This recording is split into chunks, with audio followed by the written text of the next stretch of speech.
Chapter 22. Bang!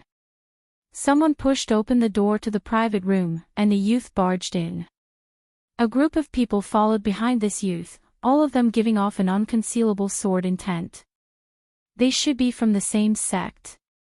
Otherwise, their sword intent would not be so clear. Zhang Ping complained endlessly as he stood at the side, not daring to stop them. You clearly come here once in a few hundred years. You did not pay a deposit and only said so. Why can't you give it to someone else? However, Zhang Ping only dared to grumble about this in his heart, continuously apologizing on the surface. Among the group of people, only an old man attracted the attention of Xiao Qin, Wu Meng, and the others. This was because this person was the only one vain sovereign emperor. The others were sovereign personages. Before becoming a sovereign emperor, no matter how heaven-defying one was, one would not be worth mentioning in their eyes, not even worth a second glance. With this look, the group calmed down. They maintained their calm expressions as they looked at this group of people. Only Xiao Qin entered deep thought when he saw the youth leading the group. This youth seemed somewhat familiar, but he could not recall where he had seen him before. Xiao Qin. That youth had an extraordinary aura, giving off a faint dragon qi of a dynasty. Clearly, he was a relative of the royal family, possessing the royal bloodline and showing a noble air. Boom! In that instant, that youth's aura erupted, ignoring the Misty Rain Pavilion's rule of not fighting. He did not hold back at all when he erupted. That startling killing qi spread out. This instantly shattered the harmonious atmosphere of the Misty Rain Pavilion. The pipa music of the headliner Zi Yun, who was playing on the stage, stopped. All the guests turned their curious gazes to this place. Although the Misty Rain Pavilion was not the peak pleasure quarter of Yen City, its background was still terrifying. Even a regular prince would have to think twice before making a move here. Sometimes, even if it was hard to avoid conflict, it would be due to bickering. Most of them did not dare to fight. This was because everyone understood the rules. Just like today, Xiao Qin had unleashed all of his aura without restraint. His killing intent was so cold that it was somewhat frightening. How great was this grudge? Such a strange matter caused many guests to cast their gazes over, wanting to see what was going on. No. However, just as that person soared into the sky and was about to attack Xiao Qin, the sovereign emperor old man in the group rushed forward in a panic and firmly restrained his young master. Elder Feng, let go. I want to kill him. I must kill him. I want to grind his bones to dust, I want him to die a horrible death. The finely dressed young man was suppressed by his own clan's expert, and he felt extremely uncomfortable. His eyes were bloodshot, and he fell into a frenzy. However, Elder Feng grumbled inwardly. He even wanted to curse out loud. Who could you possibly kill? The table across from him seemed unremarkable. However, most of the people at the table were sovereign emperors. This was especially so for the white-clad person in the middle. With just one glance, Senior Feng felt extreme fear in his heart. Wu Meng and the others showed indifferent expressions as they watched this scene. Their expressions did not change at all. Xiao Qin raised his wine cup and discovered that it was already empty. Before he could do anything, Bao Er, who was at the side, smiled gently and obediently filled Xiao Qian's cup. After the wine entered his mouth, Xiao Qin slowly put down his cup. Then, he looked at the newcomer with some misgivings. I seem to recognize you, but I can't recall who you are. I am Monarch Yu Wangling. Elder Feng, let go of me. Let me kill him. When the newcomer heard that Xiao Qin did not even remember his name, he could not help roaring angrily, feeling greatly humiliated. The atmosphere turned somewhat awkward. Monarch Yu was enraged, but Elder Feng firmly held him down. His fellow disciples looked at each other in dismay, not knowing what to do. Monarch Yu. I recognize him. His father is the current Duke Yun. Strange. Why is the old man beside him holding him down, not letting him make a move? Isn't that simple? He must have broken the brothel's rules. That might not be the case. The way I see it, the strangeness of this matter probably stems from that white-clad person. This person is clearly not simple. This is also strange. To think that this person does not even know Monarch. However, when Monarch saw him, he seemed to go crazy. The strange scene in the private room confused everyone. They could not figure out what was going on. Monarch. Xiao Qin revealed a doubtful expression. He asked sullenly, which Monarch? I do not know any Monarch. Damn it. Xiao Qin, do you think that you can escape death by pretending to be crazy? Back then, when we parted at the Soaring Dragon Marquis's residence, I swore that if I did not kill you in this life, I would not be human. I did everything I could, but I could not find you. To think that you actually delivered yourself to me. Elder Feng, let go of me. If you still do not let go of me, I will get my father to kill you when I return. Monarch Yuangling glared at Xiao Qin. If looks could kill, Xiao Qin would have died hundreds, thousands, tens of thousands of times already. Elder Feng did not seem to hear what Wang Ling said. He smiled softly and said, "This young master, my clan's young master is speaking nonsense. Sorry for making a fool of himself. Since you do not know him, we will leave first. Goodbye, goodbye." Seeing that Xiao Qin could not remember who he was, Elder Feng felt lucky and wanted to quickly leave with Monarch. Xiao Qin toyed with the wine cup in his hand, entering deep thought. Then, he said sullenly, "Wait a moment. I remember who he is. Monarch, this was a grudge from many years ago. Back when Xiao Qin first entered the Central Great Realm, Lan Luo's father, the Soaring Dragon Marquis, invited someone to compete with him in archery on the battlefield. Xiao Qin shot 3 arrows in a row, defeating the other party with every arrow. However, the other party refused to give up and took out his secret treasure. In the end, Xiao Qin shot an arrow with the god's shadow bow, defeating the other party again. In the end, Monarch continued to act shamelessly, wanting to use sword techniques to kill Xiao Qin. After being defeated, Monarch tried to gang up on Xiao Qin. Such a person looked elegant on the surface. Furthermore, he was a member of the royal family, acting all pretentious. However, after peeling off that layer of hypocrisy, he was even more loathsome than a hoodlum. He did not know himself and was as difficult to deal with as a mad dog. No wonder Xiao Qin could not remember him. Almost 8 years had passed. How could Xiao Qin spend any effort to remember someone who was not even comparable to trash? If not for Xiao Qin reminding him a few times, Xiao Qin would not have remembered. At this moment, Elder Feng was somewhat frightened silly. He said embarrassedly, "Sir, my clan's young master is Duke Yun's son. He already has a noble title, and his name is already written in the royal clan's genealogy." Xiao Qin interrupted, "Let go of him." Elder Feng felt that the situation was somewhat serious. Just as he was about to say something, Wu Meng, who was at the side, said, "I told you to let go. Did you hear me?" However, Monarch did not seem to notice anything. Rage and the hatred that he suppressed in his heart for 8 years overwhelmed his mind. He shouted, "Elder Feng, don't boost my morale. Let go of me. Today, I want to see what gives him the confidence to dare to come to Yen City and send himself to death after not seeing him for 8 years." Elder Feng ignored Monarch's words.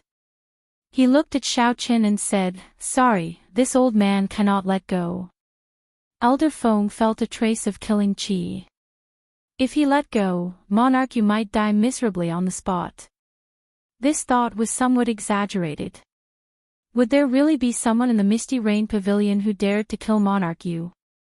Furthermore, the person that Monarch killed was Duke Yun's son. Although his bloodline was thin, it was still a bona fide royal clan bloodline. Monarch Yu was definitely a royal clan member. However, for some reason, Elder Feng felt that if he let go, Monarch Yu would die immediately. This kind of fearful instinct prevented him from letting go. Right now, he was waiting for the Misty Rain Pavilion's experts to show up. Although the Misty Rain Pavilion was large, if something happened, experts would arrive within 10 seconds. However, to Elder Feng, these 10 seconds felt like years. Sweat trickled down his forehead, and he felt incredibly nervous. Xiao Chen looked around and fixed his gaze on Elder Feng. At this moment, their gazes met. Boom! Immediately, the strong soul energy of a three-veined sovereign emperor and the royal blue dragon bloodline landed on Elder Feng with terrifying pressure. Elder Feng wanted to hold on. However, under this immense pressure, he was like an ant trying to shake a tree, unable to do anything. With just one look, Elder Feng lost. When Monarch Yu felt that Elder Feng could no longer suppress him, he immediately roared and soared into the air, thrusting his sword at Xiao Chen. Whoosh! How terrifying was this sword strike! After 8 years of sharpening a sword, even the dullest blade would become incredibly sharp. For the past 8 years, Monarch Yu could not forget the humiliation he experienced in the Soaring Dragon residence every day and night. That was the greatest humiliation of his life. The immense pressure turned into motivation. He had been cultivating bitterly in the Divine Sword Pavilion for many years, waiting for this day. Monarch Yu felt that this sword strike seemed to have surpassed his expectations. It seemed like he was about to break through the bottleneck of heaven-defying sovereign personage. After this sword strike, he would definitely succeed in condensing a divine seal. Monarch Yu trembled in wild joy, feeling nervous and excited. Indeed, Xiao Chen was his demon heart. After killing Xiao Chen, breaking through to Sovereign Emperor would be just a matter of time. What a terrifying sword strike! The killing intent and Tao contained in the sword sent a chill down the Misty Rain Pavilion's cultivators, who were far away. Bang! However, Monarch Yu, who had just leaped up and had yet to move, suddenly exploded. That's right, he exploded. Thousands of saber lights burst out of Monarch Yu's body, looking resplendent and dazzling. In the next moment, Monarch Yu's corpse did not remain, leaving only broken limbs and a pool of blood splattering the elegant room. As for that terrifying sword strike, it had not fully bloomed yet. Instead, it fell silent, like a flower wilting. Someone killed someone. Someone killed someone in the Misty Rain Pavilion. Furthermore, it was Monarch Yu. After a while, the entire Misty Rain Pavilion turned chaotic. Everyone startled awake, wondering what exactly happened. The entire Misty Rain Pavilion descended into chaos. Some people were frightened out of their wits. They tried to leave in a fluster, knocking over many tables and chairs. Someone exclaimed in disbelief. The vast Misty Rain Pavilion immediately turned chaotic. There was no longer any of the calm and peaceful atmosphere of the Misty Rain. The imperial capital Yen City had been peaceful for many years. Perhaps there were people dying every day in secret. Perhaps the struggle for benefits had never stopped. However, it had been several hundred years since anyone dared to kill someone in a brothel in broad daylight. This was especially so when the person was someone with the royal bloodline. Was the imperial capital going to change? Chapter 22-23. Misty Rain Pavilion, Yen City. Was there a need for a reason to kill? Of course, there was. No matter how lowly an ant was, it was still a life. Even respect was needed, not to mention humans. Although Xiao Chen was decisive in killing, he never killed the innocent. Most of the time, Xiao Chen could punish people lightly and not kill them. However, there were some people that he absolutely had to kill. Monarch Yu Wangling was such a person. Such a person was like a rabid dog. Although Monarch Yu was trash, he had some authority. He did not fear open attacks or hidden attacks. Monarch Yu feared that Monarch Yu would not deal with Xiao Qin but the people around him when he went crazy. One did not fear hypocrites, one feared true vile people. A true vile person would resort to all means, disregarding morality and rules. One could not guess when he would go crazy. Hence, since Xiao Qin remembered it, there was no need to leave Monarch Yu alive. If this rabid dog really injured or humiliated the people around him one day, Xiao Qin would not be able to bear the price. Xiao Qin executed the second move of the fiendish saber inheritance. A drop of rain fell the instant Monarch Yu erupted, ending his life. The manservant, Zhang Ping, was already frightened silly in the private room. He was stunned into silence, unable to say anything. Senior Feng showed a sullen expression as he looked at Xiao Qin with some fear. The other party's terrifying strength had already cast a shadow in his heart. Senior Feng wanted to leave but did not dare to, as Xiao Qin had not said anything yet. The Divine Sword Gate disciples accompanying Monarch Yu were stunned, unable to react. Whoosh! Whoosh! Whoosh! At the crucial moment, two figures appeared in the private room, radiating the aura of a three-veined sovereign emperor. These were the experts overseeing the Misty Rain Pavilion. Normally, many ignorant people would cause trouble in the Misty Rain Pavilion. No matter how powerful they were, they would suffer when they ran into these two. These two rarely showed themselves. However, in secret, they were known as the Misty Rain Twin Demons. Senior Feng recognized the two and immediately released his bated breath. He said, "Seniors, my clan's young master died a miserable death in the Misty Rain Pavilion.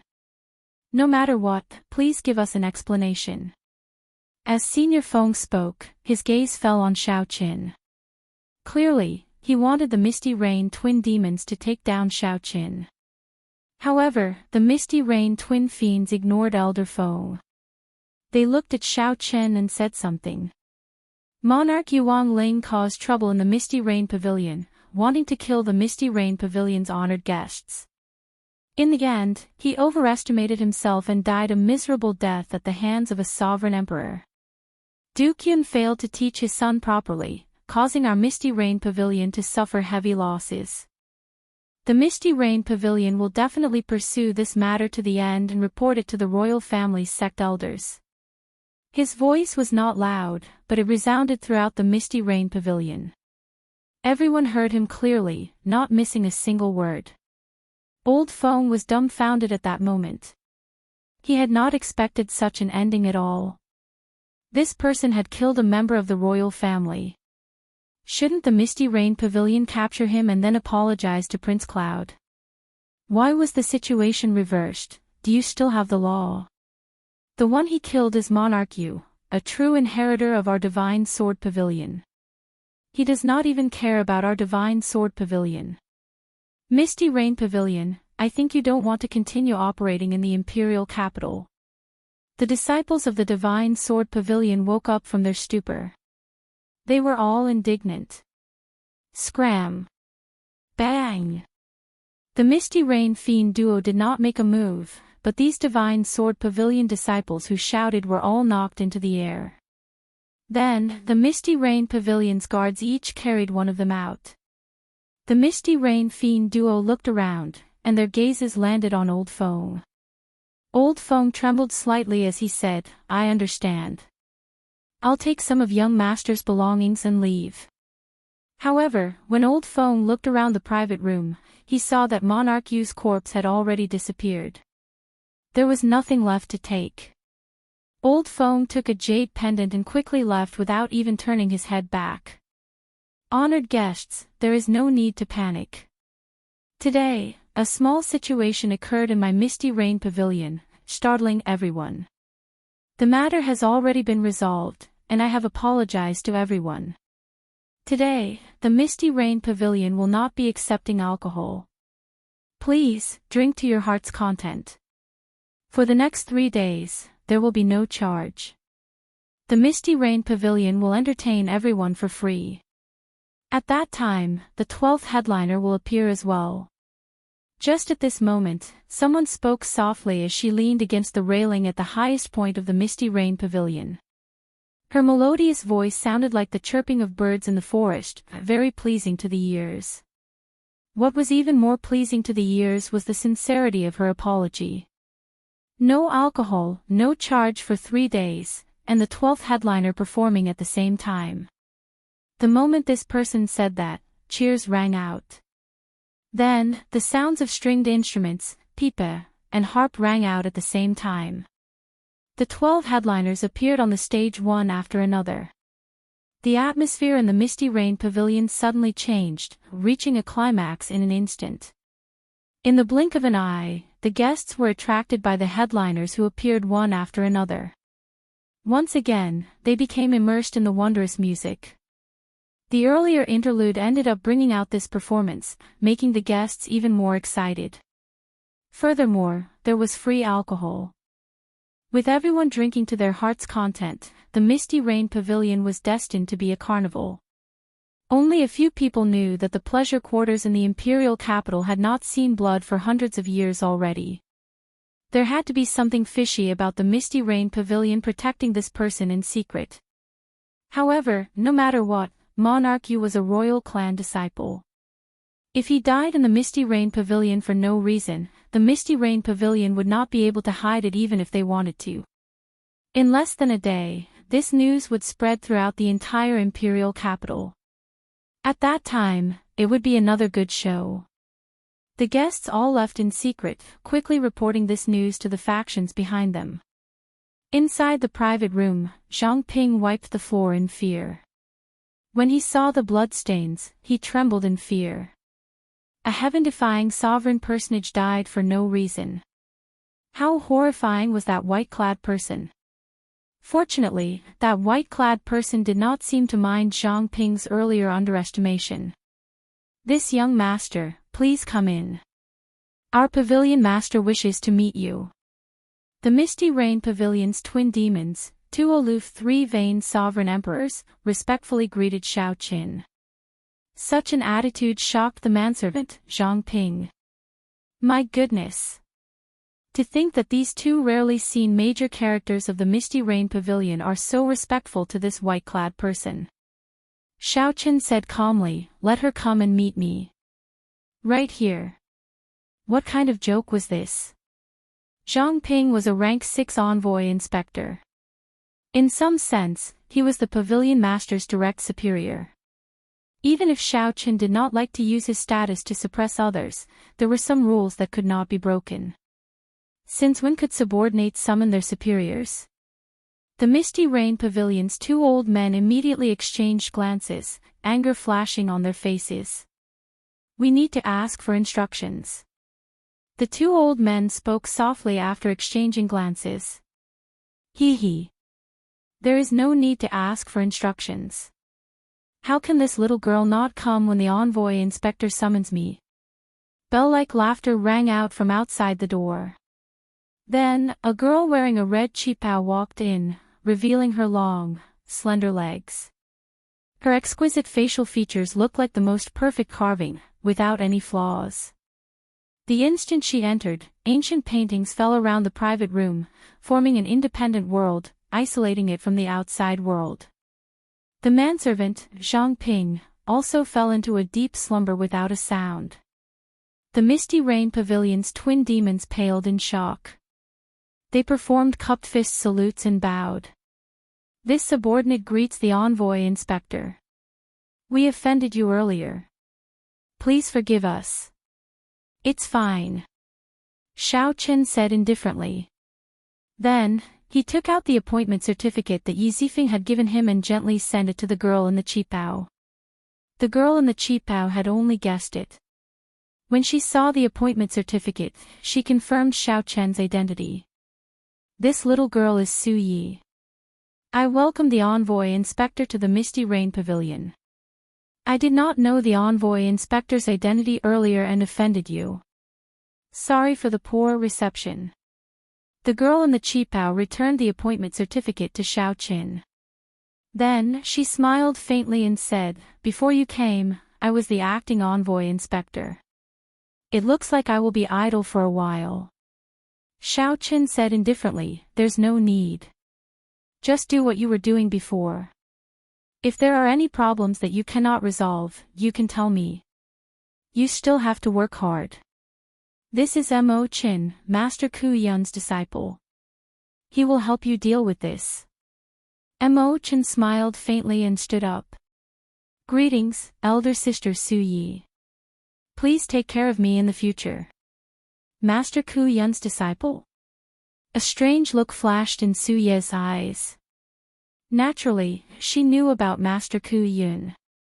He was one of the strongest blacksmiths in the current martial epoch. At the same time, he was the Heavenly Alliance's oldest core doyen. What Mo Qin cared more about was Master Ku Yun's identity. Did that mean that this white-clad youth already obtained the support of 2 core doyens? Originally, the headquarters had sent a fellow who was not even 100 years old just to go through the motions. Mo Qin thought that the headquarters had already given up on the Yinwu dynasty and only wanted to maintain the status quo. However, it looked like things were different now. These are my companions. They are all outstanding talents. Even before the age of 100, they are already sovereign emperors. If there is any trouble, you can send them out. There's no need to stand on ceremony.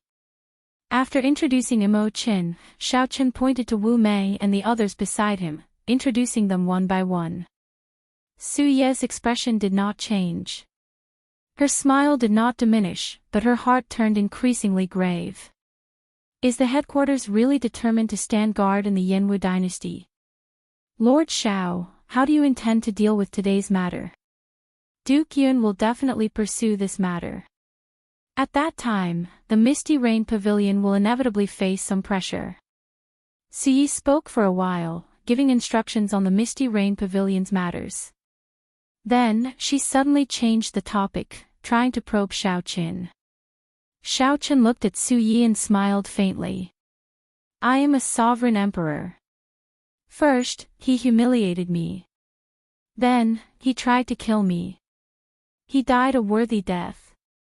If you cannot even deal with such a small matter, you can't be the Misty Rain Pavilion's pavilion master, right? Su Yi wanted to use today's matter to pressure Xiao Qin, to see how he would deal with this when he just arrived in the imperial capital. Who knew, Xiao Qin was even more direct. He told her not to make irresponsible remarks about such a small matter, lest she tarnished her status. Xiao Qin's meaning was that if she could not deal with such a small matter, there was no need for her to be the pavilion master. While Xiao Qin's words looked simple, they actually contained hidden meaning. If she did not deal with it properly, others would look down on her and even use her as a scapegoat. Su Yi replied softly, naturally. Although this matter is somewhat difficult to deal with, this subordinate will definitely handle it properly. Naturally, the royal clan disciples were incredibly noble. However, it was not to the point where they could kill anyone they wanted. Furthermore, Xiao Qin was just a king of a branch family. However, Xiao Qin's attitude and the hidden meaning in his words made Su Yi somewhat wary. This white-clad youth was probably not as simple as she imagined. If there is nothing else, this subordinate will take my leave first, Su Yi said softly. Wait. Su Yi looked up at Xiao Qin and asked in confusion. Xiao Qin fell into deep thought. Your name is Su Yi, right? I recall that there is a noble clan of swordsmen in the Yinwu dynasty. The current clan head, Su Hanshan, is known as the strongest expert of the sword Dao, known as Sword God. When Su Yi heard this, he raised his eyebrows and asked sullenly, what's wrong? Envoy Inspector, are you trying to investigate me? Didn't Lord Yizifeng tell you that some things cannot be investigated? It was just that he sensed a powerful sword intent hidden within this lady's body, so he casually asked her a question. Who would have thought that he would touch the other party's bottom line?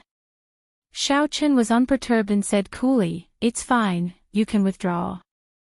Remember to have the people in charge of the top 10 chambers of commerce come and see me tomorrow.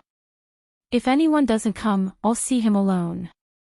I feel that it's not necessarily a good thing to be too hasty. The inspector has just arrived at the imperial capital, so there are many sights to see. For example, the flaming river outside the city. It's magnificent and magnificent. You can take a good look at it.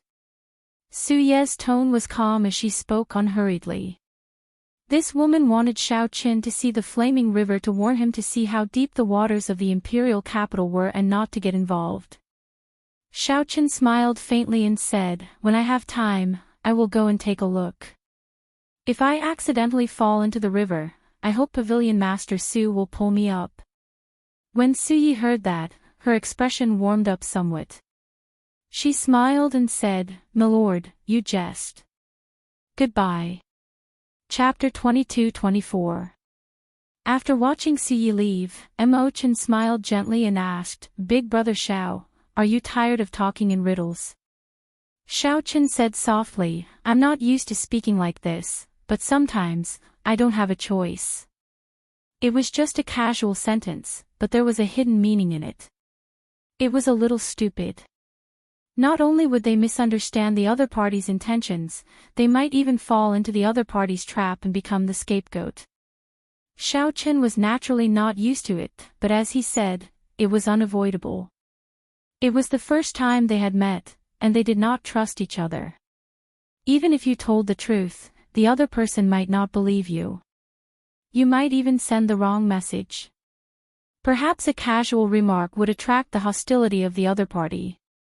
For example, Xiao Qin had unintentionally sensed the horrifying sword intent contained in the other party's body. Thus, he had casually asked about the swordsman clan. Although Su Ye's expression did not change, her tone clearly became much harsher. She even secretly warned Xiao Qin. Fortunately, Xiao Qin made up for it in the end. When he asked her to pull him up after he fell into the water, it meant that he had no enmity towards Su Yi. Only then did Su Ye's expression soften slightly. Speaking of which, if Xiao Qin recalled correctly, fiendish saber Shimu came from the divine sword Su clan. The godly swordsman clans had deep foundations and were overseen by the god of swords. The Su clan was like the sun in the sky in the Yanwu dynasty. The establishment of the dynasty included a portion of the Su clan's strength. As long as the dynasty did not fall, the Su clan would never weaken. Such a noble clan might not be a match for the Heavenly Alliance in the Great Thousand Realms. However, all the super factions in the Yanwu dynasty had to fear them. Now, Xiao Qin somewhat understood why this pleasure quarter was the Heavenly Alliance's headquarters in the Yanwu dynasty. It was because its pavilion master was Su Yi. Nangong Feng, go check out the 10 great merchant associations first. I want to know the true strength of these 10 great merchant associations. Getting a sovereign emperor to do this was making a big fuss over a minor issue. However, it could also ensure that nothing would go wrong and that the information was authentic. Alright.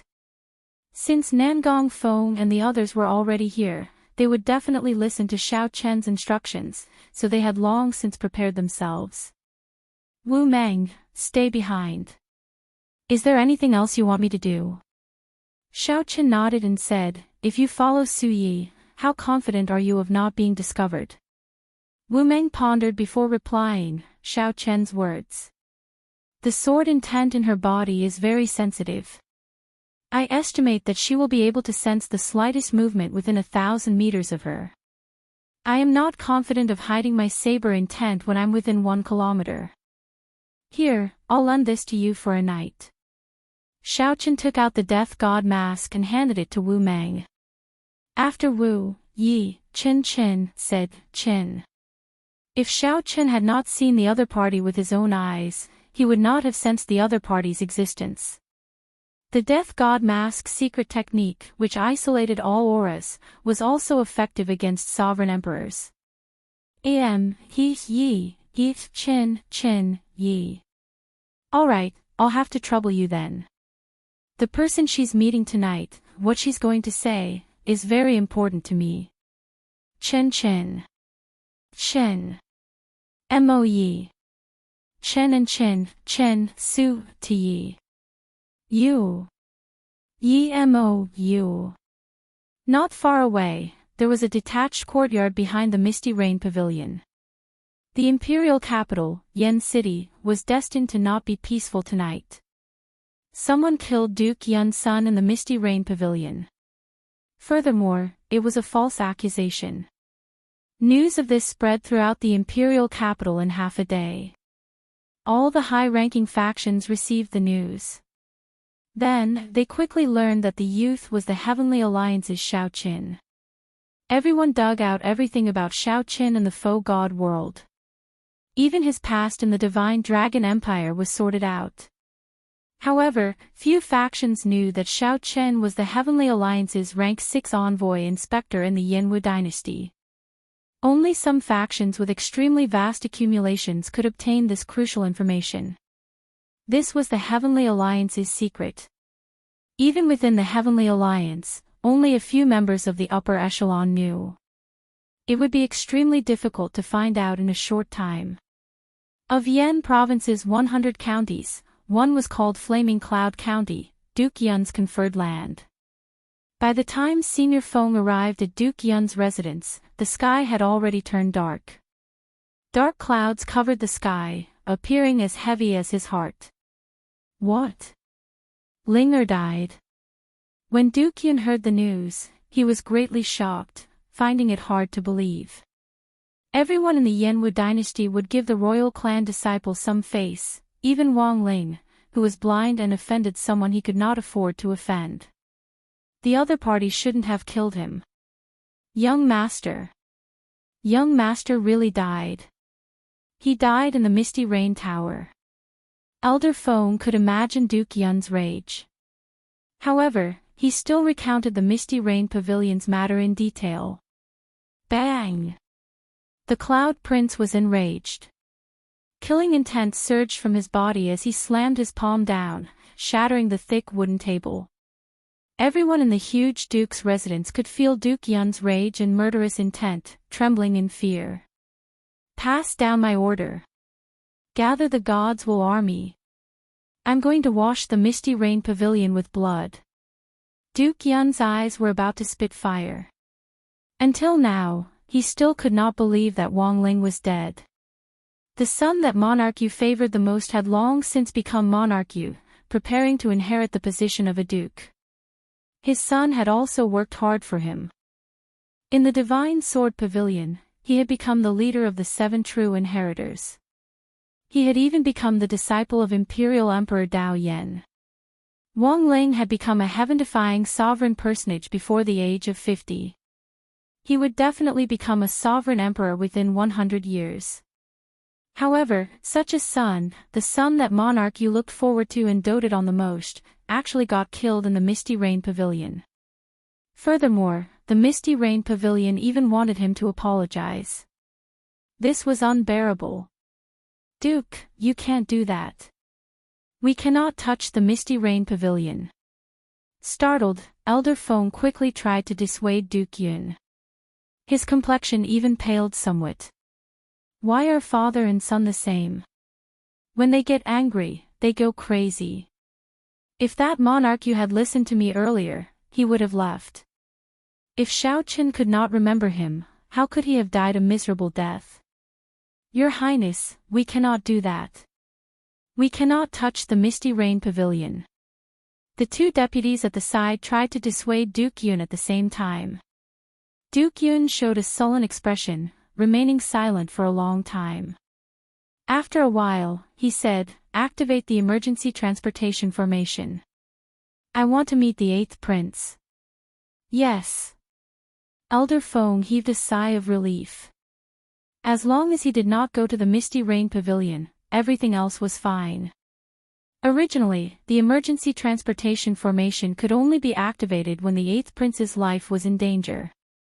However, Duke Yun could not care so much today. A light flashed in the transportation formation. Duke Yun's group appeared majestically in the imperial residence of the 8th prince in Yen City, radiating killing chi. Duke Yun, the 8th prince has been waiting for a long time already. I'll bring you to meet him. Someone had been waiting outside the transportation formation of the imperial residence. When they saw Duke Yun's somewhat strange expression, they were not surprised. Eighth Prince, about today's matter. When Duke Yun saw the Eighth Prince, he immediately spoke up, wanting the Eighth Prince to seek justice for him. The Eighth Prince Wang Feng had dashing eyebrows and starry eyes, giving off a heroic air. However, he was young and mature. His eyes were like deep pools, unfathomable. Royal uncle, there's no need to say anything. I already know about this matter. Before you came, the Imperial Ancestral Temple's sect elders already punished me. Monarch, you spoke rudely in the Misty Rain Pavilion, challenging the Sovereign Emperor, even killing someone. He died a worthy death. His actions humiliated the royal court. Because of you, I was implicated as well and was grounded for 7 days. As for your punishment, I already asked the sect elders to be merciful and exempt you from it. What? When Duke Yun heard what the Eighth Prince said after interrupting him, he was stunned. It was as if he had been struck by lightning. This was not the result he wanted. Even if he could not touch the Misty Rain Pavilion, he would kill that Xiao Qin. The Eighth Prince said calmly, the elders' punishments have always been fair. Your son spoke arrogantly in front of thousands of people and even dared to try to kill a sovereign emperor. This was irrefutable evidence. I couldn't overturn it even if I wanted to. The disciples of the imperial family could not be arrogant, or kill at will. These were the teachings of the Imperial Ancestral Temple's patriarchs. Your son committed all of them. I can't do anything about it. The Yenwu dynasty had always prospered, aside from the martial epic's luck.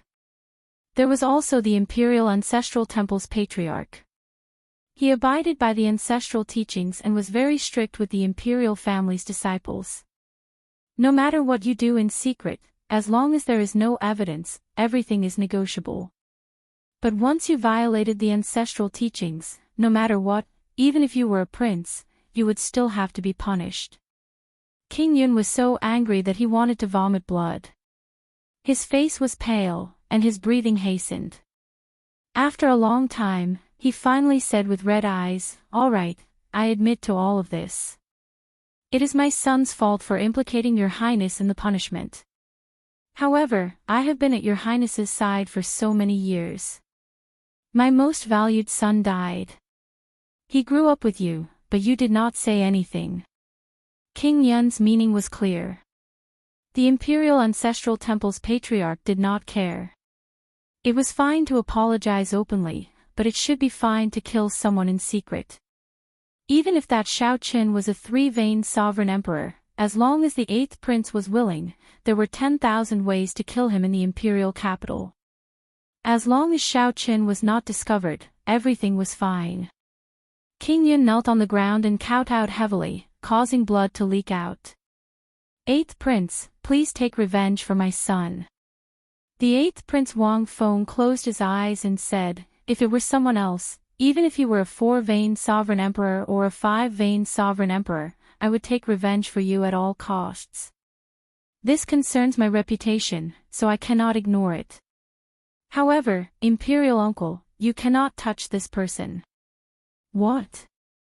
King Yun, who was kneeling on the ground, looked up at the Eighth Prince, feeling stupefied. He could not do it openly or secretly. Was he going to keep suppressing his anger? The Eighth Prince said sullenly, you cannot touch the Misty Rain Pavilion. You cannot touch Xiao Qin either. Even if you want to, you should consider it at length and wait for me to ascend to the ceremony before doing so. King Yun's face immediately turned ashen. The Eighth Prince's words meant that he did not care. Not only that, but the Eighth Prince even told him not to make a move. King Yun held his breath. After a long time, he stood up and said, this old man understands. This old man has disturbed the Eighth Prince. I will withdraw now. However, this old man wants to hear the reason. Why? King Yun nearly spat out the word why with blood flowing out of his mouth. King Yun could not accept this. His son died, but he could not do anything and had to obediently hold it in. Originally, King Yun wanted to seek justice from the eighth prince. However, he ended up crashing into a wall. Because he has the sky above him.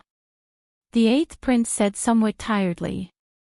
Then, he waved his hand and said, "You may withdraw. This matter ends here. I'll say it again.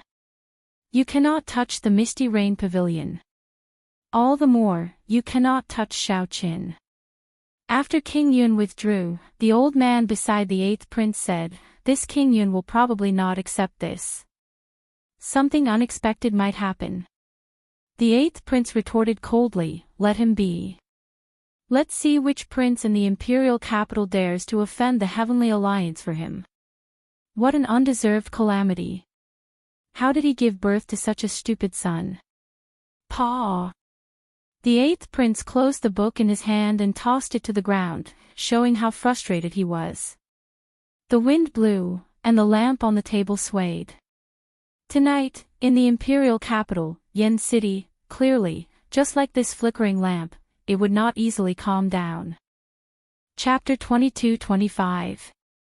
When Duke Yun left the prince's residence, his expression turned extremely sullen. The vice-general and senior Feng did not dare to say anything. After a while, the vice-general said softly, "How can it be like this? Logically speaking, the eighth prince should not fear the Misty Rain Pavilion too much." Duke Yun retorted coldly, "Isn't the reason simple?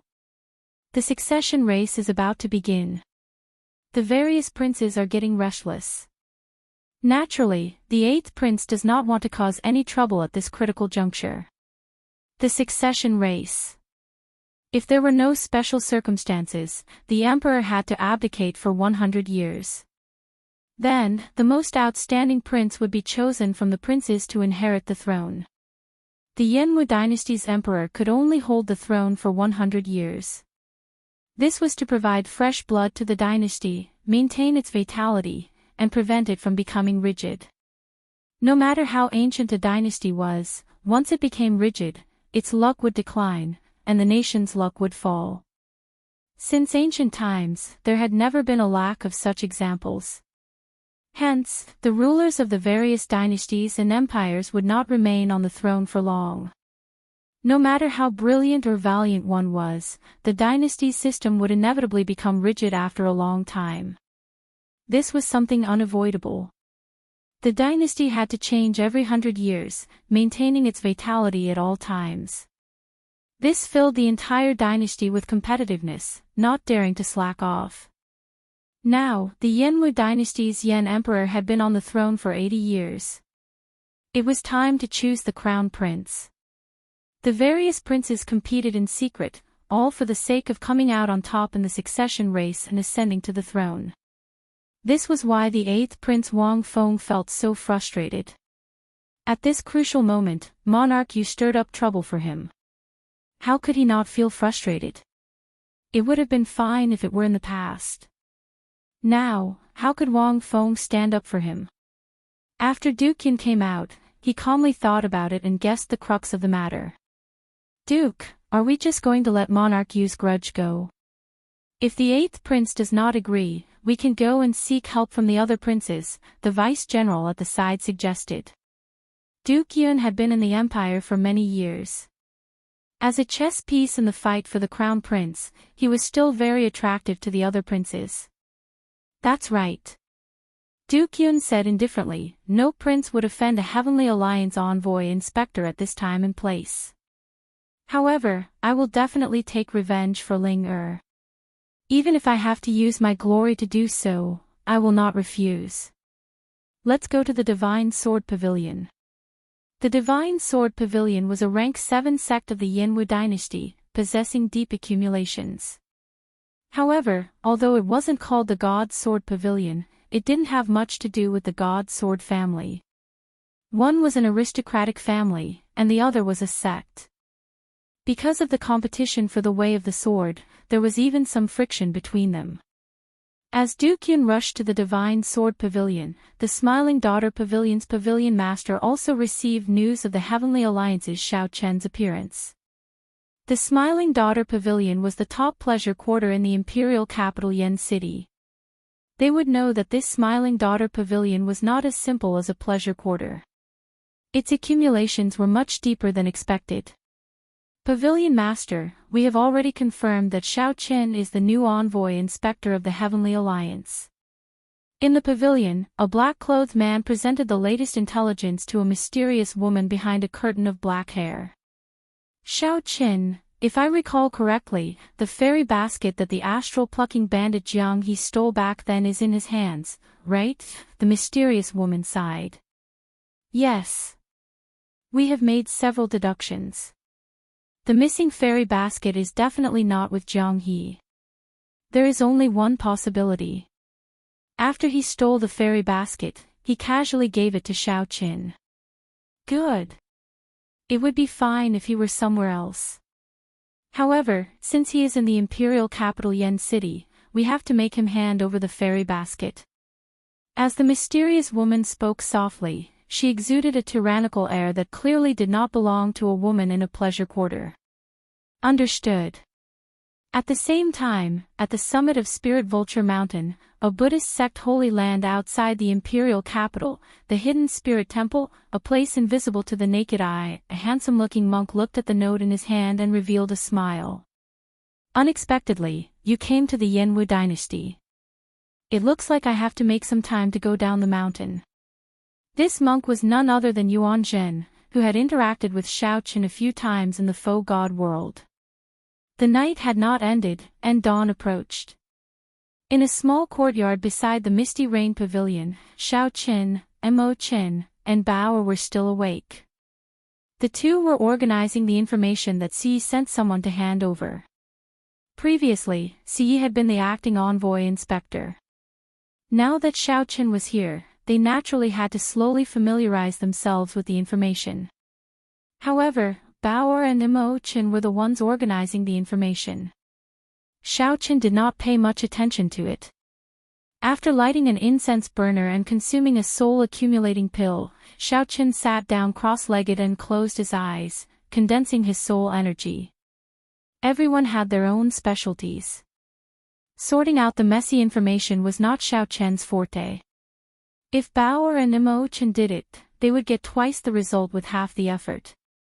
If Xiao Qin did it, he would end up making things more complicated. The deity image materialized by the soul-accumulating pill in Xiao Qin's soul pool slowly faded away. There were 3 divine vein rings under the blue dragon divine seal. With the soul-accumulating pill's refinement, the first divine vein ring was completely cleansed. Compared to the other 2 divine vein rings, the third divine vein ring was resplendent and filled with a divine nature. Xiao Qin opened his eyes, and a bright light flashed in them. He had already finished refining the first divine vein ring. Only 2 remained. After he finished refining them, the soul energy that he inherited from the divine flame would truly belong to him, becoming his accumulations. Big brother Xiao, Bao and I discovered something interesting, Mo Qin said softly as she put down the scroll in her hand. Seeing Xiao Qin open his eyes, Mo Qin put down the scroll in her hand and said softly, Big brother Xiao, Bao and I discovered something interesting. Mo Qin raised his eyebrows and asked out of curiosity, Oh. Let's hear it. We discovered that, aside from the Misty Rain Pavilion, all the other pleasure quarters in Yen City belong to the same organization. The other pleasure quarters are actually all part of the same organization. This organization is even older than the Heavenly Alliance. A thought occurred to Xiao Qin. He asked seriously, What organization is it? The Pleasure Quarter Alliance, Mo Qin said calmly. There are more than 1,000 pleasure quarters in the imperial capital, all belonging to this organization. Only the Misty Rain Pavilion is not. In the Pleasure Quarter Alliance, the one with the best business and the highest status is the Smiling Daughter Pavilion. Compared to the Misty Rain Pavilion, the Smiling Daughter Pavilion not only has deeper accumulations, but its layout is also much better. Smiling Daughter Pavilion, Xiao Qin thought to himself, what a familiar name. That's right. I once went to the Smiling Daughter Pavilion in the Soaring Dragon Great Realm. Jiang He had stolen the fairy basket from there. It seemed to be their holy relic. The background of this Pleasure Quarter alliance is extremely mysterious. Even now, no one knows about it. In the Yanwu dynasty, it firmly suppresses the Heavenly Alliance. More importantly, this organization has a wide network. Many of the princes, kings, and noble clans have unclear connections to it, Mo Chen said in a somewhat reserved manner after a pause. More importantly, this organization has a lot of connections. Many of the princes, kings, and noble clans have unclear connections to it. As for what kind of unclear connections they had, Xiao Qian naturally understood. The heads of the pleasure quarters all had their own charms. It was not difficult for them to bewitch others. How many men could resist their charms? If they ran into a threat, they would not waste their efforts. There would be many benefactors coming to their aid. Xiao Qian muttered, pleasure quarters and assassins are ancient occupations that naturally existed since the epoch. With the existence of the Pleasure Quarter Alliance, the Misty Rain Pavilion has been able to thrive, prospering and surviving until now. She is not simple. Su Yi, this woman is somewhat terrifying. Whoosh! Whoosh! Whoosh! Figures tore through the air. It was Nangong Feng and the others, who had returned. They had inquired about the strength of the Heavenly Alliance's 10 merchant associations and came to report. Over the course of the night, the group thoroughly investigated how many experts the 10 great merchant associations had and how strong they were. Xiao Qian listened carefully. Soon, he understood what was going on, gaining a rough understanding of the situation. Xiao Qian, these 10 merchant associations have deep connections with the local noble clans. I can even sense the royal bloodline aura of some of the sovereign emperor experts overseeing them. This is extremely strange, Nangong Feng said with a somewhat grave expression. Mou said indifferently, no wonder the Heavenly Alliance has been unable to expand in the Yanwu dynasty. Its profits are strangely low. These people are all traitors, colluding with outsiders to split the profits. How can the Heavenly Alliance expand? Xiao Qian said calmly, it is more or less as I guessed. The previous 3 envoy inspectors were probably involved. They hindered the interests of some people and died mysteriously. The Heavenly Alliance's headquarters controlled the best alchemists, blacksmiths, and blacksmiths in the world. The quality of the medicinal pills, weapons, and secret treasures they refined went without saying. In terms of doing business, the subordinate merchant associations had the support of the Heavenly Alliance's headquarters. How could the other merchant associations compete with them? The current situation happened because the network of interests was too large and too deep. Even the Heavenly Alliance could not do anything about it. It was not that the Heavenly Alliance's headquarters did not know about such a situation. They had thought of forcefully taking back authority. However, the result was the strange deaths of 3 envoy inspectors, leaving the Heavenly Alliance's faction and the Yanwu dynasty to maintain its current state. Hence, the envoy inspector position remained empty for so many years, with Su Yi managing it. Whoosh! Suddenly, a ray of sunlight shone in from the window. Xiao Qian turned his head to look. The sky was already bright. Wu Meng. Wu Meng is not back yet. Xiao Qian's face sank slightly. Wu Meng, who he sent to follow Su Yi, had not returned even after dawn. Chapter 22-26. Pavilion Master Su, what about you? The might of a 3-veined sovereign emperor erupted from Xiao Qian's body, shaking the surroundings. He struck out with his palm, shattering the wall. A figure screamed as he was sent flying backward. Wu Meng vomited a mouthful of blood. As he looked at the sky, his expression changed drastically under his mask. He had a clear understanding of what he could fight for and what he had to be wary of. The middle-aged man was the president of the Golden Essence Chamber of Commerce. His name was Jin Bao, and his expression was cold and indifferent. For some reason, Yi did not mention that Xiao Qin had Ku Yun's disciple following him. "I'm not going either. This yellow-haired brat killed people the moment he arrived. It was obvious that he wanted to give us a show of strength. He wanted to tell us that he had a strong backing and wanted to forcefully take over the power. With just Yi Zifeng protecting him, do you think he can fly to the sky?" A total of 11 people sat on the top floor of the main building. Aside from Su Yi, the others were the leaders of the various merchant associations. If he could learn this information in advance and inform it to Xiao Qin, he would undoubtedly be able to take the initiative and advance or retreat with ease. A trace of exhaustion flashed between his brows as he said softly, "I have already delivered the message. Whether you want to go or not depends on you. Before sunset, the Misty Rain Pavilion will welcome you." After talking for half the night, they had more or less said everything that needed to be said. Jin Bao sneered and said, "Chairman Liu, looks like this courtyard of yours isn't as tight as you said. If it doesn't work, I'll arrange a place next time." Halfway through his words, Jin Bao suddenly struck out with his palm. "That's right.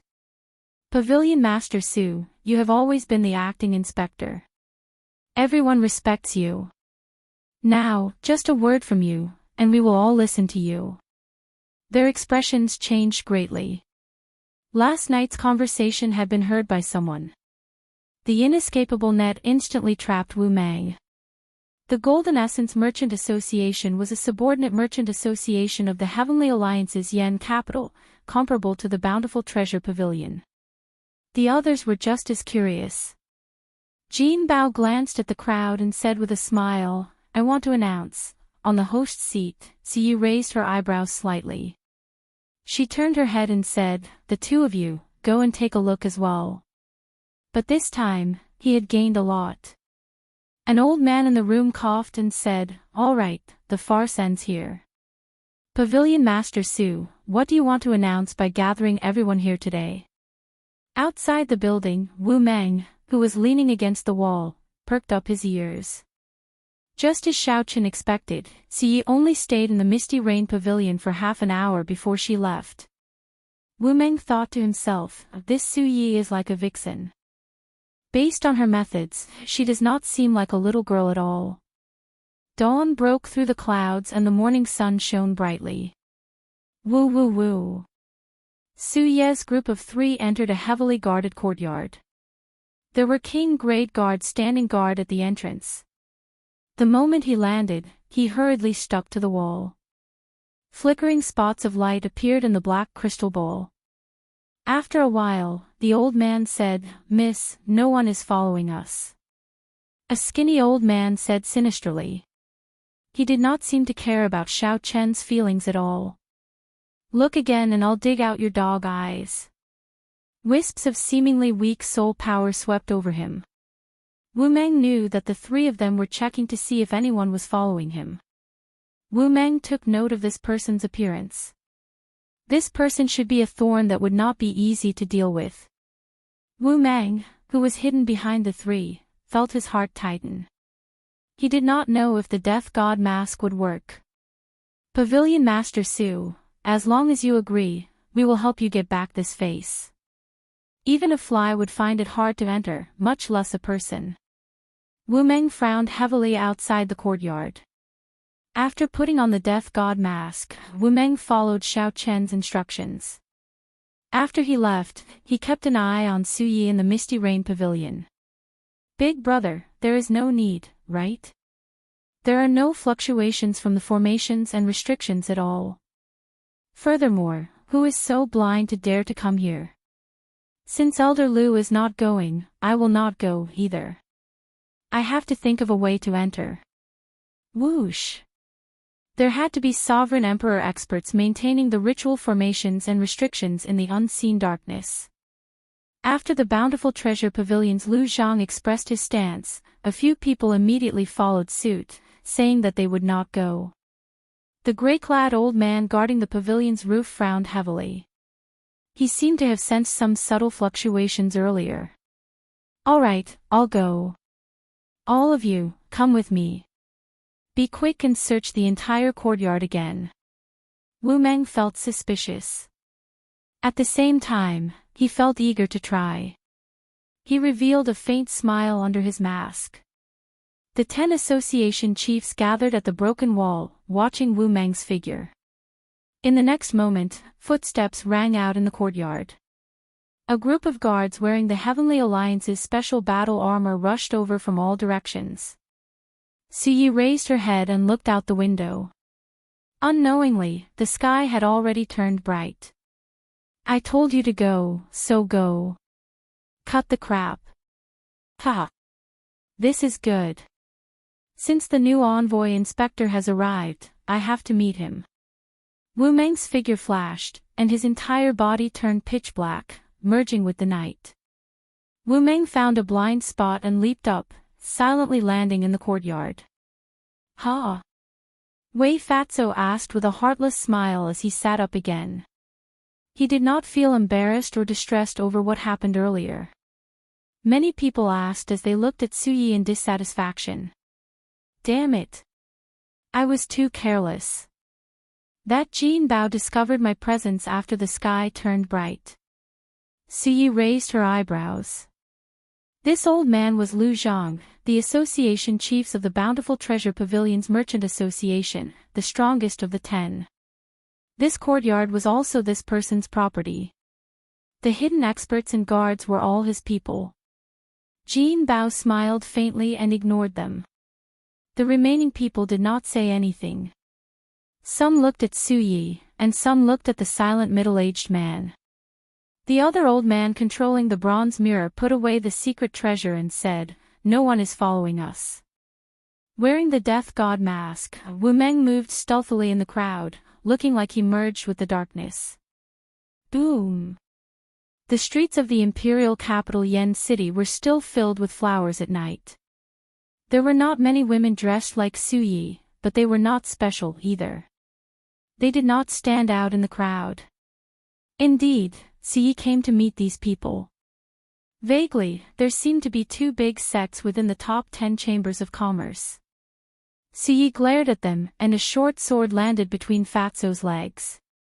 The sword pierced through Wu Meng's pants and stabbed into the chair, trembling slightly. Whoosh! Whoosh! Whoosh! Wu Meng thought to himself. Clearly, Suyi was meeting with an important guest. They might be discussing how to deal with Xiao Qin. Wu Meng sat cross-legged and looked around. He now had a clear understanding of the attitude and bottom line of the 10 merchant association's association chiefs. This information would be extremely useful to Xiao Qin. It's nothing. I believe everyone already knows that our new envoy inspector is here. He even killed Duke Yun's son in my Misty Rain Pavilion. Let's not talk about this matter. He told me to pass on a message to everyone. You all have to go to the Misty Rain Pavilion to meet him before sunset. The 2 used the secret treasures in their hands to check again. Just as everyone said their goodbyes and prepared to leave, a brilliant light flashed in Jin Bao's eyes. Then, he suddenly said, "Wait." As Jin Bao breathed, he felt strands of soul energy sweep through his body. Fortunately, the death god mask worked again. The sovereign emperors in the courtyard did not discover him. Such a reply was equivalent to spouting nonsense. The imperial capital Yen City, however, the Misty Rain twin demons still did not feel assured. They each took out a secret treasure, a bronze mirror and a black crystal bowl. This person was the 9 Cauldron Merchant Association's association leader, Wei Dexin, a famous pervert. Every time Suyi saw him, he would teach Wei Dexin a lesson. "Pavilion Master Su, aren't you being too careful?" Fatso fell to the ground in fright, eliciting loud laughter. The others were already used to this and were not surprised. Suyi nodded slightly and left. He really doesn't know his limits. I think he has forgotten how the previous 3 envoy inspectors died. Jin Bao said in a deep voice, "I have something very important to tell everyone." The sky was already bright, but Xiao Chen still had not left. The death god mask had a very different effect during the day and night. Why is he so cautious? Where is he going? Pu-ci. Cough. Cough. Cough. The Misty Rain twin demons returned to Su Ye's side and said softly, "It's fine." What happened? Su Ye did not move even after a long time. As she observed, black carriages occasionally stopped, and people entered them. A cold look flashed on Su Ye's face as she entered deep thought. I'll go all out. Only that fatso could not understand. He smiled happily, not knowing what Jin Bao was up to. Su Ye found this strange, not knowing what Jin Bao wanted to say. The one who spoke was a plump, well-endowed fatso with a wide smile on his face. His expression did not show any emotional fluctuations, appearing calm and gloomy. He gave the impression of an unfathomable martial Dao expert rather than the association president of a merchant association. The Misty Rain twin demons immediately left to carry out the order. What's the matter? Fatso asked with a smile. His beady eyes brazenly sized up Su Ye's voluptuous figure. Hundreds of sovereign personages patrolled the courtyard. There were even 3 vain sovereign emperors guarding the roof. Wu Meng wore a veil and a thick white fur coat. She hid her cultivation, appearing very cautious. The Misty Rain twin demons and 2-3 vain sovereign emperor old men followed closely behind, protecting her in secret. The sovereign emperor experts in the courtyard opened their eyes at the same time, locking their gazes on Wu Meng. When Jin Bao saw Su Ye looking at him, he said indifferently, "Whether I meet or not is a completely different matter. I need to go back and discuss this with the others before making a decision. If we go and the inspector asks us to hand over the debt, it won't be easy to deal with him. If we don't go, we'll offend the inspector. At that time, it's hard to say if we'll have our resources cut." Hua. He secretly transmitted his voice, "Third brother, bring some people to patrol the courtyard. Don't let anything happen tonight." Humph. If you want to see him, you can go. I won't go unless he comes to pick me up personally. I heard that this inspector isn't even 100 years old. He's just a yellow-haired kid. If he wants me to give him face, he'll have to see his sincerity first. Dong dong dong dong. In the main building of the courtyard, someone pushed open the window and looked outside. In the end, he purposely lured him into a trap, and due to his carelessness, he was severely injured by the other party. However, the formations and restrictions were all activated. The bountiful treasure pavilion's Lu Zhang's expression immediately turned unsightly. He said seriously, "Capture him. I want him alive. I want to see who is so bold as to behave atrociously in this old man's territory." Perhaps Su Ye was taking a detour on purpose, or Yen City was truly very large, but they walked for 4 hours. They might gain a great harvest on this trip. This disappointed several people. The Bountiful Treasure Pavilion's association leader, Lu Zhang, snorted coldly in disdain. Naturally, Lu Zhang would not personally check. No one knew if this was a ploy to lure the tiger away from the mountain. Wu Meng, who was already hiding outside, felt his heart tighten. It was more or less what he guessed.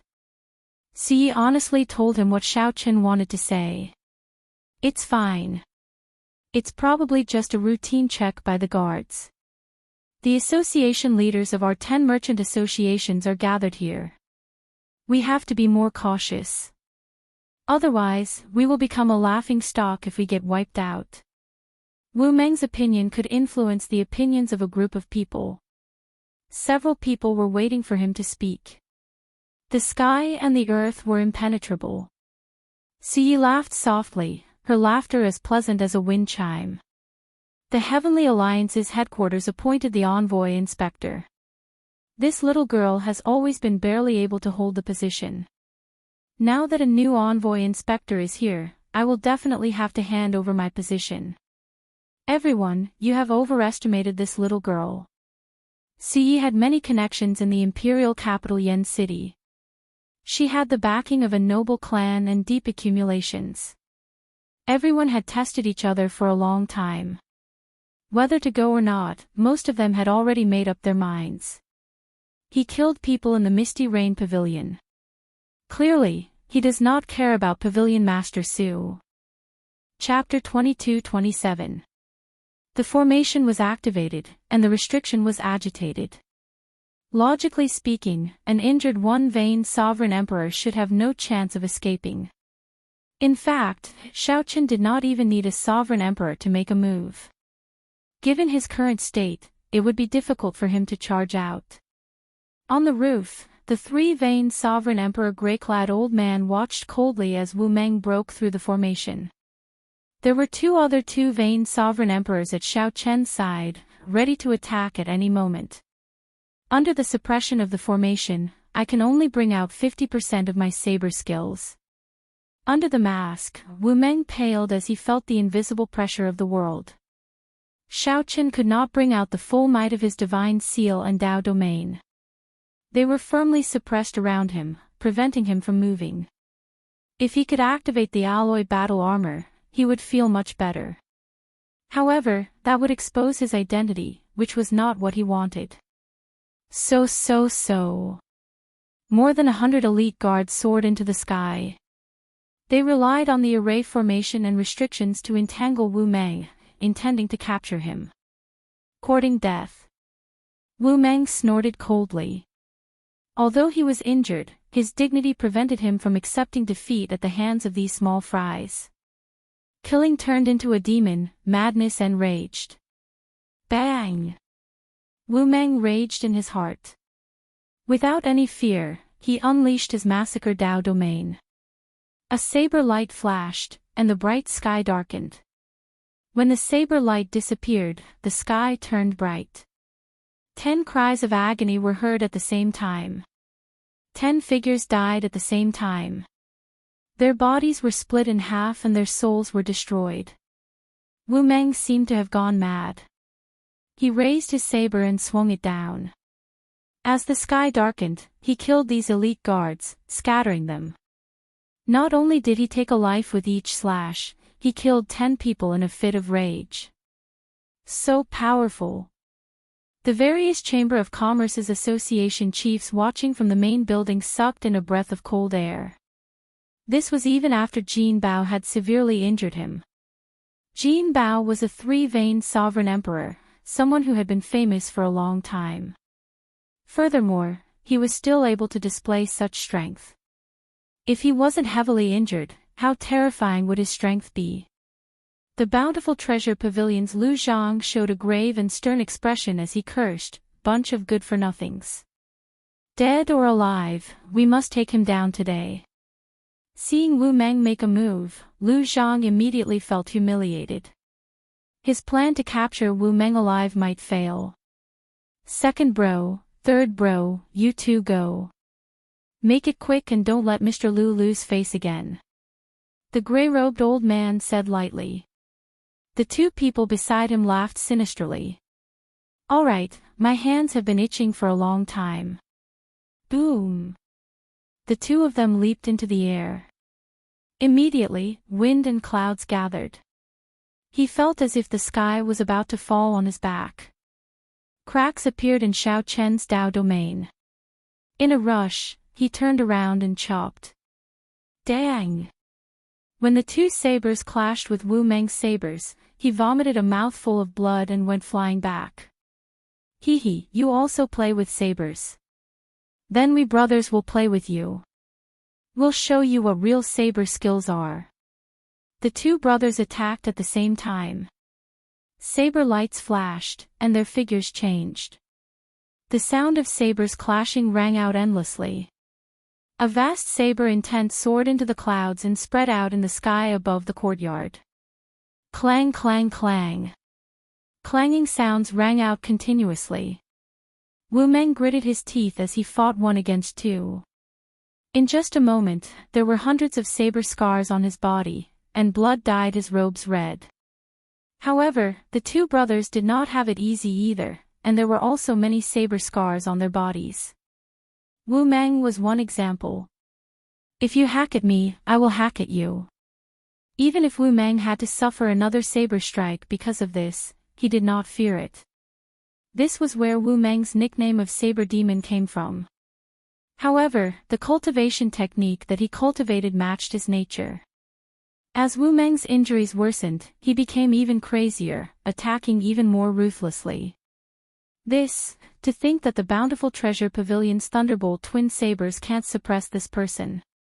After knocking Wu Meng away, the Thunderbolt twin sabers firmly suppressed him. This forced Wu Meng back to the ground, trapping him in the middle, unable to advance. However, after a while, when Wu Meng was bathed in blood, his aura of massacre multiplied. The howling saber hum was like a powerful killing god laughing maniacally. The berserk aura counterattacked. Whoosh! Whoosh! Saber winds laughed maniacally like ghosts in the courtyard. A strong wind blew, and laughter rang out endlessly. It was unknown whether it was the saber laughing or Wu Meng laughing. However, that laughter made one's scalp go numb. To think that Wu Meng alone suppressed the Thunderbolt twin sabers with his aura alone. Playing with sabers with me. In that case, let's see whose saber is more ruthless. Wu Meng laughed maniacally under the mask. He did not care how severe his injuries were. His grave eyes only focused on the Thunderbolt twin sabers. With the demonic saber in hand, I sing to my heart's content, only killing. The expressions of the association chiefs in the main pavilion slowly changed. The sovereign emperor experts behind them had already moved to stand in front of the association chiefs without them realizing it.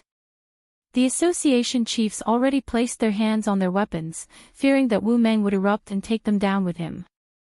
He really is a madman. Could this fellow be someone of the demonic Tao? The association chief said in a trembling voice when they saw Wu Meng's crazed saber aura. No matter who he is, he will die today. The Bountiful Treasure Pavilion's Lu Zhang said through clenched teeth, showing an extremely cold expression. A brilliant light flashed in the eyes of the peaked three-veined sovereign emperor grey-clad old man on the roof. Suddenly, a loud shout rang out, and everyone's ears buzzed. They felt dizzy, and their souls trembled. When looking around, afterimages layered over each other. The world shook, and their bodies trembled, unable to stand stably. Pu Ci. Wu Meng's surging aura paused, and he vomited a mouthful of blood. In the time it took for a spark to fly, the Thunderbolt twin sabers' eyes flashed with a cold and merciless light. The two sabers stabbed into Wu Meng's chest at the same time. The instant the sabers pierced Wu Meng's chest, the two reacted as if they had a telepathic connection, retreating frantically. However, it was too late. Wu Meng roared, sounding like the roar of an ancient hero from the depths of the 18 layers of hell. That roar pierced through the layered layers of hell, erupting with an unprecedented aura and scattering the grey-clad old man's soul energy attack. Wu Meng used the last of his remaining strength to roar and chop.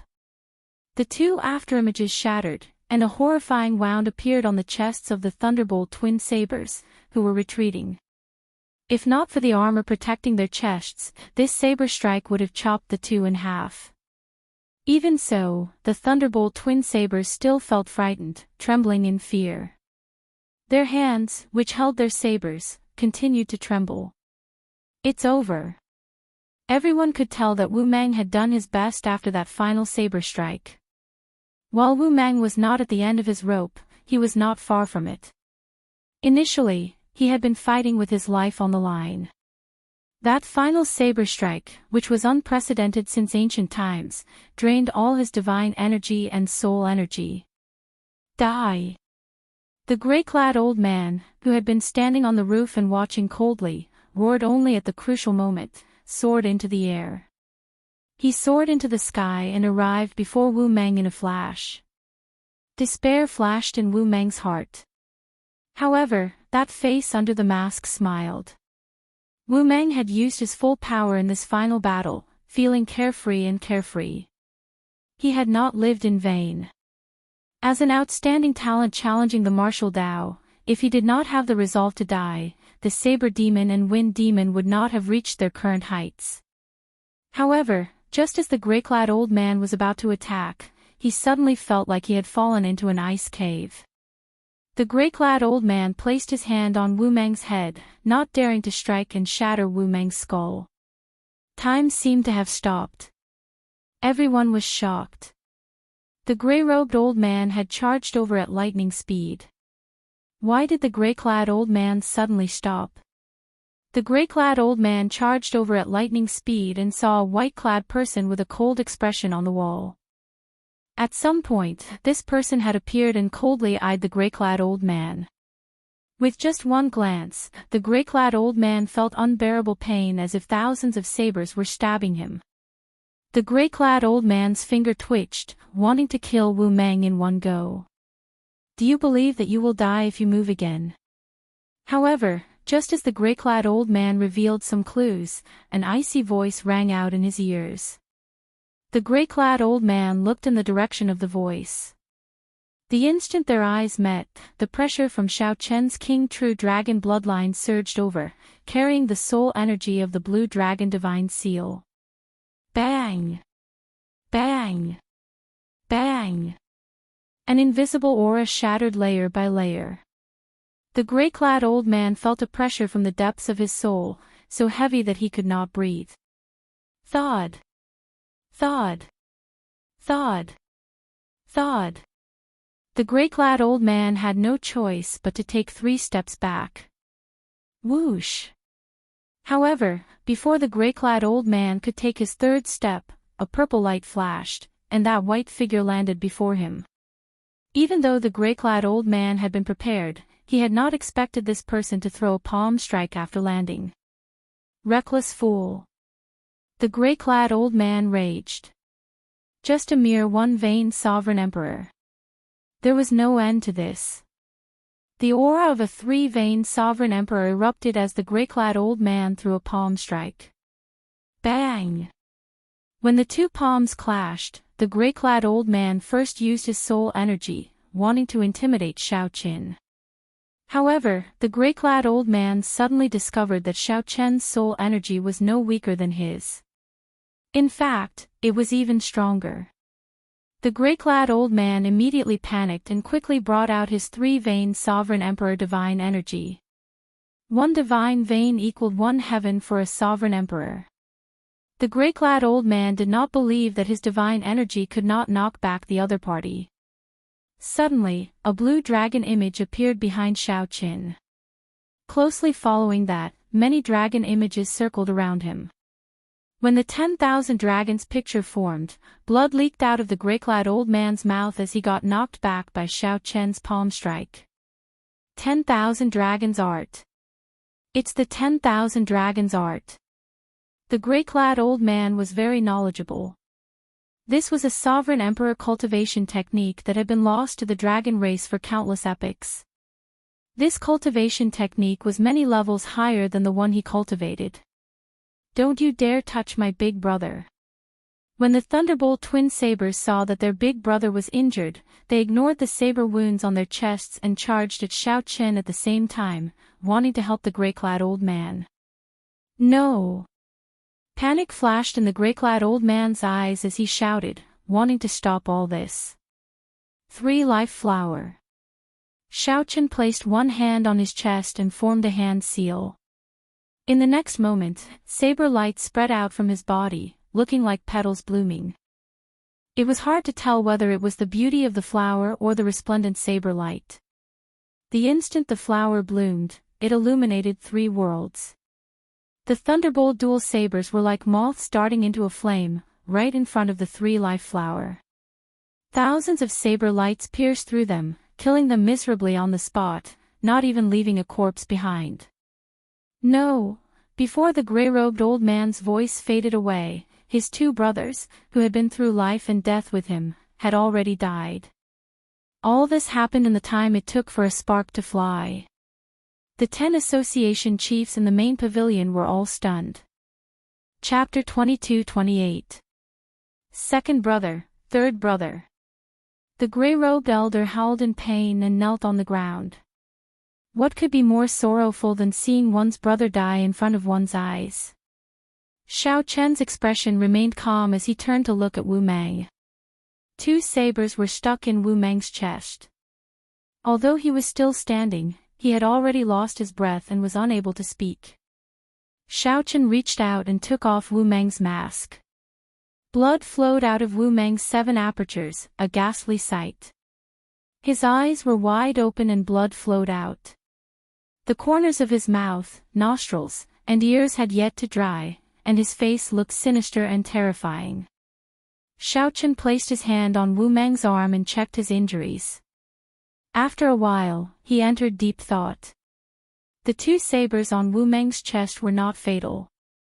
The truly fatal thing was that Wu Mang had exhausted all his qi and blood in battle, and his soul energy had dried up. Although he wasn't dead, he was hanging by a thread. Xiao Chen was a step too late. There was no need for the gray-robed old man to do anything. Wu Mang would die without a doubt. He would not be killed by others but killed in battle. Looking at the wounds on his body, Xiao Chen knew at a glance that he could have avoided it. As long as he activated the alloy battle armor, with his strength, he should be able to rush out. However, he didn't want to expose his identity, so he chose to fight to the death. So. A few more figures landed in the courtyard. They were Nangong Feng and the others, who had rushed over. Seeing that Wu Mang had not returned by daybreak, Xiao Chen decisively chose to look for Wu Mang. The others were a few steps behind him, only arriving now. Brother Wu. Seeing Wu Mang's appearance, Nangong Feng and the others immediately revealed pained expressions. Only Mo Chen calmly checked on Wu Mang's injuries. I've already sealed his divine seal to ensure that his soul doesn't scatter. He won't die, so don't be too sad. Mo Chen, take care of him. I'll be right back. Xiao Chen said softly and turned to look at the gray-robed old man. A trace of viciousness flashed in the old man's eyes, but he was not blinded by hatred. He looked coldly at Xiao Chen and quickly retreated.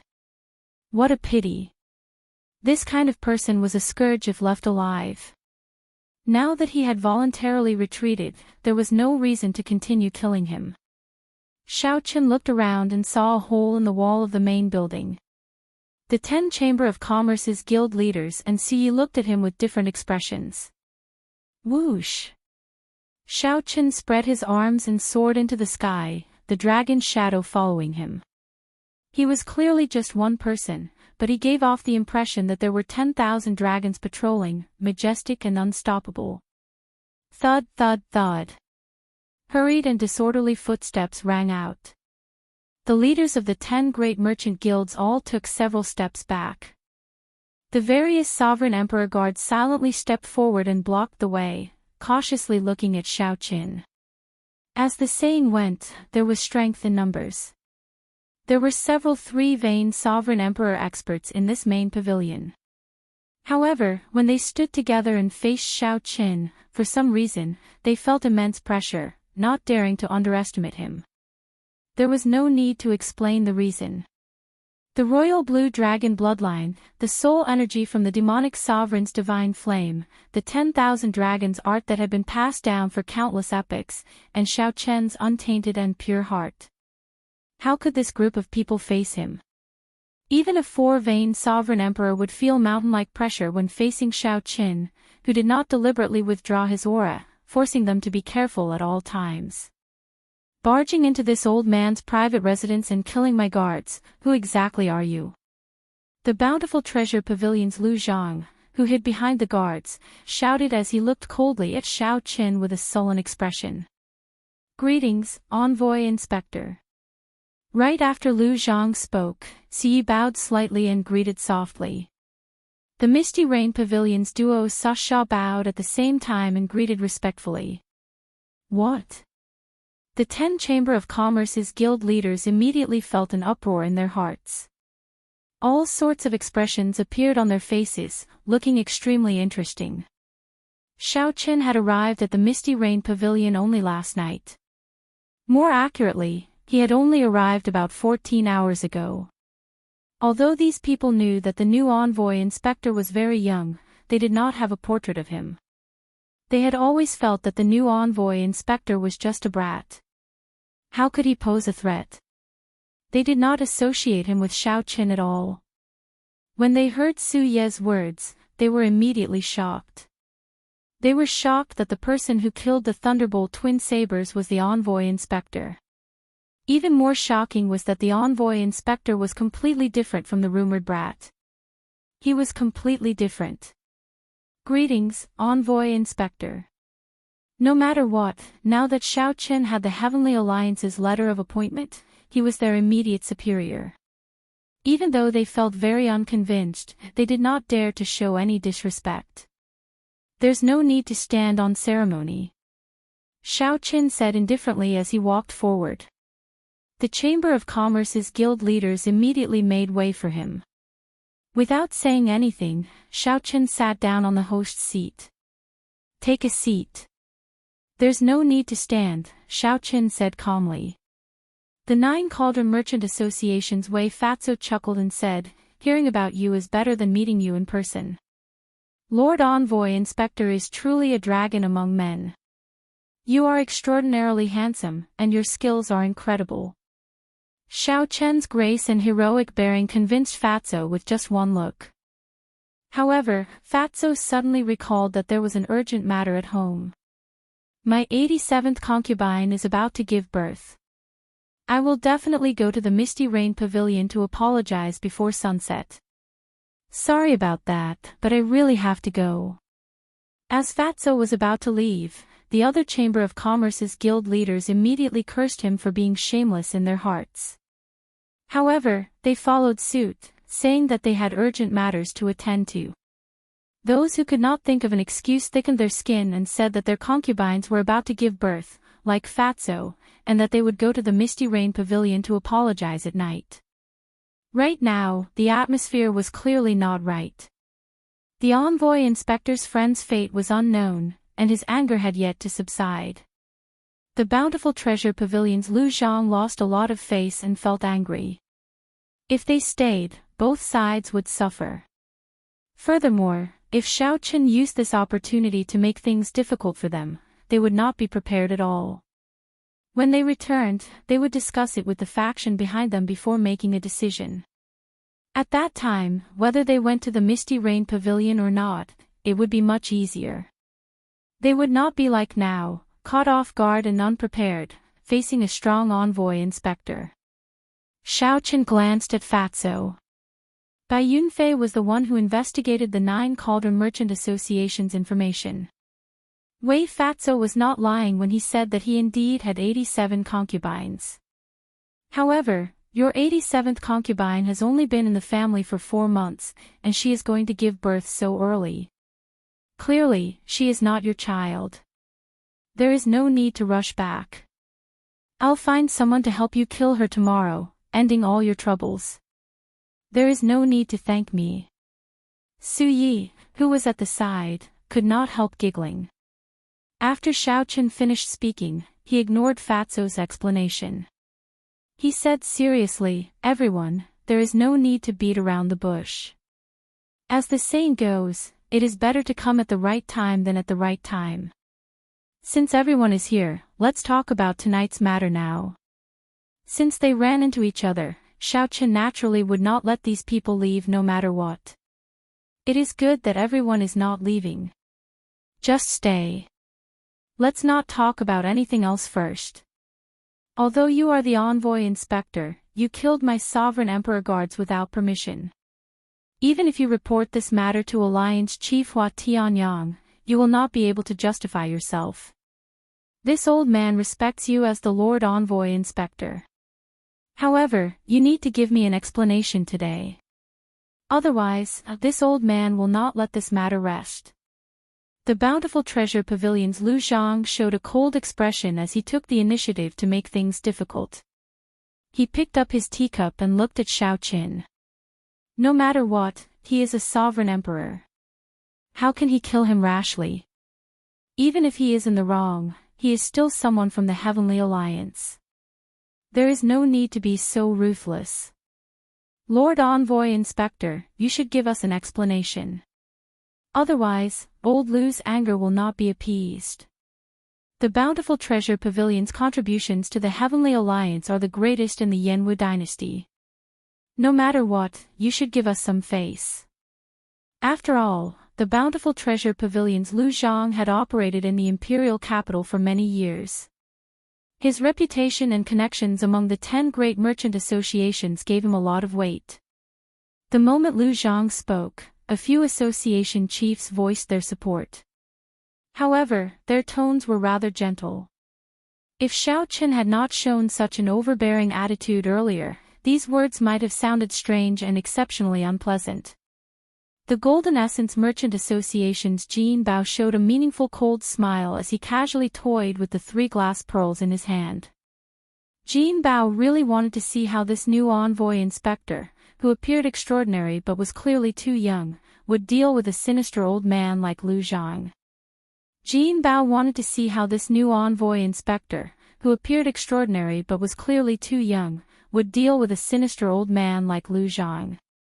Just based on his aura, one could not tell if Lu Zhang was a true dragon or a false dragon. The 9 Cauldron Merchant Association's Wei Fatso seemed to be thinking about how to defend himself against the problem of whether he had planted the Bountiful Treasure Pavilion or not, ignoring everything else. The association chiefs of the other merchant associations observed Xiao Chen's expression and cheered in their hearts. As long as the Bountiful Treasure Pavilion's Lu Zhang continued to be unyielding, the bigger the commotion, the better. It would be for the best if this envoy inspector could cause a commotion and not talk about collecting authority and auditing the accounts. If Xiao Qin did not deal with this properly, these neutral association chiefs would quickly join the ranks of those supporting Lu Zhang. The seemingly calm room was actually full of schemes, each harboring ulterior motives. There were undercurrents surging, boundlessly dangerous. However, Xiao Qin did not answer directly. Instead, he looked at Su Yi and asked, "Pavilion Master Su, what do you think?" Su Yi felt stunned when she heard that. Clearly, she had not expected Xiao Qin to throw the ball at her. This move also surpassed many people's expectations. Everyone immediately focused their gazes on Su Yi. Xiao Qin was forcing her to take a stand. There was no way out. Under everyone's gazes, the situation forced her into a corner. She could not avoid it. Su Ye's thoughts raced. In the blink of an eye, countless thoughts flashed through her mind. However, she soon figured out that she was very clear on Lu Zhang's background. However, she could not figure out Xiao Chen's background. No matter what, she could not offend Xiao Chen too much for now. Furthermore, when the two of them tested each other in the Misty Rain Pavilion, Xiao Chen did not show any hostility to her.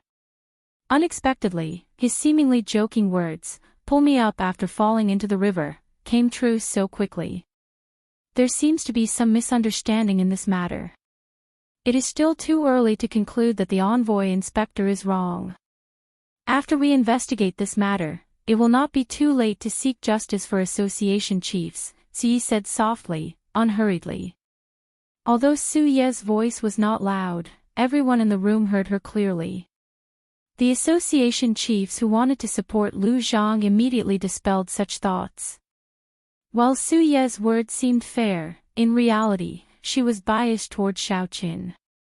Saying that it was too early to say that there was a misunderstanding completely dispelled Lu Zhang's intention to make trouble for Xiao Qin.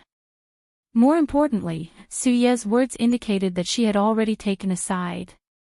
This was something worth pondering.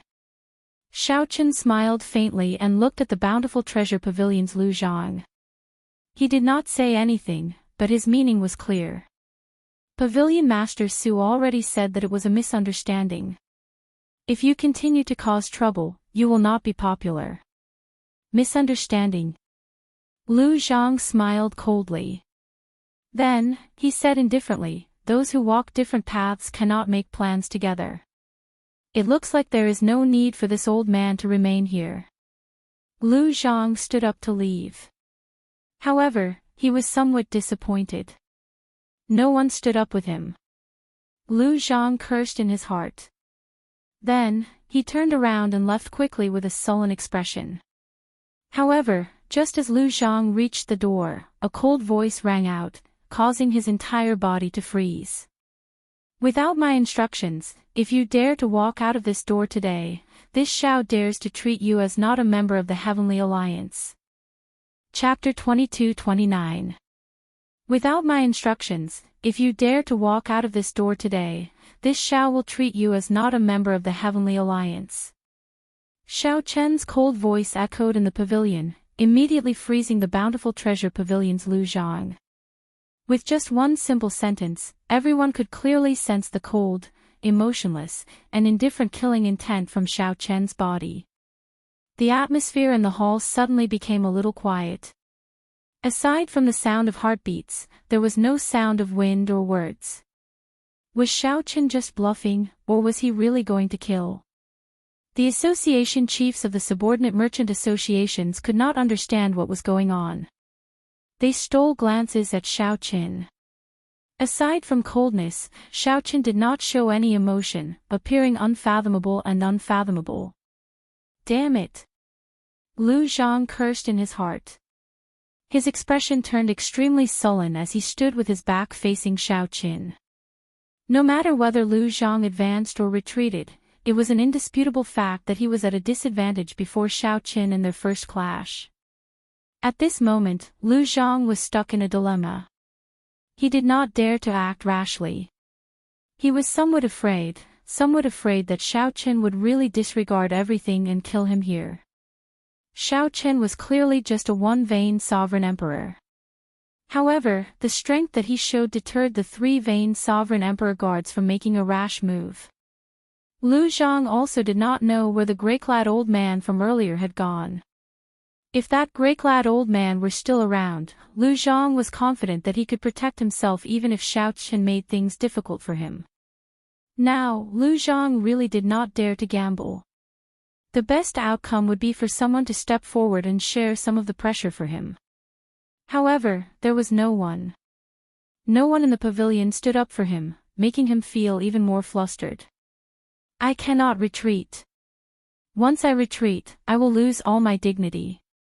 If word gets out that I was frightened by a brat, I will not retreat. In the future, how am I going to establish myself in the cruel imperial capital? Humph. If you want to play, this old man will play with you. At worst, this old man will die together with you. This thought just appeared in Lu Zhang's mind when he suddenly felt the killing intent behind him multiply, rising rapidly. It was Shao Chen casually moving his right hand, silently forming the Buddhist sect's 7-kill seal. Shao Chen's killing intent seemed to make time stop as it penetrated Lu Zhang's body. Like frost, it spread through his limbs, bones, and internal organs. As long as he dared to act rashly, Shao Chen would definitely kill him without the slightest mercy. Guild leader Lu, come back first. It won't be too late to leave after hearing what the envoy inspector has to say. Siyi frowned slightly and said softly. She did not wish to see an overly domineering Shao Chen. The moment this was said, Lu Zhang immediately heaved a sigh of relief. He said indifferently, all right, then this old man will listen to exactly what you have to say. The Golden Essence Merchant Association's Jin Bao smiled coldly in his heart. You are so scared that you nearly peed your pants, yet you are still stubbornly holding on. Shao Chen smiled faintly. His killing intent dissipated as he said softly, Chairman Lu, please take a seat. Lu Zhang's face was dark as he slowly sat down. However, he was no longer as overbearing as before. The other chamber leaders felt somewhat rueful. Even Lu Zhang had submitted to Shao Chen. How were they to face this new envoy inspector? Xiao Chen's gaze swept across the faces of the 10 merchant association's leaders. Then, he took out stacks of account books and stacked them up. Account books. Lord Xiao, what is the meaning of this? Do you not trust us? You want to check our accounts the moment you arrive. The one who spoke was the Heavenly Treasure Merchant Association's chief. Account books were always sensitive things, especially for the merchant associations under the Heavenly Alliance. When the Heavenly Treasure Merchant Association's chief saw the account books, all of them showed unsightly expressions. Even the calm Golden Essence Merchant Association's Jin Bao and the simple-minded Nine Cauldron Merchant Association's Wei Fatso showed somewhat grave expressions. They all looked at Xiao Qin, waiting to see how he would respond. Lord Xiao, I have checked these account books, Suyi said softly, raising her eyebrows. Suyi raised her eyebrows and said softly. The smile on her face was somewhat cold. Everyone had their own bottom line. Clearly, this account book was the bottom line of everyone present. As long as Xiao Qin dared to make a move, he would offend everyone here, forcing them into dire straits. Jin Bao twirled the 3 pearls in his hand as he said seriously, Lord Envoy Inspector, let me tell you a story. Once upon a time, there was a person who wanted to check the accounts on a whim. The story came to an end. Xiao Qin understood. He purposely asked, and then? Jin Bao replied calmly, there is no then. That is the end of the story. Those who dared to touch this bottom line are all dead. Jin Bao was referring to the previous 3 envoy inspectors, a disguised threat to Xiao Qin. No, this is just the end of your story. My story has just begun. Do you want to listen to me? Xiao Qin asked expressionlessly as he looked at Jin Bao. Jin Bao felt stifled. He could not understand Xiao Chen's question. So, he said seriously, please speak. Whoosh. Xiao Qin stood up and gently clapped his hand. Immediately, the stack of account books turned to ashes. Such a scene stunned everyone, not understanding what was going on. There are no problems with the account books. Pavilion Master Su has already seen them. How can I find any problems? These words should have made the various association chiefs happy. However, Lu Zhang and the others felt that things were not that simple. Xiao Qin paused for a while before continuing. According to the Heavenly Alliance's rules, the subordinate merchant associations have to hand over 60% of their profits to the headquarters every year. Everyone has been following this rule for the past few years. This time, I am not here to check the accounts or to make things difficult for everyone. I am doing this for everyone's benefit. From today on, the various merchant associations only have to hand over 40% of their profits to the headquarters. The moment Xiao Qin said that, the expressions of the 10 association chiefs immediately changed. Ha ha ha. The envoy inspector is really generous, reducing our burden by 20% in one go. However, the heavens can bear witness to my loyalty to the Heavenly Alliance, with the sun and the moon as my witness. How can I, this way, be a short-sighted person who covets small profits? Only when the Heavenly Alliance is strong can we gain a foothold in the imperial capital. I am still willing to hand over the profits as per the old rules. Wei Fatso stood up and patted his chest as he spoke righteously. Seeing that Xiao Qin was about to speak, Wei Dexin said, My lord, there is no need to say anything else. I have already made up my mind. There is no need to try and persuade me otherwise. Xiao Qin smiled coldly in his heart. In the past, they said they would hand over 60%. However, in reality, they were just making up the accounts. The profits that were truly handed over to the Heavenly Alliance's headquarters were less than 20%. The merchant associations and the noble clans of the dynasty split the profits in secret. In some years, the profits were not even 10%. Since Xiao Qin was here, he naturally would not allow such a thing to continue. Most importantly, this concerned his own interests. When the others saw Wei Fatso, they seemed to want to follow suit. Xiao Chen raised his hand to stop them. Then, he looked at Wei Dixin and said, I am not trying to persuade you. I am helping you. Here is a new contract. Take a look. If there is nothing wrong with it, change it to 60% and sign it. The contract was written on golden paper with bright red ink. At the end of the seal was Xiao Chen's inspector's seal and his own handprint. As long as Wei Fatso signed his name and stamped the seal of his Chamber of Commerce, he would be able to obtain the seal. This contract would take effect immediately within the Heavenly Alliance and could not be changed. With the contract in his hand, Wei Fatso took a look at it and his face turned pale. While Wei Fatso was looking at the contract, Xiao Chen took out the other contracts and handed them to the others one by one. You can sign the contract at 40%. No need to change it. Reset the past and redo the accounts. This will be supervised by Pavilion Master Su and Master Ku Yun's disciple, Mo Qin. We are willing to hand over 40% of our annual profits to the headquarters of the Heaven Alliance, effective immediately. Upon seeing these words, the faces of the Chamber of Commerce leaders changed dramatically. In the past, the accounts were all fake. They claimed to be 60%, but in reality, only less than 20% of the profits were handed over. Once this contract was signed, they would have to hand over at least 20% of their profits every year. 20% was not to be underestimated. Given the prosperity of the imperial capital, Yen City, this additional 20% was an astronomical figure.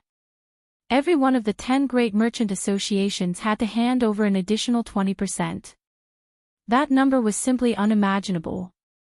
The Heaven Alliance's profits in the Yenwu dynasty in 1 year equaled 10 years, even a century. Back then, Xiao Qin, Mo Qin, and Bauer had calculated that if they did not fake the accounts, the benefits would outweigh the disadvantages.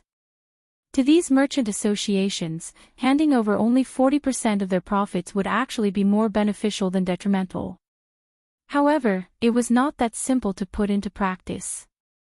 Every merchant association had connections with the noble clans of the dynasty or even the royal court behind them. A large portion of the profits that they embezzled went to these noble clans and the royal court.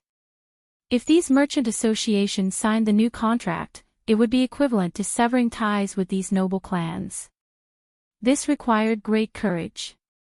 The true purpose of the new contract was not to suppress these merchant associations but to remove the noble clans that sucked blood from the Heavenly Alliance. Cutting off the tumor. However, the tumor had already penetrated deep into the marrow, even merging with the body. Cutting it off would result in self-injury. However, without such determination, the Heavenly Alliance's benefits in the Yenwu dynasty would become empty shells sooner or later. Xiao Chen's envoy inspector status would become a joke, not worth mentioning. When the disease was beyond cure, one had to have the courage to face death, use the strongest medicine and press forward. Chapter 22:30. No one dared to look directly at Xiao Chen's tyrannical aura. This was not the aura that a one-vain sovereign emperor should have. Xiao Chen had not even attacked Lu Zhang, yet he attacked Jin Bao. Furthermore, Jin Bao had been caught off guard. However, Jin Bao injured Wu Meng, Xiao Chen returned it to him in the same way, doubling it. The past was reset, and the accounts were redone. Lord Xiao, this is my declaration. Even the original owner, Lu Zhang, had left. Only Xiao Qin and Su Yi remained in the empty main pavilion. Without any warning, Xiao Chen's royal blue dragon bloodline erupted, and his eyes turned golden. Many thanks. Goodbye.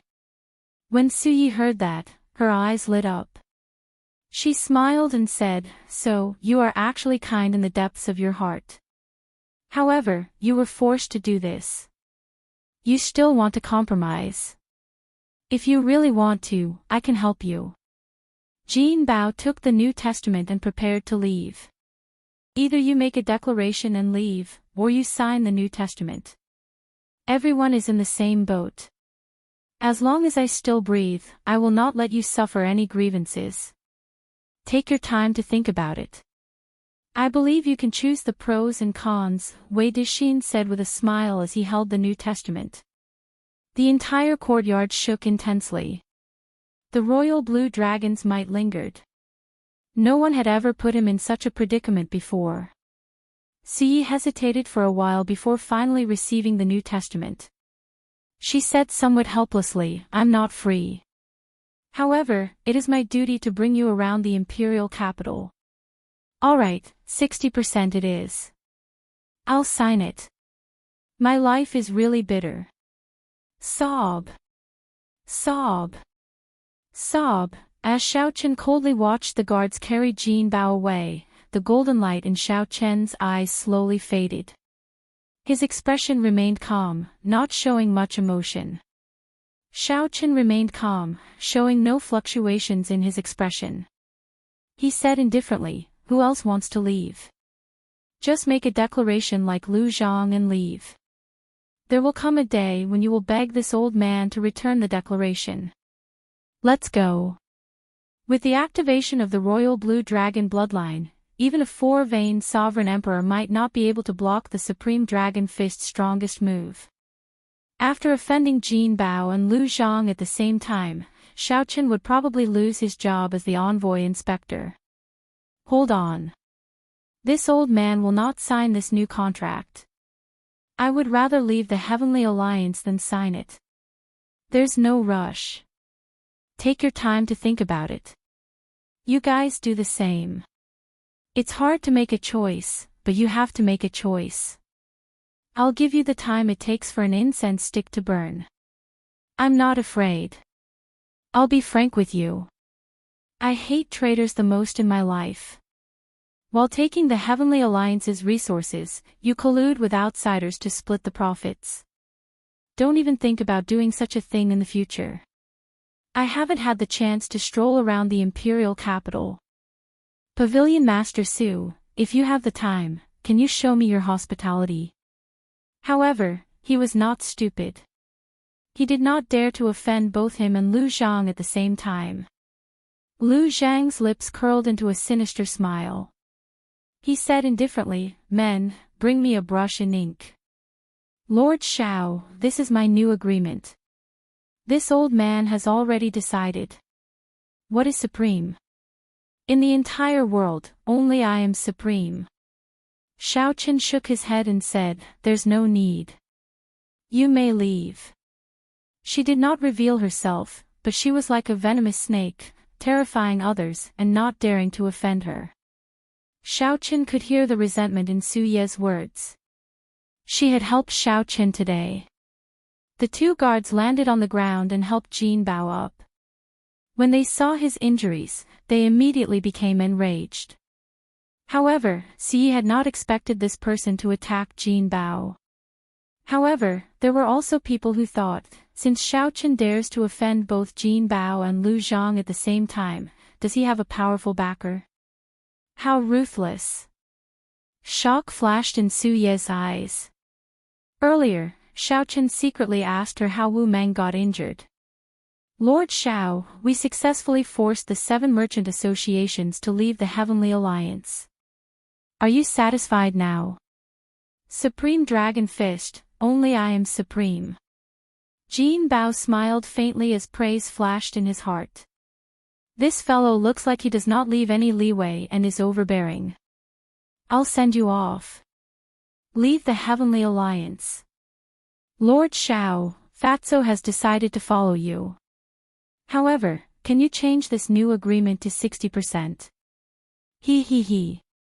Jin Bao toyed with the 3 pearls in his hand as he met Xiao Chen's gaze with a smile that did not reach his eyes. Then, he asked indifferently, Lord Xiao, are you asking this Jin to make a decision as well? Xiao Chen said softly as he handed the 3 copies of the new agreement, including Fatso's, to the other party. However, rage and murderous intent did not overwhelm Jin Bao's final bit of rationality. He knew that if the guards beside him dared to attack Xiao Chen, they would definitely die. Even if he gritted his teeth and endured the pain, he had to thank Xiao Qin for this punch. Seeing Xiao Qin injure Wu Meng, aside from being shocked, many of the association chiefs also made up their minds. Caught off guard, Jin Bao could not react at all. Xiao Chen's punch sent him flying. Bang! The first 4 words represented Xiao Chen's sincerity. He would not pursue the past of these association chiefs for falsifying accounts. The last 4 words represented Xiao Chen's ambition. He hoped to reshuffle the cards and establish his own order. The other association chiefs would have to think twice before making such a declaration. They did not have such confidence. Aside from the bountiful treasure pavilion's Lu Zhang, who had deep accumulations and strong connections, he did not fear such a declaration. Xiao Qin asked as he turned his head, not caring about it. Lu Zhang looked at Xiao Qin, and disdain flashed in his eyes. Then, he turned and left. I will take the new agreement back and study it carefully. I will definitely give Lord Xiao a satisfactory answer in the near future. Xiao Qin said calmly. This fatso's background was somewhat unfathomable. Suyi said in a somewhat piercing tone with a smile on her face. If Xiao Qin could not even protect himself, how could he protect the people in the same boat as him? In an instant, Fatty Wei was the only one left among the 10 chambers of commerce who was still in a dilemma. Lord Xiao, this is this old man's declaration. Lord Xiao, please keep it safe for now. No matter how forceful Xiao Qin was, he should not offend both of them at the same time. Have you heard of this saying? Seeking compromise through conflict. Many people appear overbearing and overbearing, showing an attitude of wanting to destroy both good and bad together. In reality, the more this is so, the more insecure they feel. However, they want to use this to seek compromise and gain a foothold for themselves. Pu Qi. Confusion flashed in Jin Bao's eyes. He turned around and asked, "What's the matter?" "Wrong. I am a bad person. I will not show mercy when I gain the upper hand. If these people take a step back, they can forget about making a comeback before me." Xiao Qin, hold it properly. Association chiefs. Xiao Qin would only believe Xiao Qin if Xiao Qin was willing to sign the new agreement at 60%. Otherwise, he would consider it even if Xiao Qin delivered himself to him. Xiao Qin extended his hand and gestured for Xiao Qin to leave. Then, he said, "Leave a declaration that you are voluntarily withdrawing from the Heavenly Alliance, and you may leave. Take care. I won't send you off." After writing the declaration of withdrawing from the Heavenly Alliance, Lu Zhang no longer stood on ceremony with Xiao Qin, directly addressing him by his name. Xiao Qin smiled faintly, immediately angering Su Yi. She did not want to bother with him anymore. The remaining Linlang Pavilion and the Ancient Cloud Merchant Association signed the new agreement in duplicate. Xiao Qin kept one for himself and handed the other to Xiao Qin. "Lord Xiao, can you allow this old man to return and discuss this for a while before making a decision? After all, this matter is very important and involves many people. This old man finds it hard to make a decision." As long as Xiao Qin was willing, he could add another punch to Jin Bao's death. I'm leaving. My 87th concubine is still waiting for me. I hope he is not my child." Compared to Lu Zhang, this Jin Bao was even more secretive among the 10 association chiefs. "All right, I will take good care of it.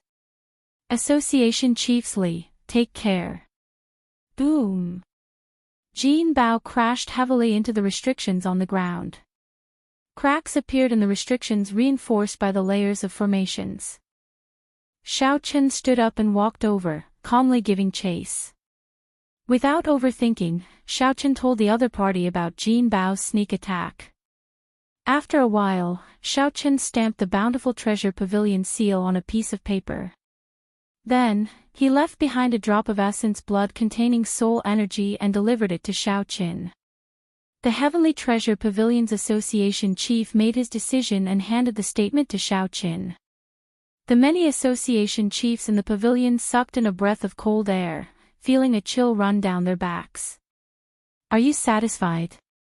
Wei Fatso put on an act, scowling miserably as he signed the new agreement, giving 60% of the profits. With someone taking the lead, others immediately followed suit. Soon, only the 3 association chiefs remained.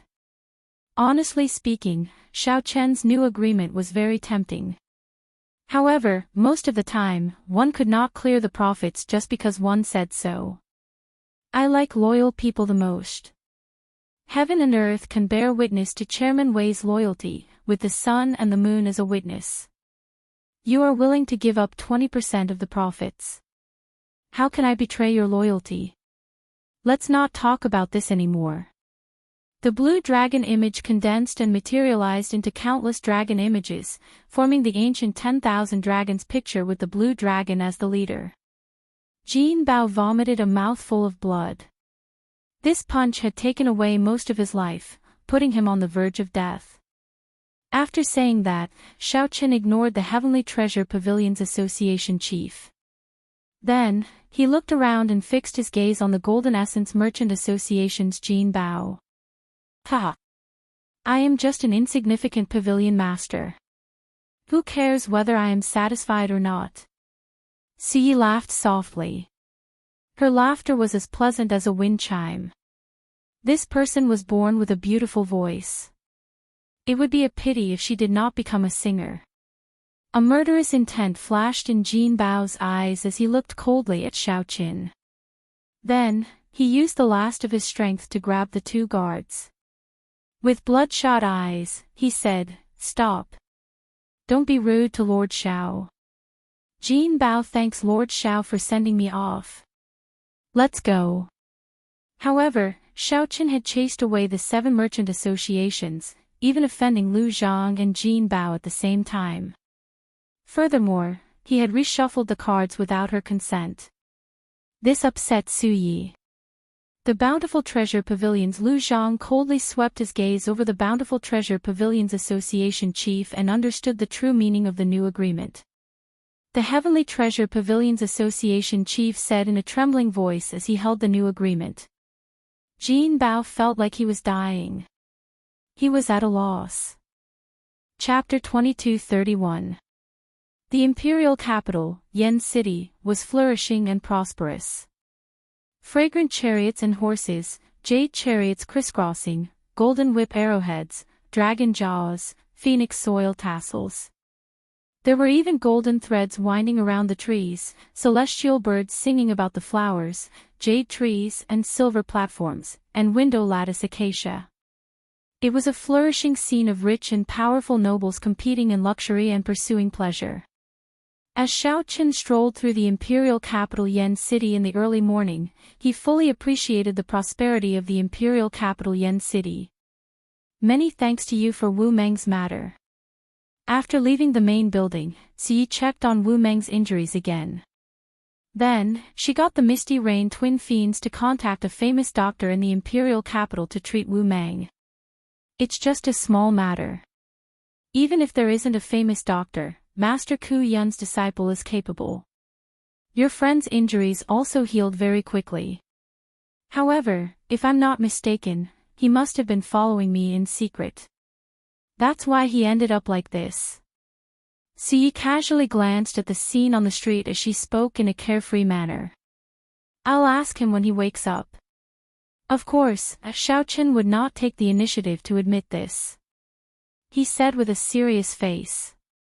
Act. Siyi thought disdainfully. Just as she was about to speak, a figure hurried over to them. The person who came was not very old and looked very young. He wore a simple green robe with a green one embroidered on his collar. This is a messenger from the Azure Phoenix Pavilion. Su Yi, who knew the various major powers of the imperial capital like the back of her hand, explained. Miss, you have good eyes. This must be young Master Xiao. Here is a letter for you. Please keep it well. After handing the letter to Xiao Qin, the messenger left quietly, his figure quickly drowning in the tide of people. Opening the envelope, Xiao Qin read the contents. There were not many words in the letter, just a simple sentence. I heard that benefactor Xiao has come to Yen City, and I am very happy. Let's meet at the Misty Rain Pavilion in 3 days. The Hidden Spirit Temple's little monk, Yuan Zhen. Xiao Qin put away the letter and thought to himself, how fast. This fellow has just arrived in Yen City, and he already received the news. He must have come for the key to the Divine Palace. It looks like I'll have to trouble you to prepare a private room for me in the Misty Rain Pavilion 3 days later. It's simple. I'll send someone to arrange it after I return. This small interlude did not interrupt Xiao Chen's mood. The capital's beautiful scenery was worth visiting. However, when he invited Su Yi out, he did not really want her to accompany him shopping. Instead, he wanted to test her attitude. However, there was no rush. He believed that Su Yi was more anxious than he was. As expected, after a while, Su Yi took the initiative to ask, "What do you plan to do next?" After chasing away the 7 merchant associations, the Heavenly Alliance's profits in the Yanwu dynasty decreased by at least 80%. Not only do you have to face pressure from the Heavenly Alliance, but you also have to face the threat of the noble clans in the capital. Xiao Qin said calmly, "We will take the initiative to attack. First, we will cut off the Heavenly Alliance's resources from these 7 great merchant associations. I Yun, one of sect, one with." A bright light flashed in Su Ye's eyes. In the end, she had underestimated this Xiao Qin. It looked like he came prepared. He was very clear about what he had done and did not regret it at all. Without Lord Mu Zifeng's approval, it will be difficult for me. Without Lord Mu Zifeng's approval, I'm afraid it will be difficult for me. The Misty Rain Pavilion managed the resources provided by the Heavenly Alliance's headquarters. Then, they distributed them to the 10 merchant associations. Based on the current situation, the Misty Rain Pavilion's authority was in Su Ye's hands. If she was not willing, it would be impossible for her to cut off the 10 merchant associations' resources. It's fine.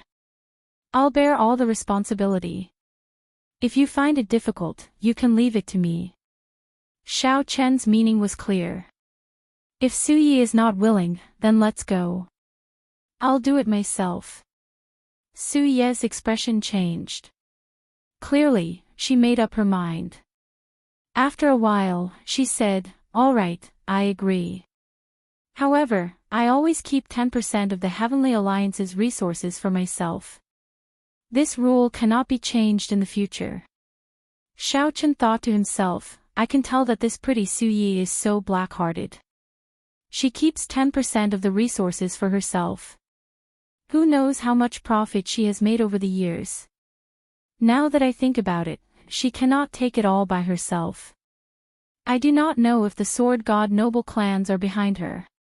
However, it is good that things are clear. Now that I know the other party's bottom line, many things will be easier to negotiate. All right, it is settled, then. Which one do you think is better, the 9 Cauldron Pavilion, the Lin Lang Pavilion, or the Ancient Cloud Merchant Association? There was no need to fall out with Su Yi for now. 10% of the resources was still within Xiao Chen's acceptable range. The Lin Lang Pavilion and the Ancient Cloud Merchant Association are at the bottom of the 10 merchant associations. They do not have deep ties to the noble clans, and their presence is negligible. That's why they dare to sign a new contract. If you want to support them, the 9 Cauldron Pavilion is the only choice. However, Fatso is not easy to deal with. He looks like he is acting crazy, but in reality, he is very ambitious and capable. Su Yi had a very high evaluation of Wei Dexin. She said seriously, if you are not worried about him biting back at you, there should not be a problem. It looks like this is the only choice. The 9 Cauldron Pavilion had a rather deep relationship with Xiao Qin. Su Yi looked at Xiao Qin and suddenly smiled. I discovered that I really cannot see through you. The Bountiful Treasure Pavilion is supported by the first prince. The Golden Essence Merchant Association is supported by the 13th prince. These two princes are very strong and have the ability to seize the throne. To think that you are not flustered at all. Can you tell me why you are so confident? Are you really not afraid of death? When Siyi saw that Xiao Qin was still thinking about how to support the 9-cauldron pavilion, she could no longer hold back. Siyi could no longer hold back. Including Monarch Yu, Xiao Qin had already offended 3 princes. Siyi simply could not understand how Xiao Qin dared to offend the royal clan in Yan City. I can tell you. However, you have to tell me, what is your relationship with the Sword God's noble clan? Xiao Qin asked softly with a smile, raising his eyebrows. Forget it. At the mention of the Sword God's noble clan, Su Ye's expression immediately changed, even turning somewhat cold. Xiao Qin entered deep thought. It looked like the other party's relationship with the Sword God's noble clan was not as simple as he thought. The Sword God's noble clan was a noble, orthodox clan. To think that they allowed a woman to manage a brothel in public. Actually, this was very strange, even more serious than when fiendish saber Shimu practiced the saber technique. Su Ye's expression was the same as the previous night. When Xiao Qin mentioned the Sword God's noble clan, the other party's expression immediately changed.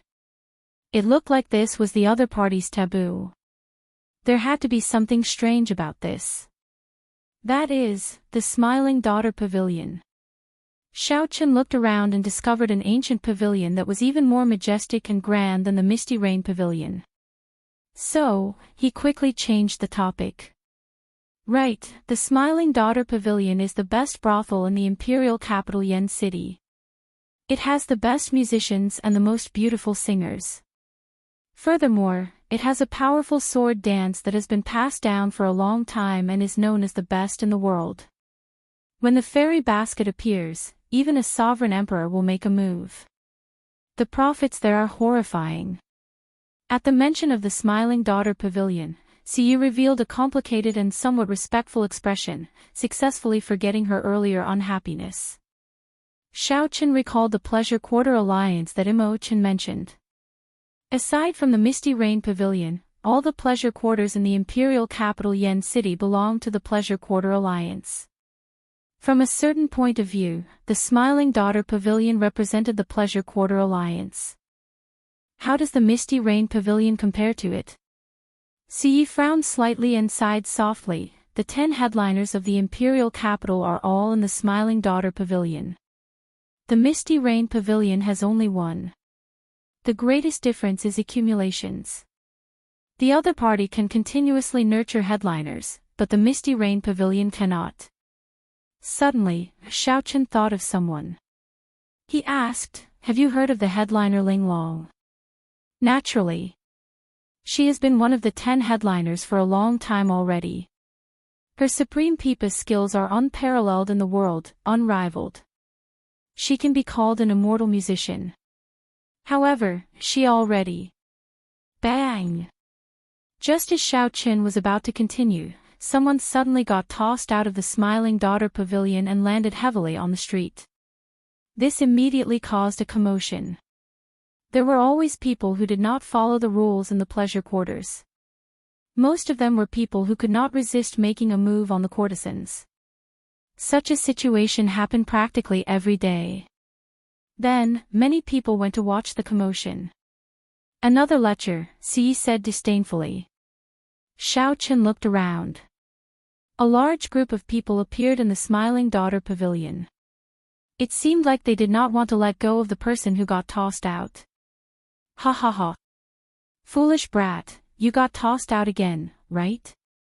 Big brother already told you not to go in. When the time comes, just snatch him away. However, you refused to listen. Ha ha ha.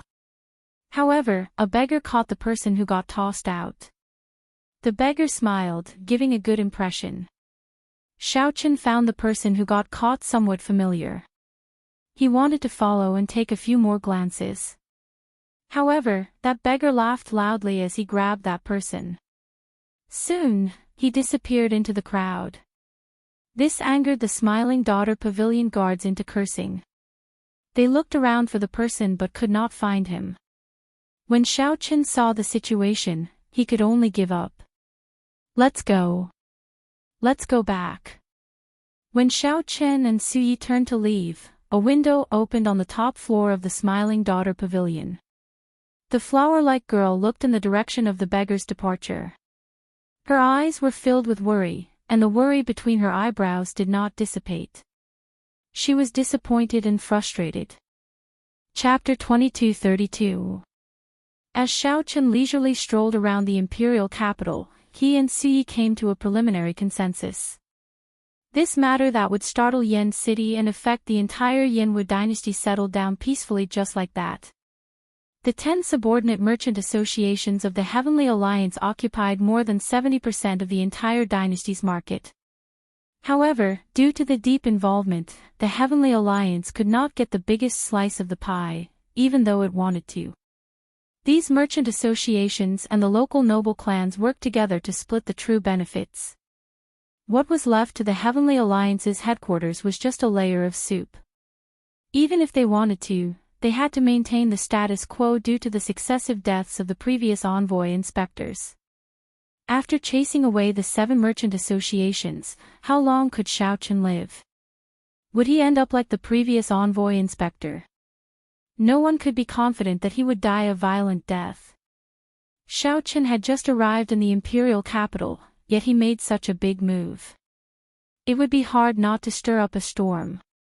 The road ahead was dangerous, and the storm would be hard to stop. Undercurrents gathered, waiting for the day to erupt. In the courtyard behind the Misty Rain Pavilion, Xiao Chen's mental state did not change, remaining calm. After killing the Thunderbolt twin sabers, the Mahamaya abstinence violation saber technique's 3-life flower, he tested out a small part of his skills. The results satisfied Xiao Chen. The 3-life flower was only at initial perfection, still far from great perfection. The more it was so, the more anticipation he felt. When it truly reached great perfection, how startling would the 3-life flowers might be. Aside from this, Xiao Chen gained a new understanding of the 10,000 Dragons art. The 10,000 Dragons picture materialized with the blue dragon as the leader was simply incomparable to the previous 10,000 Dragons picture. With the support of the new 10,000 Dragons picture, Xiao Chen could clash head-on with a 3-vein Sovereign Emperor with his 1-vein Sovereign Emperor divine energy cultivation, gaining the upper hand. Perhaps it has something to do with me activating the Royal Blue Dragon bloodline. A bright light flashed in Xiao Chen's eyes as he said seriously. No matter what kind of storm he stirred up, the most important thing now was to raise his strength. Without overthinking, Xiao Chen focused on refining his soul with the soul accumulating pill. At the same time, he continued to comprehend the 3-life flower and the 10,000 Dragons art's first layer. He could clearly feel his strength increasing at every moment. The strength of the Royal Blue Dragon bloodline was slowly manifesting itself, giving Xiao Chen endless transformations. 3 lives flower. When the flower blooms, it illuminates 3 lives. What it pursues is the instant of eruption, the ultimate power. If you want to increase this explosive power, you have to give the flower nutrients and light before it blooms, and then accumulate the power to bloom. No, that's not right. If I can't untie this knot, I'm afraid I can only reach initial mastery of the 3 lives flower. Where did I go wrong? Difficult, difficult, difficult. Maybe I was wrong from the beginning. Maybe I'm confused now. I should pursue my initial feeling and walk straight to the end. During these 3 days, Xiao Chen's cultivation of the 10,000 Dragons art and nourishing his soul energy went smoothly. With the help of the Sovereign Blue Dragon bloodline and the soul accumulating pill, he improved rapidly. Only the cultivation of the 3-life flower reached a bottleneck, stopping at small success. The 3-life flower and the Mahamaya abstinence violation saber technique's 5th move were much more difficult than expected. The instant the flower blooms, the three illuminations, Xiao Chen muttered to himself as he paced around the courtyard. Then, he looked up and saw jade-green decorations in the mirror lake behind the misty rain pavilion. When Xiao Chen looked carefully, he saw lotus leaves forming a green sea growing in the lake. When he looked into the distance, he could see blue flowers growing among the lotus leaves. Blue lotus flowers. This startled Xiao Chen slightly as he recognized the origins of these flowers. The blue lotus flower was also known as the water lily. It symbolized holiness, dignity, and solemnity. This flower had many connections to the Buddhist sect. Due to the hidden spirit temple, blue lotus flowers were rather common in the imperial capital. The lotus flowers had already bloomed beautifully. At some point in time, they looked very beautiful on the mirror lake. Perhaps I really was wrong at the start. The instant the flower blooms, it illuminates 3 lives. It is not the instant the flower blooms but the illumination of 3 lives. What it pursues is not the instant of eruption but the saber strike after the flower blooms. Xiao Chen's eyes lit up, and he immediately revealed joy on his face. He quickly closed his eyes and started comprehending again. Boundless veritable essence energy and soul energy poured into his chest from his limbs and bones. Instantly, specks of light shot out from his chest. In the next moment, when Xiao Chen opened his eyes, blue petals silently bloomed from his body. The immortal flowers bloomed, and a blue lotus flower made of pure saber intent instantly bloomed with Xiao Chen as the center. Xiao Chen was not done yet. He drew the tyrant saber, and a saber light shot out. Instantly, the sky filled with blue lotus flowers. The light of the blue lotus flowers illuminated the entire world. He could not see the misty rain pavilion, the mirror lake, or even the imperial capital, Yan City. Only the lotus flowers bloomed, filling the sky with light and shadows, creating a dreamlike space. As the light and shadows changed, the various scenes that Xiao Chen experienced flickered in the surroundings, twisting into shadows. As Xiao Chen stood on the blue lotus flowers, his eyes looked crystal clear. His mortal heart was transparent and bright. So, that is the case. My heart is the foundation of this move. When the mundane heart is covered in dust, the instant the flower blooms, it is cleansed and illuminated for 3 lifetimes. Xiao Chen only drew the tyrant saber. If he drew the soul weapon Heavenly Slayer, who knew what kind of dreamlike scene this 3-life flower would show? With a thought, the light and shadows scattered, and the blue lotus flowers under Xiao Chen retracted.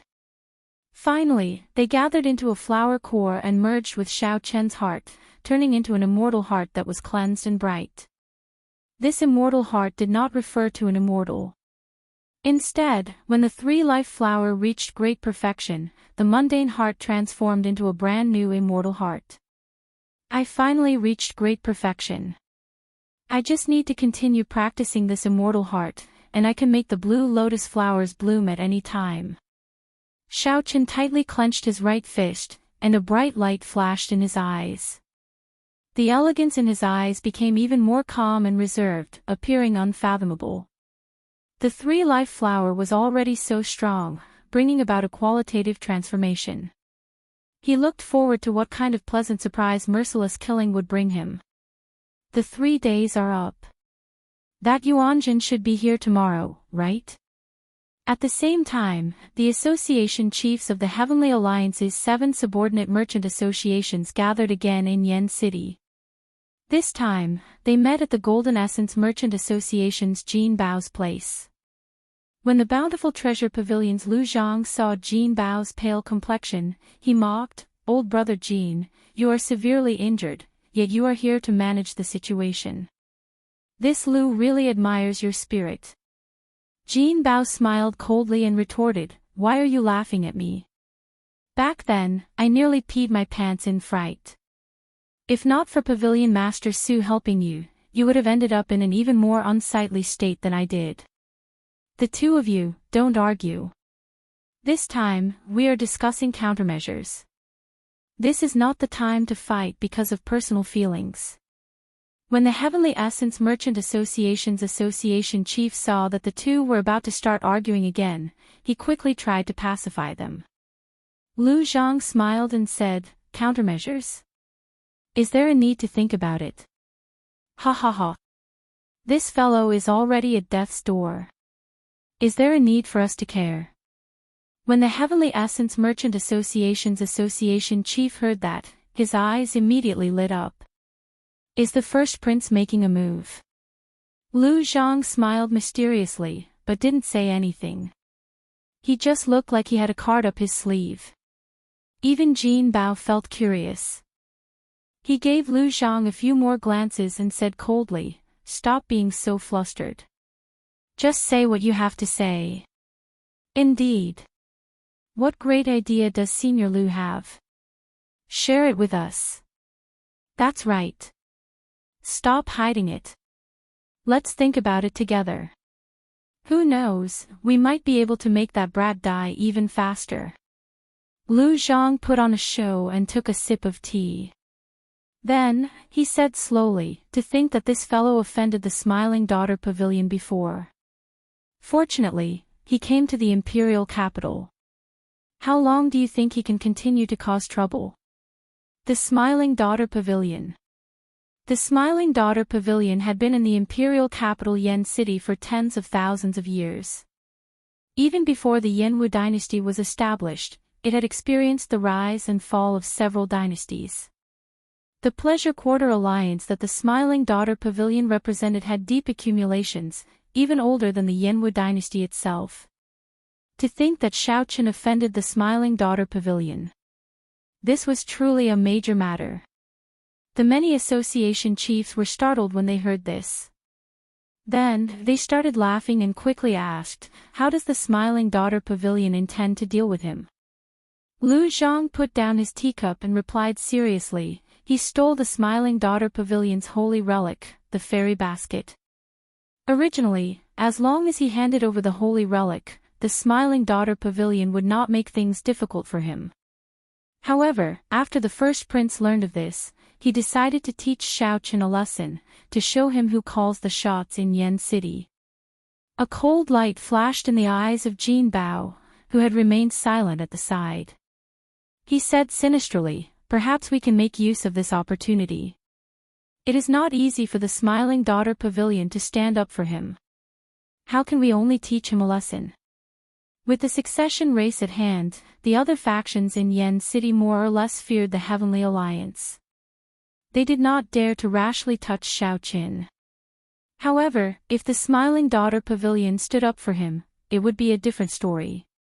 The Pleasure Quarter Alliance did not fear the Heavenly Alliance in Yan City. There was no need for them to fear anything. Shaoqin offended many factions, affecting the interests of many noble clans. They could no longer hold back and wanted to make a move on him. Now that an opportunity presented itself, no one would give it up so easily. The 13th prince only told me one thing: either I don't touch him, or once I do, I will ruthlessly trample on him, not giving him a chance to turn things around. Jin Bao felt that this was not enough. He threatened in a sullen voice, "Shaoqin is a vengeful person. Don't think that he will submit just because you teach him a lesson. There are only two outcomes for opposing him. Either he kneels, or we kneel. If you do not want to kneel, then listen to me this time."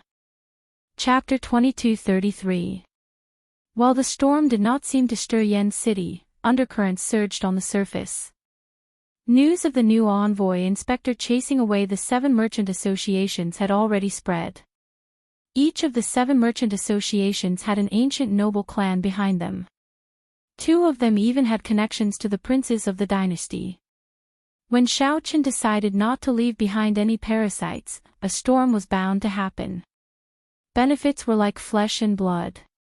Shaoqin used a knife to cut off other people's flesh, cutting off other people's blood.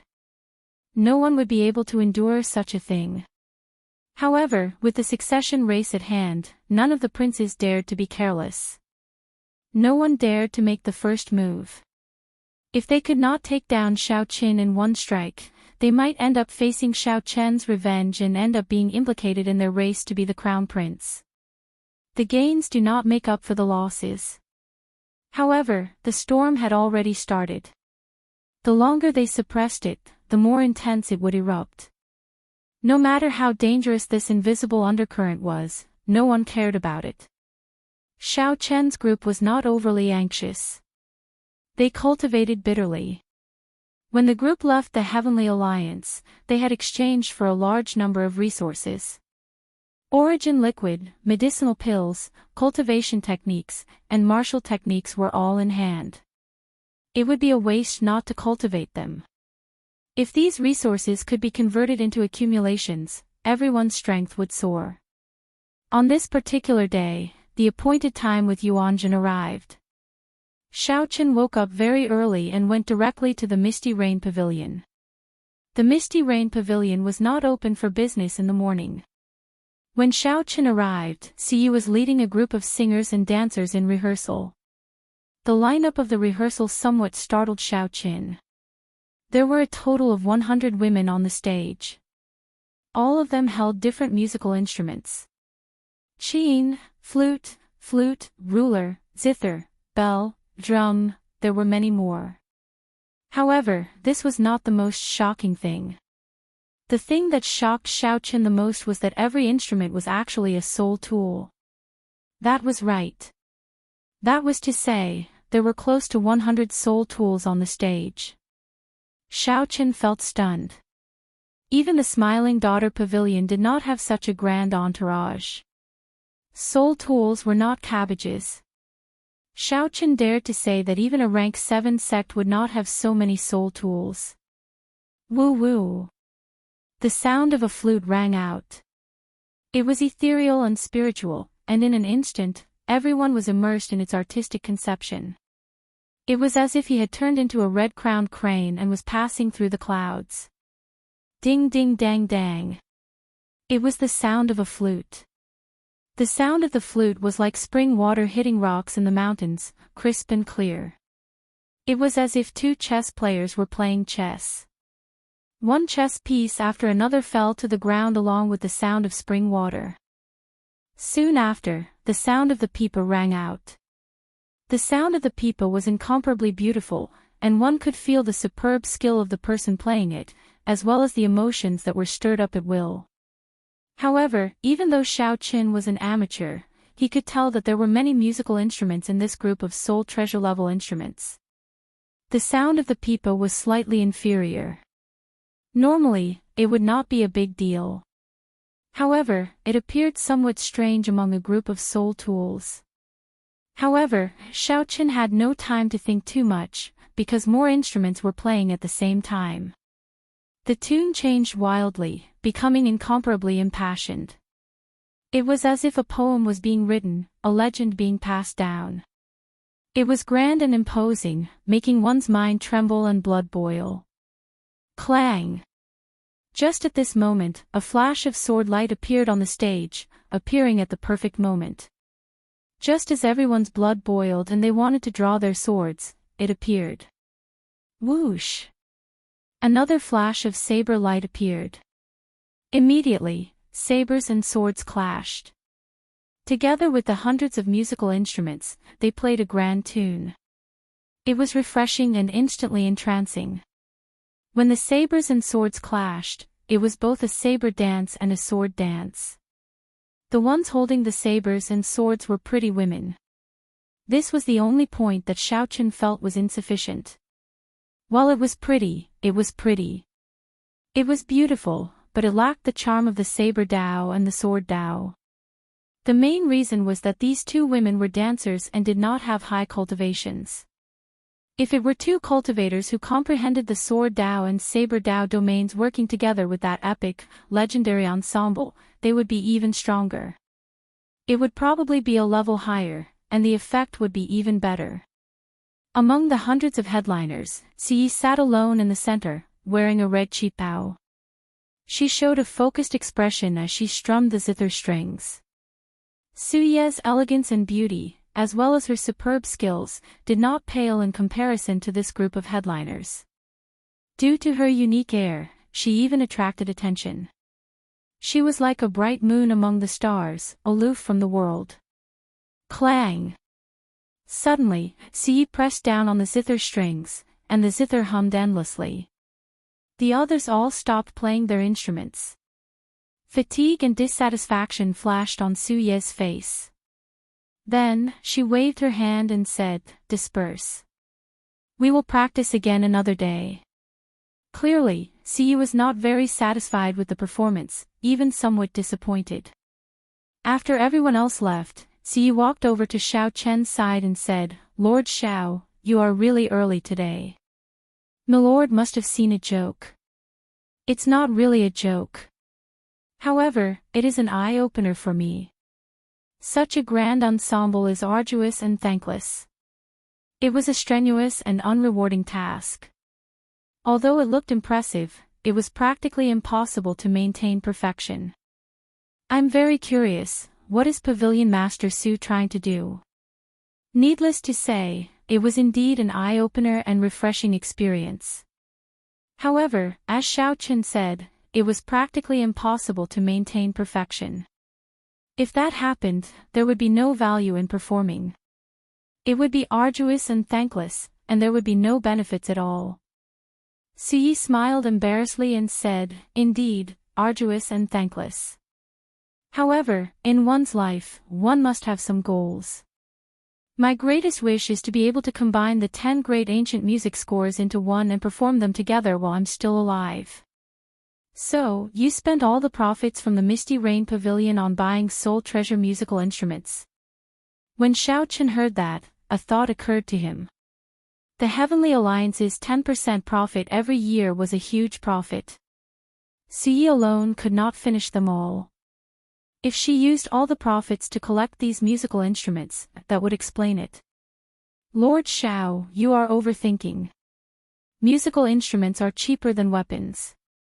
The Heavenly Alliance's profits are not enough to collect so many Soul Treasure musical instruments. My mother collected several of them, but it is still far from enough," Siyi said seriously. When mentioning these soul tools, Siyi did not try to hide anything. "Speaking of which, I still have not properly thanked Pavilion Master Su for helping me out previously. Coincidentally, I happen to have a pipa with me. If you are willing, I can lend it to you." Xiao Chen entered deep thought. Then, he took out the medial grade soul tool pipa from the Scarlet Blood Pirate King's inheritance and handed it to Suyi. Profound heaven. Suyi held the pipa in her hand and adjusted it for a while before starting to play it.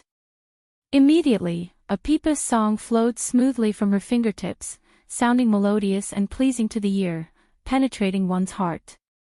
This made Xiao Chen feel embarrassed. Compared to the pipa that he played randomly in the past, he simply did not know what this was. Good pipa. The pipa was also known as the huqin. Suyi praised softly, unable to put it down. Unconcealable joy flickered in her eyes. This was pure joy, just like when Xiao Chen found the Heavenly Slayer's spirit weapon. This was a bladesman's pure love for the saber. "Lord Xiao, state a price." "No matter how much this pipa is worth, I want it," Siyi said softly as a bright light appeared in her eyes. Xiao Chen sighed, "How unfortunate. I was going to give this pipa to my martial nephew, so that he can use it as a token of love." "You can use it first. I cannot make the decision. Otherwise, I would have given it to you directly." "That is indeed unfortunate." Suyi felt somewhat disappointed. However, she still said joyfully, "Thank you, Big Brother Xiao. This is good. Ziyun will not have to complain anymore. The person you are waiting for is already in the private room. He arrived last night. In that case, I'll go first." When Xiao Chen reached the private room, he saw a cloaked person who had been sitting there for a long time. When this person saw Xiao Chen arrive, he removed his cloak and revealed his shiny bald head. This was the smiling Yuanjin of the Hidden Spirit Temple. "Benefactor Xiao, how have you been?" Xiao Chen said indifferently, "Stop being so polite. You want the ethereal immortal palace key, right? It is yours in the first place. I do not intend to keep it. Yuanjun felt disdain for Xiao Qin in his heart. If it were in the past, he might have believed him. However, after being tricked by Xiao Qin several times, it would be strange if he still believed him. However, you have to tell me where the ethereal immortal palace's language is.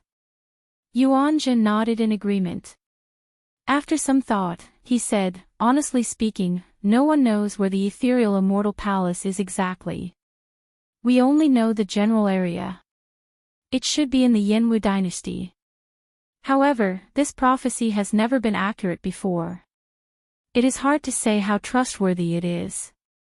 Xiao Qin entered deep thought. Chu Chaoyun had said the same thing. The ethereal immortal palace lived up to its name. It was indeed ethereal. Every prophecy said that it would appear. However, it never did. Perhaps the true location had not been determined yet. It should be in the Yanwu dynasty. I heard that the universe origin sects Daoist, the profound heaven's holy sun, the abyssal underworld's people, the Shuowu dynasty's people, and the factions behind the ethereal immortal palace keys are all making preparations. Yuanjun told Xiao Qin some of the secrets he knew to show his sincerity. Ka Xie. Just at this moment, the door to the private room opened, and Siyi walked in. At the crucial moment, Yuanjun quickly pulled up his hood, covering his shiny bald head. Siyi gave Yuanjun a somewhat strange look. Then, she handed an invitation to Xiao Qin and said, Xiao Qin, your invitation.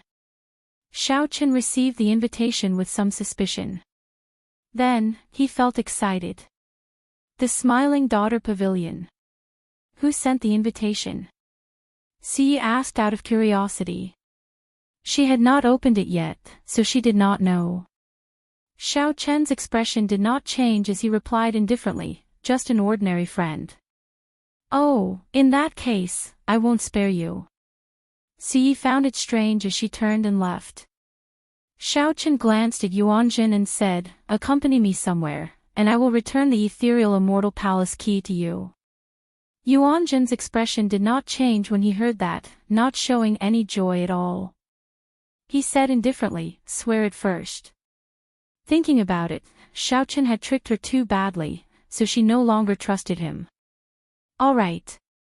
I, Xiao Qin, swear that as long as you accompany me to this invitation, I will definitely return the ethereal immortal palace key to you. Xiao Qin said seriously with a sincere expression. Only then did Yuanjun reveal some joy. He smiled and said, all right, I promise you. As long as it is not a pleasure quarter, this humble monk can accompany you anywhere. Chapter 22:34. As long as you do not go to a pleasure quarter, this humble monk can accompany you anywhere. When Xiao Qin heard that, he felt somewhat apologetic. Sorry, the place I want you to go is really a pleasure quarter. However, Xiao Qin could not be blamed for this. Even if he used his toes to think, he knew that the Smiling Daughter Pavilion coming to seek him out would not be for anything good. According to the information that Xiao Qin obtained, the Smiling Daughter Pavilion was very close to the first prince Wang Fei. Furthermore, the first prince happened to be the Bountiful Treasure Pavilion's backer. The Smiling Daughter Pavilion invited Xiao Qin for a gathering for no reason. It might have something to do with this. If Xiao Qin had Yuanjun's company, it might be of some unexpected use when necessary. Benefactor Xiao, when are we leaving? Yuanjun asked somewhat impatiently. He had been waiting for the ethereal immortal palace key for a long time already. It was rare for Xiao Qin to make a vow. With this guarantee, it would naturally be faster. There's no rush. The appointed time is tonight. Xiao Qin showed a calm expression as he asked softly, speaking of which, how much do you know about the Yanwu dynasty's princes? When Yuanjun heard that, he looked at Xiao Qin warily. Then, he asked, why are you asking this? Could it be that you want to participate in the succession race? After sizing up Xiao Qin for a while, Yuanjun seemed to understand something. That's right. With your strength and status, you are barely qualified to participate in the succession race. However, you have to think this through. A large part of the reason why no one has made a move on you is that you have not chosen a side. Once you choose a side, you will cross the bottom line of the other princes. You have to think carefully about the consequences you will face at that time. Shao Chen raised his eyebrows in surprise. Unexpectedly, you seem to understand my current situation rather well. Haha. You just arrived, and you already killed Duke Yun's son. Before coming to the Misty Rain Pavilion, I heard that you forced away the 7 merchant associations, cutting off their Heavenly Alliance supply. Your actions are getting bigger and bigger. It would be hard for me not to know about it. Yuanjun smiled faintly, not hiding his understanding of Shao Qin. It looks like the Hidden Spirit Temple is not as detached as I imagined. The Hidden Spirit Temple probably knows all the matters of the entire dynasty, no matter big or small. Tell me, which princes have the highest chance of becoming the crown prince?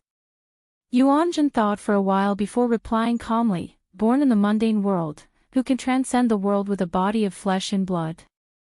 Right now, the ones with the most hope to become the crown prince are naturally the first Prince Wang Fei, the 8th Prince Wang Feng, and the 13th Prince Wang Yi. The first prince is the oldest and is steady and polite. The imperial ancestral temple's patriarchs like to respect the older generation. This is his greatest reliance. The 8th prince, Wang Feng, had the most outstanding talent. Behind him was the Divine Sword Pavilion, and many rank 7 sects supported him. The 13th Prince Wang Yi's mother was the current Empress Yan. He was doted on at a young age and was the favorite of Yan Huang. If Yan Huang could make its own decisions, it would definitely pass the throne to the 13th prince. A pity that it can't. As for the other princes, there is no lack of ambitious people. Unfortunately, their background and henchmen are a bit lacking. They can't compare to these 3 popular princes. Shao Chen thought for a while before saying, based on what you said, barring any unexpected surprises, the next Yan Emperor will be one of these 3 princes. Yes, that is what the Hidden Spirit Temple thinks. The two chatted for a long time. After Yuanjun's introduction, Shao Chen gained a new understanding of the Yanwu dynasty's royal court. The succession race has already reached the final stage of preparation. At that time, all the princes will be required to participate in it. They will enter the Yan Emperor's secret realm and accept the test passed down by the ancestors. The final victor will be the Yan Emperor's crown prince. Yuanjun thought for a long time before saying, "It is best that you do not participate rashly. Every succession race involves the factions of the entire Great Thousand Realms. The Bushan Palace, the Profound Heaven Holy Land, and the Universe Origin sect will pay attention and even participate personally. The Hidden Spirit Temple has a rather special relationship with the royal court. It is not like the Universe Origin sect and the Profound Heaven Holy Land, which directly govern the dynasty. Hence, the Yanwu dynasty succession race will attract the various factions to place their bets, attracting the attention of the entire martial epoch." Yuanjun's words implied that Shao Chen was alone. It was not realistic for him to participate in the succession race. However, Shao Chen smiled faintly and did not argue. He did not want to participate. However, the situation forced him to. He needed to understand. When Shao Chen looked at the sky, it was already dark. The Misty Rain Pavilion slowly turned lively. Shao Chen stood up and said, "Let's go. It is time for us to keep our appointment." As Yuanjun left, he hid his entire head in his hood, lest someone recognize him. The Hidden Spirit Temple held a transcendent position in the Yanwu dynasty. It was even deified by the ordinary people. If Yuanjun were recognized, it would definitely cause a huge commotion in the entire Yanwu dynasty.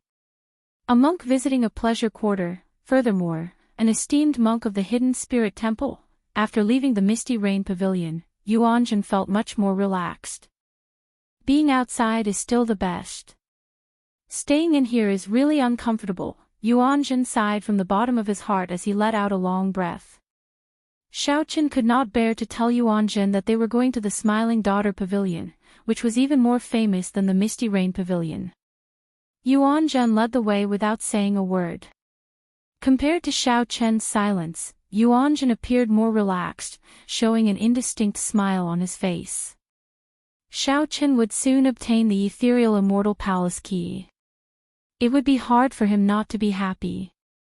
No matter how long the road was, it would come to an end eventually. The magnificent Smiling Daughter Pavilion, which was brightly lit in the night, looked like a resplendent pearl.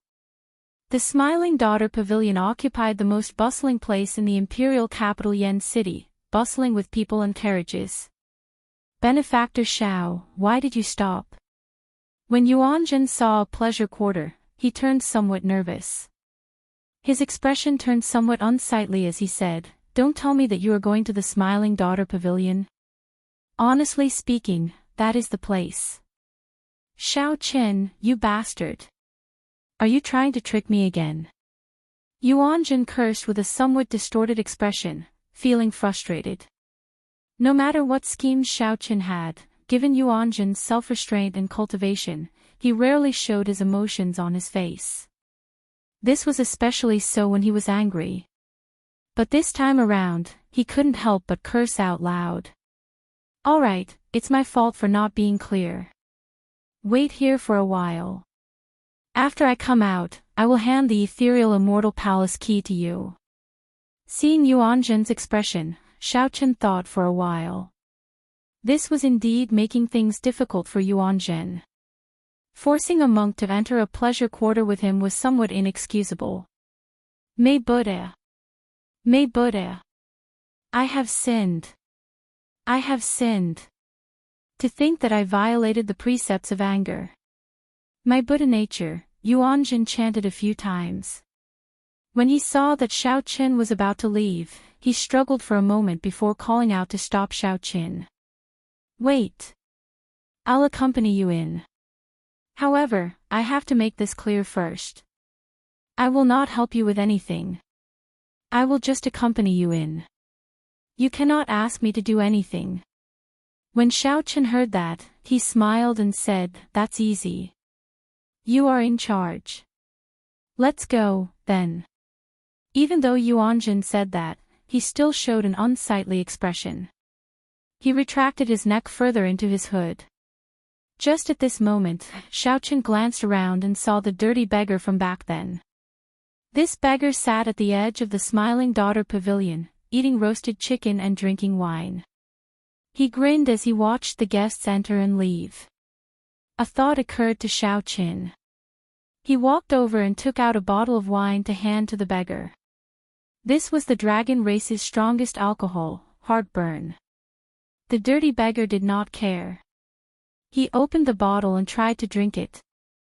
Xiaoqin quickly stopped him and said, "This wine is too strong. If you can advance to Sovereign Emperor in the future, drink it. The benefits will be boundless." Haha. It turns out that I can't drink this lousy wine before advancing to Sovereign Emperor. The beggar mocked. Then, he said carelessly, "In that case, I'll return it to you." This beggar doesn't want it anymore. When Yuanjun heard that, he thought to himself, this beggar does not look like an ordinary person when he smiles. Unfortunately, he is not sensible. Since it is a strong wine, if I guessed right, it should be the dragon race's strongest alcohol, heartburn. Back then, Xiaoqin used this wine to make a name for himself at the Peach Blossom Gathering. Many sovereign emperors sought it, yet Xiaoqin gave it to a beggar. Furthermore, the beggar boasted shamelessly. Xiaoqin did not take it.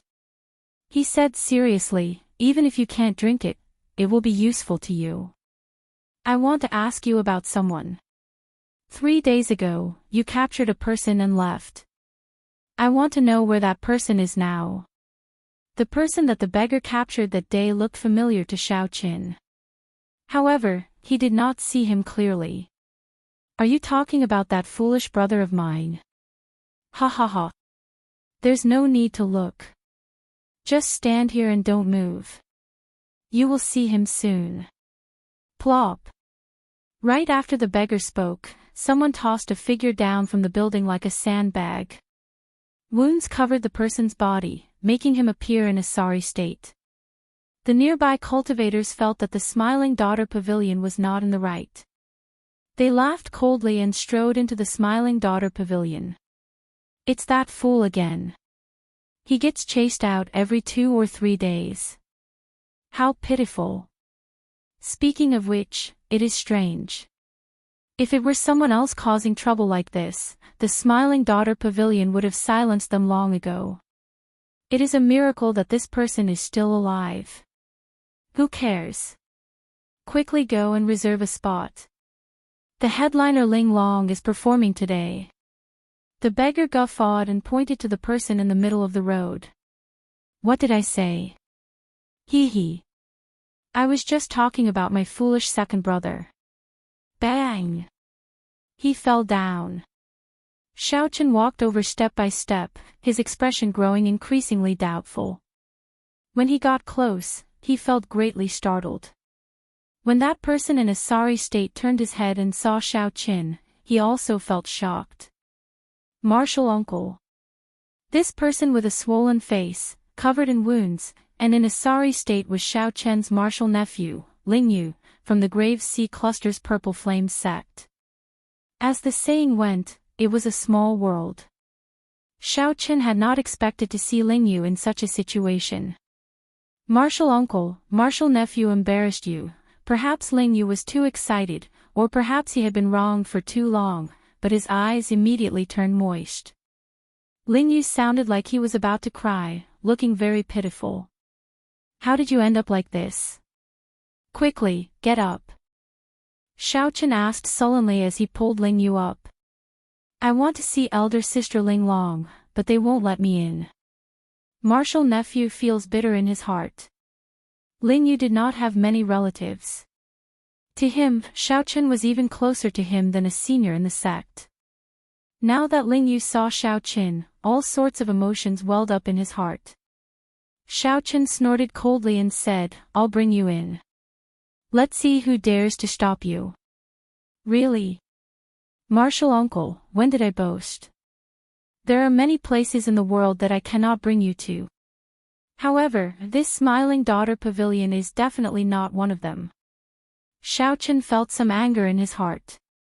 No matter how deep the accumulations of the Smiling Daughter Pavilion are, in the end, it is still a pleasure quarter. Since when can a pleasure quarter bully others like this? Martial uncle, bring me in. Even a beggar would like to visit a pleasure quarter. Suddenly, Xiao Chen felt like a pair of tongs clamped down on his feet. He lowered his head and looked. That beggar had secretly poured down an entire bottle of heartburn. His face flushed red, and his body felt like burning charcoal. The beggar appeared drunk, smiling like a flower as he grabbed Xiao Chen's leg, unwilling to let go. Big brother, you are drunk. This is my martial uncle, Ling Yu quickly corrected when he saw the situation. I'm not drunk. I'm your big brother, so your martial uncle is my martial uncle. The seniority is not messed up. Martial uncle, bring me in. Even a beggar would like to visit a pleasure quarter. Ha ha ha ha. Xiao Chen felt a headache coming on. He looked at Ling Yu and asked, how did you get to know this beggar? Martial uncle, he saved my life once. Then, he insisted that I acknowledge him as my big brother. Since then, he has been following me, Ling Yu explained as simply as he could. Never mind. Since he saved Ling Yu's life before, there is no need to dwell on the other party's rudeness. Yuan Zhen, help him up. Let's go in together. Yuan Zhen looked regretfully at the empty bottle in the beggar's hand. A bottle of heartburn was gone, just like that. Brat, you have been sneakily eyeing my wine. Are you trying to steal my wine? Never mind. This beggar will treat you to a drink. After Yuan Zhen helped the beggar up, he suddenly poured the bottle of wine into Yuan Zhen's mouth. Yuanjun immediately panicked, feeling somewhat at a loss. I drank. Why did I not react? I really drank. I broke the precepts again. Hey, why is it so smooth? The beggar said, finding it strange when he saw the mysterious phenomenon under the hood. Taking advantage of Yuanjun's dazed state, he extended his hand. Then, he chuckled, hee hee. It really is a bald head. Ha ha ha ha. This beggar understands now. You are a flirtatious monk. Ha ha ha ha. A flirtatious monk. A flirtatious monk wants to visit a pleasure quarter. Everyone, quickly come and take a look. Fortunately, the beggar was already drunk, so his words were unclear. However, this startled Yuanjun half to death, startling him back to his senses. Then, he quickly covered the beggar's mouth. As Yuanjun watched Xiao Qin and Ling Yu walk over, he felt like crying, but no tears would come out. In one day, Yuanjun had broken 2 precepts. First, he abstained from anger. Then, he abstained from alcohol. Had he known earlier, he would have given up on the ethereal immortal palace key. You are not allowed to speak. If you speak again, I will leave you here. Do you hear me? Yuanjun saw the beggar nod a few times before putting down his hand. Then, he helped the beggar to catch up to Xiao Qin. The beggar was very drunk, smiling continuously. Although he did not say that he was a flirtatious monk, he occasionally reached out to touch Yuanjun's bald head. A monk who wanted to cry but had no tears, a drunken beggar, a wronged infatuated woman, and Xiao Qin. This was a combination that the Misty Rain Pavilion's master could not imagine. Just like that, they headed for the brightly lit Smiling Daughter Pavilion, the jewel of Yen City, without looking back. Chapter 22:35. A beggar, a monk, an infatuated man, and Xiao Qin. No matter how one looked at it, this group of people looked strange. However, they just walked into the Smiling Daughter Pavilion. The guards at the door seemed to have heard the commotion. They took a look but did not do anything. This made the people watching feel amazed. Since when could beggars strut into the Smiling Daughter Pavilion? Ling Yu felt somewhat weak. He had been beaten up quite miserably recently. He did not dare to believe that he could really go in. Martial uncle, can we really go in? Before Xiao Qin answered, more than 100 pretty girls walked out of the door. They stood in a straight line and said in unison, "Welcome, young Master Xiao, to the Smiling Daughter Pavilion as a guest." An absolute beauty walked out from behind the row of girls. She wore a green dress and a jade hairpin in her hair. Her facial features were exquisite, and she exuded an extraordinary air. Headliner Qiu Yu. Headliner Qiu Yu, what is she doing? Is she going out to personally receive the guests? What a grand lineup. Even if a prince came, he would not be able to do so, right? Xiao Qin looked at the green-dressed beauty. The other party walked over gracefully and bowed slightly. Young Master Xiao, please come with me. The pavilion master has been waiting for a long time already. Please forgive me for not coming out to receive you. Qiu Yu spoke softly and smiled gently. The surrounding people easily fell head over heels for her, unable to extricate themselves. Young Master Xiao, please come with me. The pavilion master has been waiting for a long time already. Please forgive me for not coming out to receive you. Qiu Yu looked around and frowned slightly. A dirty beggar, a wretched hooded man, and a bruised fool. After a great struggle, Qiu Yu said, "Since you are young Master Zhao's friends, you are also friends of the Smiling Daughter Pavilion." After a great struggle, Qiu Yu said, "Since you are young Master Zhao's friends, you are also friends of the Smiling Daughter Pavilion. However, this person cannot enter." Headliner Qiu Yu said righteously as she pointed at Ling Yu. Why? Ling Yu immediately felt unconvinced. He shouted, why can't I enter? Qiu Yu wanted to say something but stopped. It seemed like there was something she was hiding. She sighed softly and said, I am doing this for your own good. This is not my intention either. It is Sister Linglong's intention. Ling Yu said somewhat dispiritedly, I don't believe it. I don't believe that this is elder sister Linglong's intention. Let me meet Linglong. I want her to tell me personally. Let him in. At this moment, a voice came from inside the building. Qiu Yu nodded slowly. Please come in, young Master Xiao. After stepping over the threshold, Xiaochen entered the Smiling Daughter Pavilion. Like the Misty Rain Pavilion, it was a completely different world inside. From the outside, it looked like a magnificent building, but in reality, it was a small world with mountains, rivers, and vast white clouds. Above the white clouds, palaces and pavilions could be vaguely seen. It was like a fairyland. Pavilions stood in great numbers in all four directions, and guests filled the place. There should have been many esteemed guests gathered in the mountains and rivers, but today, there was only one table.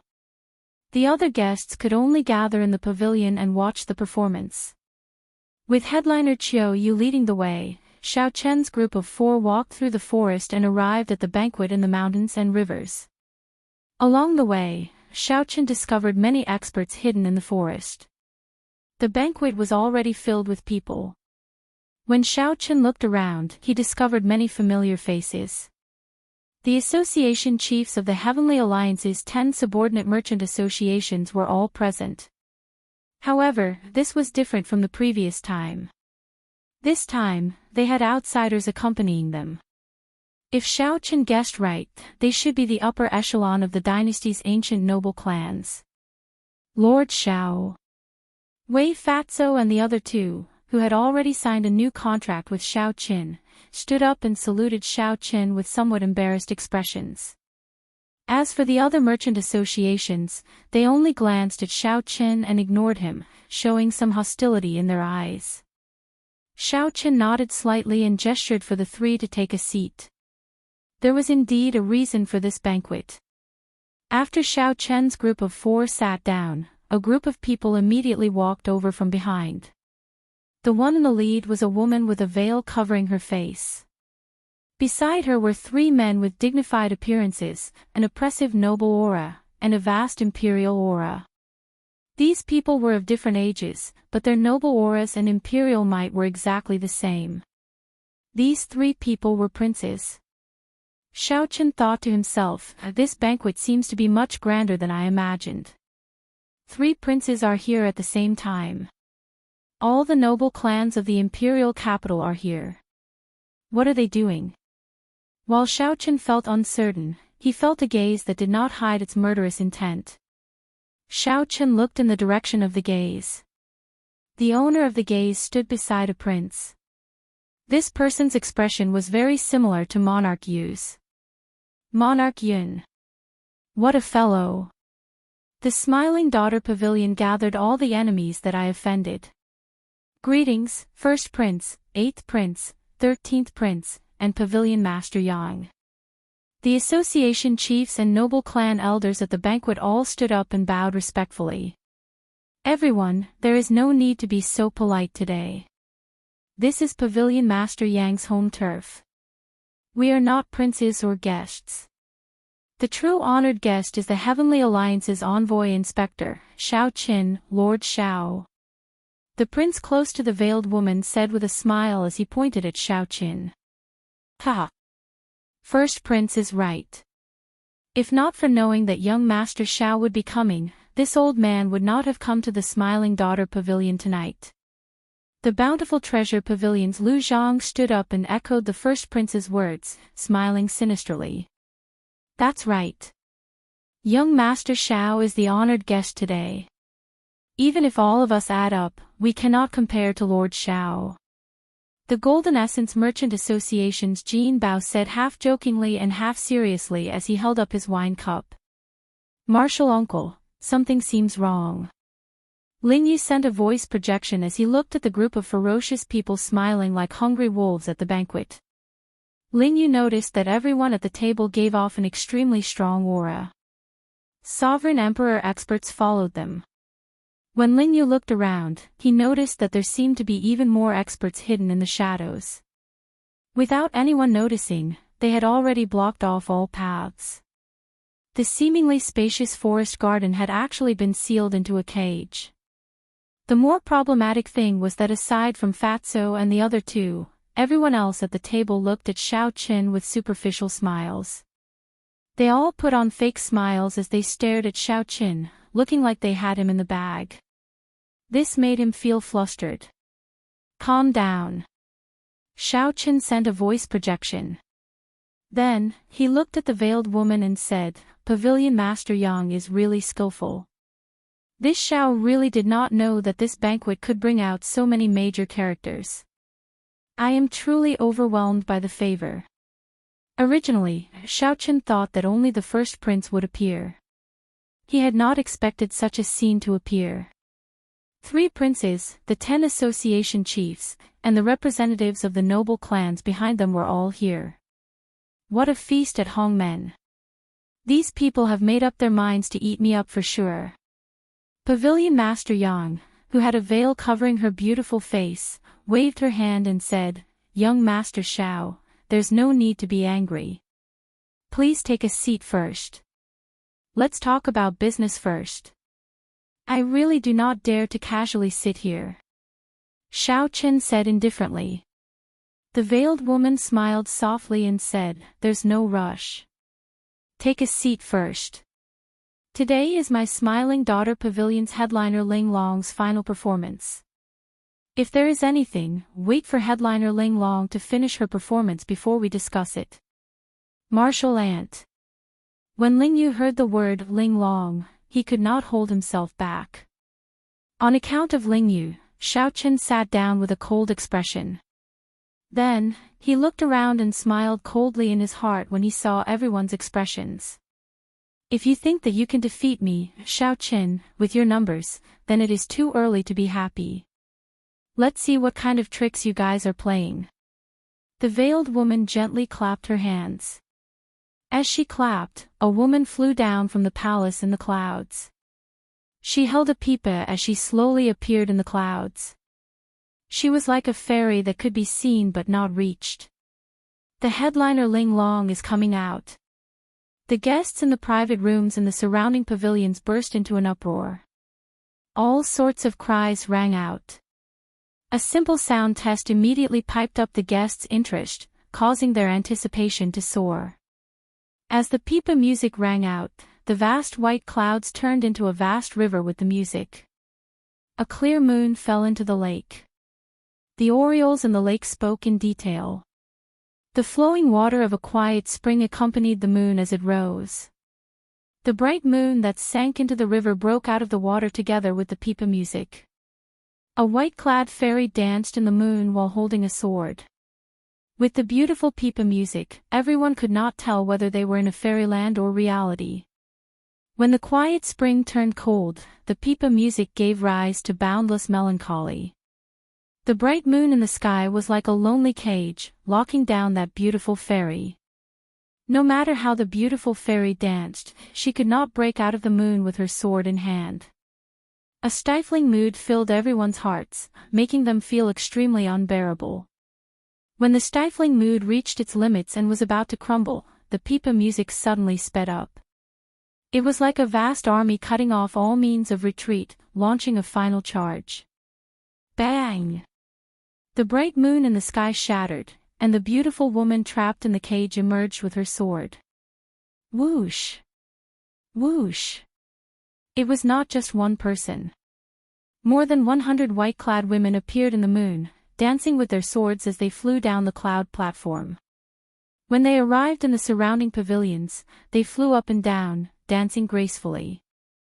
The fairy was instantly within reach. It was like a dream turned into reality. Everyone's depressed mood was swept away, and thunderous cheers erupted. After the song ended, Ling Long smiled faintly and bowed slightly, silently taking her leave. Headliner Ling Long, don't go. One more song. One more song. The fairy basket appeared at the right time. Immediately, the honored guests in the private rooms made a move. Countless primeval heavenly pills turned into jade ribbons that entered the fairy basket in the clouds. Immortal light spread out from the basket, and thousands of flowers flew out. The atmosphere in the Smiling Daughter Pavilion's small world reached its peak. Everyone, please be quiet. Today is headliner Ling Long's last performance. In the future, she will not appear in the Smiling Daughter Pavilion. She will not appear in the Smiling Daughter Pavilion in the future, the headliner Chiu Yu said softly as she slowly appeared in the sea of flowers in the clouds. After a pause, while everyone was stunned into silence, Chiu Yu said loudly, "The first prince has already returned the secular world to the first prince. On the 15th of next month, the first prince will personally win over headliner Ling Long. I hope that at that time, everyone will come and give their best blessings." What? At the banquet, the wine cup in Ling Yu's hand fell to the ground and shattered. Ling Yu appeared confused as if he suffered a bolt from the blue. He appeared stunned on the spot. Chapter 22:36. One song was enchanting, one word was heartbreaking. On the 15th of next month, the first prince will personally marry headliner Ling Long. Everyone is welcome to attend headliner Ling Long and the first prince's wedding. Before Ling Long's ethereal pipa music faded away, Chiu Yu's words shattered Ling Yu's heart. He was in a daze, completely dumbfounded like a wooden chicken. This is really surprising. To think that the first prince wants to marry headliner Ling Long.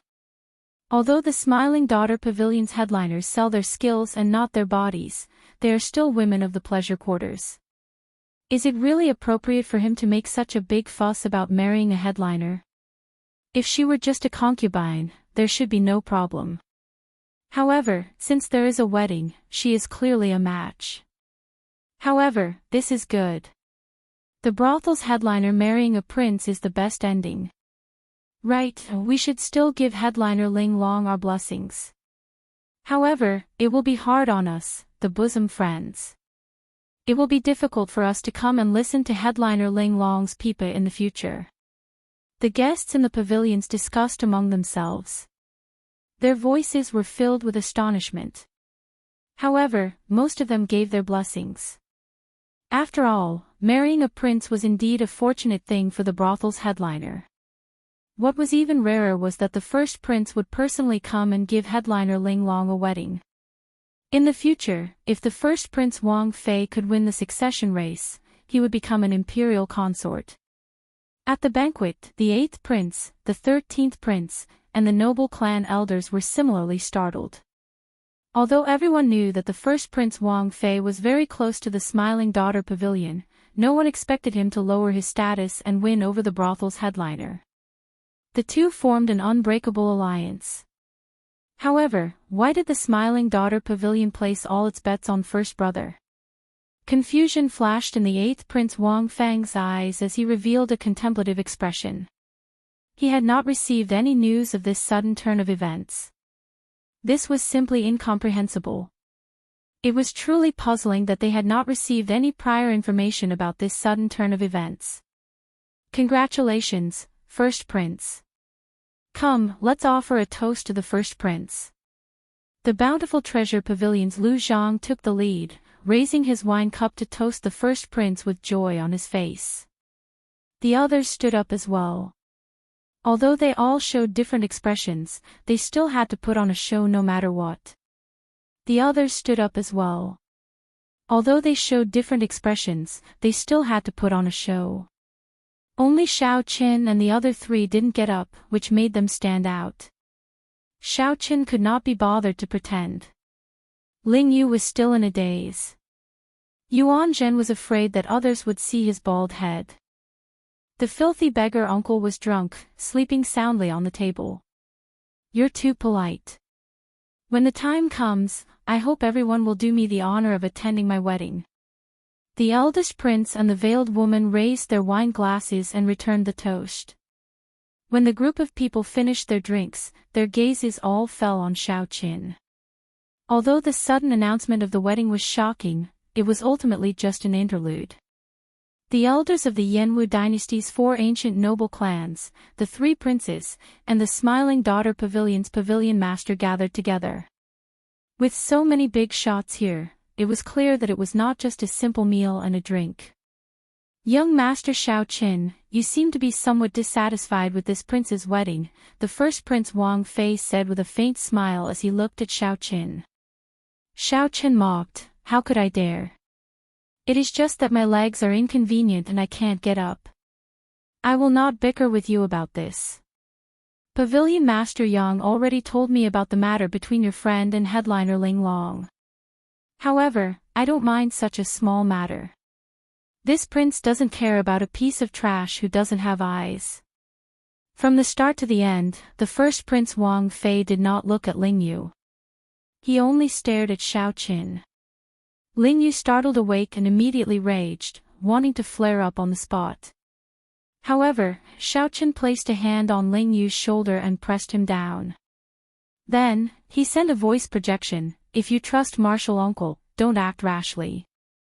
Ling Yu endured the rage in his heart and showed a sullen expression, not saying a word. However, he managed to calm down in the end. All right, let's not waste any more time. Young Master Xiao, this prince has always respected you. I have no other intentions in coming here. Return the Heavenly Essence Merchant Association's withdrawal statement and remove the ban on supplies. This prince will definitely not be your enemy.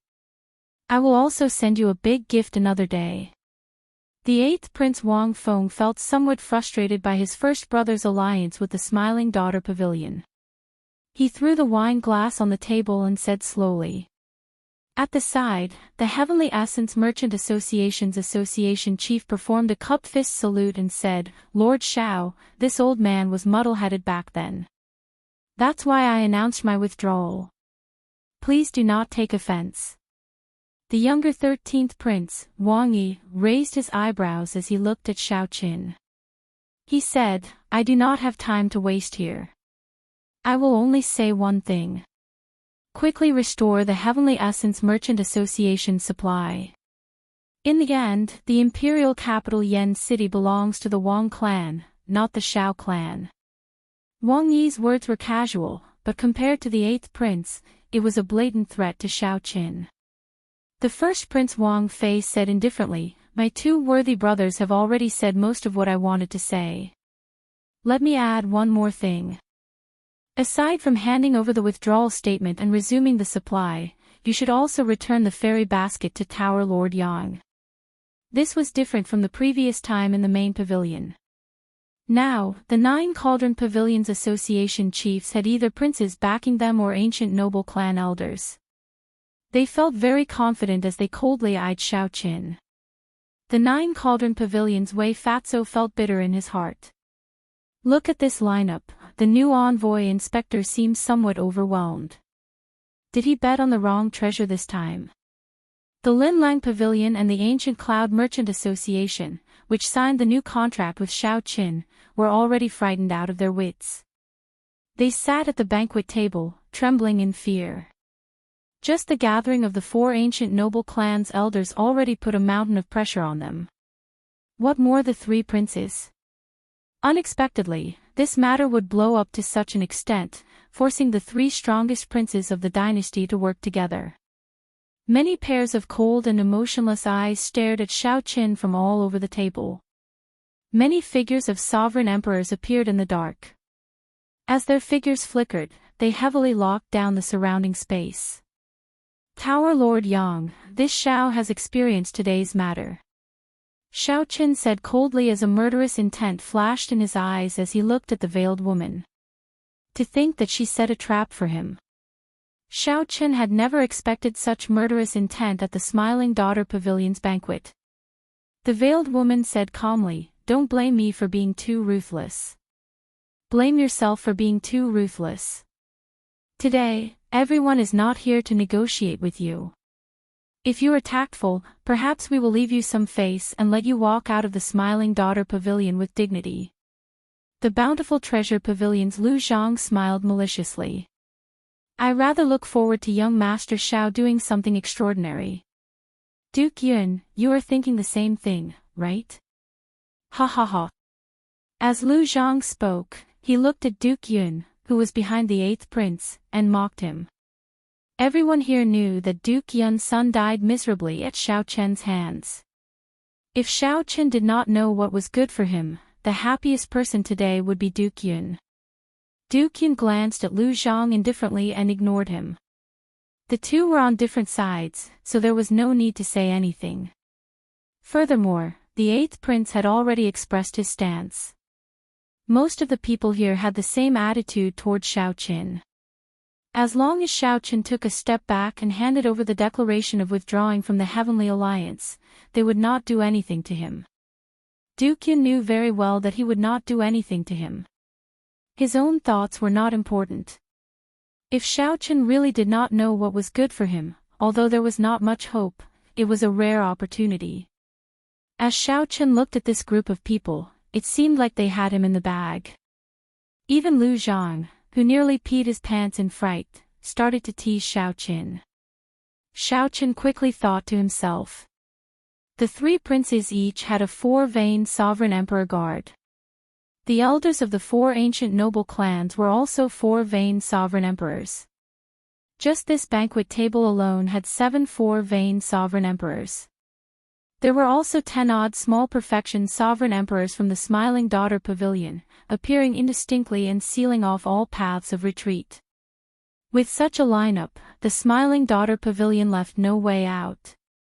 No wonder the veiled woman said that she didn't want to discuss anything with Xiao Chen, but that he didn't have a choice.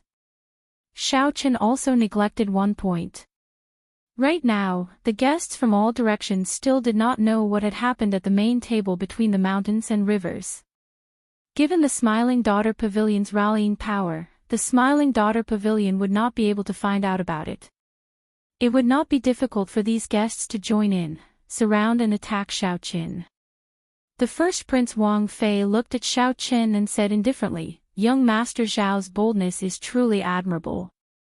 To be able to remain calm in such a situation, you are indeed extraordinary. But even if you want to delay, it won't change anything. The 3 of us rarely work together, but once we do, there's nothing we can't do in the imperial capital. Today, you have no choice." The 8th prince and the 13th prince did not refute the first prince's words. With a hint of coldness, they looked at Xiao Chen coldly. They were already running out of patience. Xiao Chen said calmly, "Indeed, I have no choice." The moment Xiao Chen said that, the others rejoiced. In the end, this Xiao Chen was still tactful. He did not dare to fall out with the 3 princes and the 4 ancient noble clans. This was for the best. Everyone would be happy, and there would be no need to blow the matter up. So, kill me. Without stopping, Xiao Chen said slowly, "If the 3 princes work together to kill this Xiao will definitely die. There is no doubt about that. However, have you thought it through? Have you thought about the price of killing me, Xiao Chen?" Paw. Right after Xiao Chen spoke, he smashed the table with his palm. Instantly, the entire table shattered and fell to the ground. Just at this moment, a lightning-attributed killing intent surged out of Xiao Chen's body together with a dragon roar. Xiao Chen's aura soared, instantly surpassing that of a 3-veined sovereign emperor and firmly suppressing the 4-veined sovereign emperors present. The alloy dragon armor was activated by the royal blue dragon bloodline. Chapter 2237. The alloy dragon armor. An ancient thunder dragon reverse scale, an ancient thunder dragon spine, 5 tons of thunder dragon true blood, and a strand of great desolate Aeon dragon blood. The alloy dragon armor was already a 4-star battle armor. Furthermore, Master Ku Yun personally modified it, making it the most suitable battle armor for Xiao Chen in the world. The instant Xiao Chen activated the alloy dragon armor, the blue dragon's power in the depths of his bloodline ignited like tar. It turned into a surging dragon flame burning fiercely. Accompanied by a dragon roar, an aura burst forth from his body. This aura shook the surroundings. Everyone in the Smiling Daughter Pavilion's vast mountain and river small world could feel the strength of this dragon might. The entire pavilion trembled slightly. A dragon image came out of each of the gloves, flickering with electric light as they wrapped around Xiao Chen's arms and spread throughout his body. When the dragon images merged, the alloy dragon armor's entire appearance appeared before the experts at the banquet, including the three princes. Deep purple dragon motifs adorned the silver alloy dragon armor. In the blink of an eye, it looked like two dragon images coiled around the alloy dragon armor. It bared its fangs and brandished its claws, looking incredibly tyrannical. A purple pendant on Xiao Chen's forehead added the finishing touch, making the entire alloy dragon armor come to life. Have you thought about what price you will have to pay for killing me, Xiao Chen? Xiao Chen's words rang in everyone's ears. At first, the three princes, the veiled woman, and the noble clan elders all mocked him in their hearts. Ordinary people would care about Xiao Chen's identity as an envoy inspector. However, everyone here shed all pretense of cordiality. Who would truly fear Xiao Chen? It was not like the Heavenly Alliance's envoy inspector had never died in Yen City before. However, when Xiao Chen smashed the banquet table and revealed the alloy dragon armor, the pressure that he felt startled everyone. The pressure that even four vain sovereign emperors found unbearable startled everyone. Everyone felt a soul-deep chill from Xiao Chen's body. Xiao Chen, do you really want to die that badly? The veiled woman's expression turned extremely cold. Unexpectedly, Xiao Chen was so decisive. To think that he would not compromise despite facing certain death. The three princes' expressions turned even more unsightly. They were princes. Although there was a gap between them and the competition between them was fierce. However, since they were both from the royal family and were connected by blood, this was the first time he felt his dignity being insulted. This Xiao Chen really didn't know what was good for him. He didn't know what was good for him. The three princes appeared at the same time and gave him a way out, but he refused. He actually fell out with them in front of everyone and even threatened them. If it was just an ordinary person, it would have been fine. He could have killed them easily. However, when Xiao Chen activated the alloy dragon armor, the elders of the four ancient clans and the three princes felt their hearts tighten. He knew that things couldn't end well. This Xiao Chen wasn't as easy to kill as he had imagined. If they were to forcefully make a move, the price they would have to pay would be severe. There might even be people who would die. Xiao Chen, as the saying goes, leave a way out for others. Do you have to be so ruthless? Why force yourself into a dead end? As long as you lower your head and admit your mistake, we will all be friends. I can even tolerate you killing Monarch Yu. The eighth prince said sullenly as he enunciated every word as he looked at Xiao Chen. Xiao Chen, don't be so shameless. Everyone called you over because they gave you face. Otherwise, there would be no need to waste words with you. We have many ways to kill someone in the imperial capital without anyone noticing. The first Prince Wang Fei said coldly with a sullen expression. Humph. This is the first time this old man saw someone who dared to smash the table in front of the three princes. Are you trying to rebel? A dark look flashed in the 13th prince's eyes.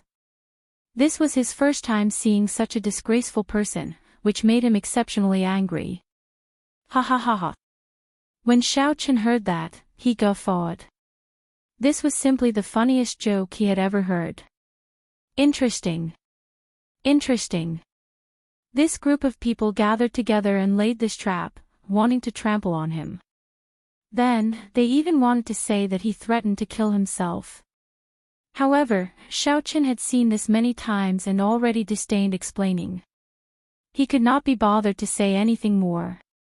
He laughed loudly and said, "This Xiao never speaks nonsense. Don't you want to leave the alliance? Don't you want the fairy basket? Don't you want me, Shao Qin, to lower my head and admit my mistake? Kill me, Shao Qin, and take my head. Then you can obtain everything you want. Come. Do your best. As long as you think of the price, this Shao will stand here and wait for you. As Shao Qin laughed maniacally, he looked coldly at this group of people. With the support of the alloy dragon armor, the blazing dragon might burned even more intensely. The blazing dragon might was unblockable. The sealed Smiling Daughter Pavilion shook continuously, on the verge of collapse. The guests in the surrounding pavilions, far away from the small world of mountains and rivers, all panicked. What's going on? What a strong dragon might! Is someone causing trouble in the Smiling Daughter Pavilion? What happened in the small world of mountains and rivers? Quickly leave. We cannot remain in the private room. The entire Smiling Daughter Pavilion descended into chaos. Everyone rushed out in panic. When they looked into the distance and saw the scene in the mountain and river, they were all stunned. It was the three princes and Pavilion Master Yang. Any one of them could shake the entire imperial capital. To think that they were all gathered here. That was not all. There seemed to be 4 ancient noble clan elders behind them, all 4 vain sovereign emperors. 10 odd sovereign emperors appeared in the surroundings. However, no one dared to make a move. This was because that person, that youth in dragon armor, was simply too dazzling. He gave off an aura of someone who was unafraid of death, someone who looked down on the world with disdain, someone who ruled over the world. Damn it! Why is this person so unreasonable? The 3 princes felt enraged in their hearts. Shao Qin knew that he would die for sure, but he still dared to challenge them. Test him. The first prince could not endure it any longer. He gave a secret order, and a 3 vain sovereign emperor hidden in the dark immediately appeared. This sovereign emperor moved as fast as a ghost, appearing at lightning speed and charging at Shao Qin. I have an immortal heart, but the world is unfair. Thieves rule the Tao, always tainted by dust. It is my immortal heart that is tainted. When the dust is washed away, the moment the flower blooms, it illuminates 3 lives. Whoosh! Heavenly Slayer, an inherited secret treasure of the Blue Dragon Land, a powerful soul weapon, was unsheathed. I will use the light of this saber to shatter the filth of the world, restoring my immortal heart. In the next moment, the immortal flower bloomed. A blue lotus flower made of pure saber intent bloomed with Shao Qin as the center. As the saber light shot out, blue lotus flowers bloomed in the sky. Immediately, mountains, rivers, and pavilions disappeared from this world. Only the lotus flowers bloomed, filling the sky with light and shadows, creating a dreamlike space. As the light and shadows changed, Shao Qin stood on a blue lotus flower. His eyes looked crystal clear, and his immortal heart shone with light. When the mysterious phenomenon vanished, a resplendent saber light instantly killed the 3 vain sovereign emperor who sneak attacked Shao Qin. The saber light chopped the corpse in half. The saber light did not stop, shattering the restrictions. Cassier. A crack appeared on the roof of the Smiling Daughter Pavilion. This saber strike seemed to split the sky. The boundless starlight in the night sky of Yen City flowed through the crack and bathed Shao Qin, who wore the alloy dragon armor. Whoosh! This scene set the entire place abuzz. The 3 princes' expressions turned even more unsightly, looking as pale as snow. This saber strike truly tore through the sky. It would definitely startle the entire imperial capital. They could no longer hide the matter of them working together to kill the Heavenly Alliance envoy inspector. Even if they could not kill Shao Qin, they had to. However, Shao Qin killed the 3 vain sovereign emperor with 1 saber strike. Who would dare to step forward and test the saber? Only now did they truly understand what Shao Qin meant when he said, have you thought it through? That saber. The sovereign emperor stared at the heavenly slayer's saber in Xiao Chen's hand. Deep fear flashed in their eyes. Blood dripped from the saber tip. As Xiao Chen looked at this group of people, he could not help feeling bored.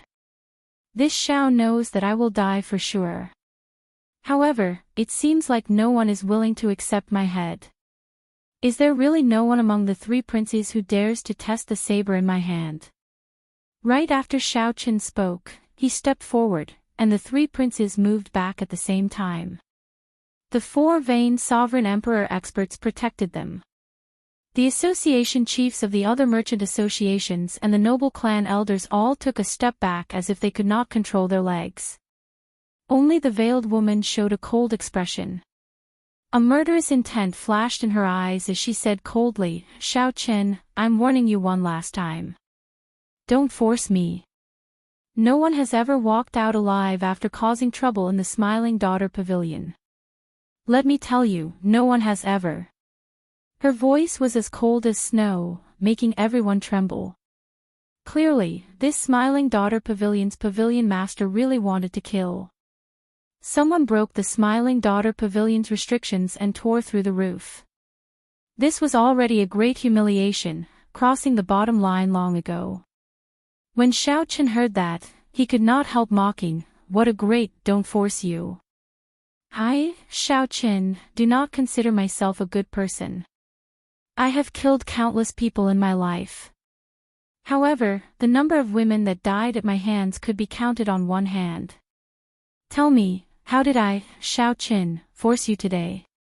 Who was the one who purposely set this up and lured me here? Who was the one who mercilessly told me that there was no room for negotiation today? Who was the one who said that I, Xiao Chen, would lose face if I did not lower my head and admit my mistakes?" Whoosh! After Xiao Chen spoke, he pointed the heavenly slayer's saber in his hand at the veiled woman. A strong wind blew, and the cold light flowing on the saber dispersed with the wind, immediately illuminating many people's eyes. However, I, Xiao Chen, do not care about all that. I admit that I made a mistake in falling into your hands today. I have no intention of leaving at all. If you think of the price, just come and take my head. This Smiling Daughter Pavilion definitely has a peak sovereign emperor guarding it. It also has a superior grade soul tool, the fairy basket. How could I, Xiao Chen, not know that? Just use it. There is no need to put on such a show. When the veiled woman saw the mocking smile on Xiao Chen's face, the mockery of him seeing through everything, she found it extremely unbearable, too ashamed to show her face. Not willing to look at him for another second, she shrieked, "Since you want to die, I'll grant your wish. Kill him. There is no way to resolve today's matter peacefully." The first prince said sullenly. A cold light flashed in his eyes. No one expected Xiao Chen to be so terrifying. He was just a one vain sovereign emperor. With the help of the alloy dragon armor and the soul tool, Heavenly Slayer, he could even kill a three-vain sovereign emperor with one saber strike. If not for the Smiling Daughter Pavilion, the first prince would not have been able to do anything to the other party. The other sovereign emperor experts released their bated breath. Since a peak sovereign emperor could make a move, that would be for the best. Peak sovereign emperors were peak experts that surpassed six vain sovereign emperors. Compared to Xiao Chen, peak sovereign emperors could no longer be bridged with soul tools or secret treasures. Xiao Chen remained expressionless. He already held the Heavenly Alliance medallion, which could activate 4 strands of sword chi to severely injure a peak sovereign emperor. The black and white eggs in the divine universe steel appeared eager. Even a peak sovereign emperor would have to be prepared to pay a price to kill Xiao Chen. At the same time, an extremely powerful aura quietly spread out. The moment this aura appeared, it was the instant this aura appeared, it felt unrivaled, like a mountain pressing down. Even breathing became extremely difficult. This was the might and pressure of a peak sovereign emperor. Under the suppression of cultivation, even the blood in the depths of one's bones seemed to freeze. Xiaoqian clenched his teeth as he held his saber, not saying a word. A stubborn look appeared in the depths of his eyes, preventing him from lowering his head. Plop! Just as the Smiling Daughter Pavilion's peak sovereign emperor was about to make a move, a discordant, miserable cry rang out. It turned out to be Yuan Jin, who saw that the situation was bad and quickly moved, trying to sneak away. The instant Yuan Jin soared into the air, the drunken beggar flipped over in a daze and grabbed Yuan Jin's black coat. Yuan Jin fell to the ground with a plop. Even the hood of the black coat fell off. Yuan Jin's shiny and eye-catching bald head immediately attracted everyone's attention. Hee hee. A flowery monk visiting a pleasure quarter. After visiting a woman, he still wants to run away. Ha ha ha ha. A flowery monk visiting a pleasure quarter. After visiting a woman, he still wants to run away. The beggar was a drunken mess. When he woke up, he looked at the black coat in his hand in a drunken stupor and guffawed loudly. There are ring scars on his head. He really is a monk. 12 ring scars. This is an esteemed monk of the Hidden Spirit Temple. Only a Hidden Spirit Temple disciple can light 12 ring scars on his head. What's going on? I recognize him. He is Yuan Jin, the leader of the Hidden Spirit Temple's Yuan generation. He is the strongest true inheritor of the Hidden Spirit Temple, someone who can compete with the profound heavens Holy Sun and the universe origin Taoist Sun. Heavens! It really is Venerable Yuan Jin. Chapter 2238. Is it really only the Hidden Spirit Temple's disciple who can light the 12 ring scars? What's going on? I recognize him. He is Yuan Jin, the leader of the Hidden Spirit Temple's Yuan generation. He is the strongest true inheritor of the Hidden Spirit Temple, someone who can compete with the profound heavens Holy Sun and the universe origin Tao Sun. It really is great Master Yuan Jin. Yuan Jin, who had been tripped by the beggar, felt disheartened. He lay face down on the ground, unwilling to get up. Great Master Yuan Jin. The first Prince Wang Fei asked in a probing manner. The association chiefs of the other merchant associations and the noble clan elders found this incredible. Why did the strongest true inheritor of the Hidden Spirit Temple come to the Smiling Daughter Pavilion for no reason? Furthermore, he came with Xiaoqian. Could there be some other reason behind this? Princes, I trust you have been well since we last met. Now that Yuan Jin had been recognized, he could not run even if he wanted to.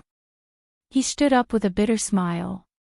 When Yuan Jin stood up and the three princes saw Yuan Jin's face, they immediately felt stifled. Their final hope vanished. It really was Yuan Jin. The three princes could not help feeling worried. The three princes looked at the crack in the pavilion ceiling, then at Xiaoqian, who held Heavenly Slayer, and at the side, who did not know Yuan Jin's attitude. The three princes immediately felt that killing this Xiaoqian was much more difficult than they had imagined. The instant Yuan Jin was recognized, the peak sovereign emperor aura hovering above Xiaoqian's head vanished. That peak sovereign emperor, who was hiding somewhere, still felt mysterious and unfathomable, unblockable. What was a peak sovereign emperor? Sovereign emperors had 9 divine veins. 1 to 3 divine veins could only be considered small perfection. 3 divine veins were great perfection. Only 6 divine veins were peak sovereign emperors. Divine vein realm's sovereign emperors had 1 heaven per vein. It was extremely difficult to raise one's cultivation. Breaking through bottlenecks was even more difficult. Great perfection sovereign emperors were already extremely rare. It was no exaggeration to call a peak sovereign emperor peak. As long as this peak sovereign emperor remained, the veiled woman would firmly grasp the Smiling Daughter Pavilion situation, regardless of whether he had 7 divine veins or 8 divine veins. However, a peak sovereign emperor would not make a move unless it was absolutely necessary. After all, you already stand at the peak. The consequences of casually killing the Heavenly Alliance's envoy inspector would be unbearable. In the past, there were 3 inspectors who had died, but they were all unsolved cases. No one knew who had killed them. Now, Xiao Chen's saber light that broke the Smiling Daughter Pavilion's roof had already startled the entire imperial capital. It was almost impossible to hide it. Furthermore, the hidden spirit temple's Yuanjin suddenly appeared. The Peak's sovereign emperors already had to be wary of them, so they had to be much more careful. That was what most people thought.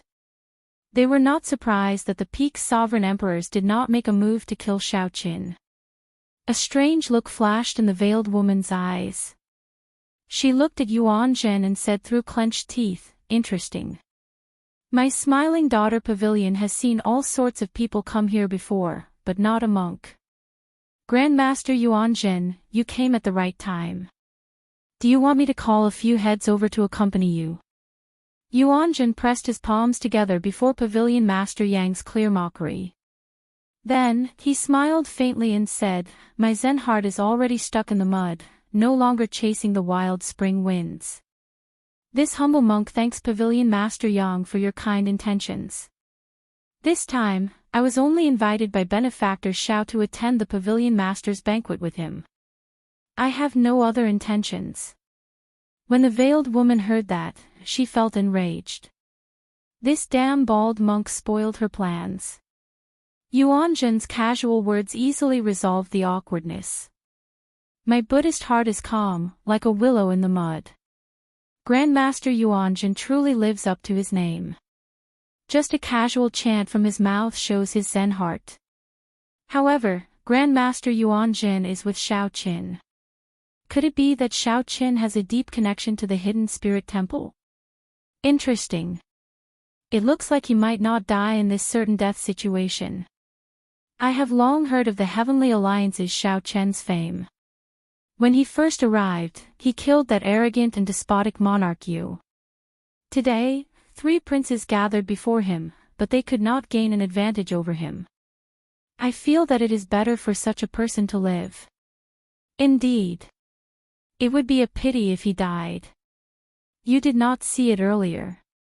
He killed the Smiling Daughter Pavilion's 3-veined sovereign emperor with 1 saber strike. He mainly relied on that saber in his hand, right? Ha! Even if I gave you that saber, would you be able to do it?" The originally certain death situation suddenly turned around after the beggar pulled off Yuan Zhen's hood. Yuan Zhen was very strong, but he could not turn the situation around. However, he had the hidden spirit temple behind him. Everyone had to reconsider. A light flickered in the 8th Prince Wang Feng's eyes.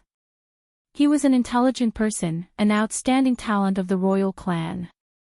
Xiao Chen's earlier performance already made him feel threatened. He would either use such a person or kill him early. Even if he did not kill Xiao Qin, he could not make him an enemy. However, he had already thoroughly offended this person today. Even if Yuan Zhen was here, he would still kill him if he could. "Venerable Yuan Zhen, it has been a long time since we last met. Allow me to ask, what is your relationship with Benefactor Xiao?" The 8th Prince Wang Feng felt that the relationship between Yuan Zhen and Xiao Qin might not be as solid as iron. This was somewhat strange. Earlier, Yuan Zhen wanted to run. In the end, that drunken beggar tripped him, forcing him to stay. Yuan Zhen smiled faintly and said, "I have no relationship with Benefactor Xiao. However, Benefactor Xiao has a deep connection to my Buddhist sect. He has the highest gift of the Buddhist sect, a page of the golden letter personally drawn by the Kasyapa Buddha. As long as he shows this page, the Buddhist sect monks will have to help him." What a joke. How can I have a relationship with this fellow? Yuan Zhen, who suffered terribly at Xiao Chen's hands, hoped that Xiao Qin would die here today. Since Yuan Zhen met Xiao Qin, he had always been tricked. Fortunately, Yuan Zhen was smart today. Otherwise, his reputation would be ruined here. However, if Xiao Qin was willing to show the golden letter, Yuanjun would not mind helping Xiao Qin resolve this calamity. After all, taking back the golden letter gift would be very beneficial to Yuanjun. Golden letter gift.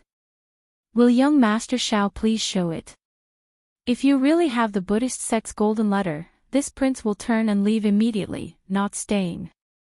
When the eighth prince heard that, he could not help feeling slightly stunned. He might not be able to take care of Xiao Qin today. Xiao Qin entered deep thought. If I can really show the golden letter and resolve this calamity, it might be possible. Boom! However, just when everyone thought that Xiao Qin would show the golden letter, something strange happened. Suddenly, a sword light appeared on the roof of the Smiling Daughter Pavilion. This sword light was as resplendent as the sun. Xiao Qin's expression immediately changed. Before the sword qi arrived, cracks already appeared in his Dao domain. The person who arrived was an expert. This expert was at least a five-veined sovereign emperor. Xiao Qin had been keeping his guard up against that mysterious peak sovereign emperor. Unexpectedly, there was such an expert hidden. By the time Xiao Qin discovered this, it was already too late. This sword strike could not be dodged. Such a change happened in the blink of an eye, causing everyone to be shocked. Those with discerning eyes could tell that this sword strike had stored up power for a long time.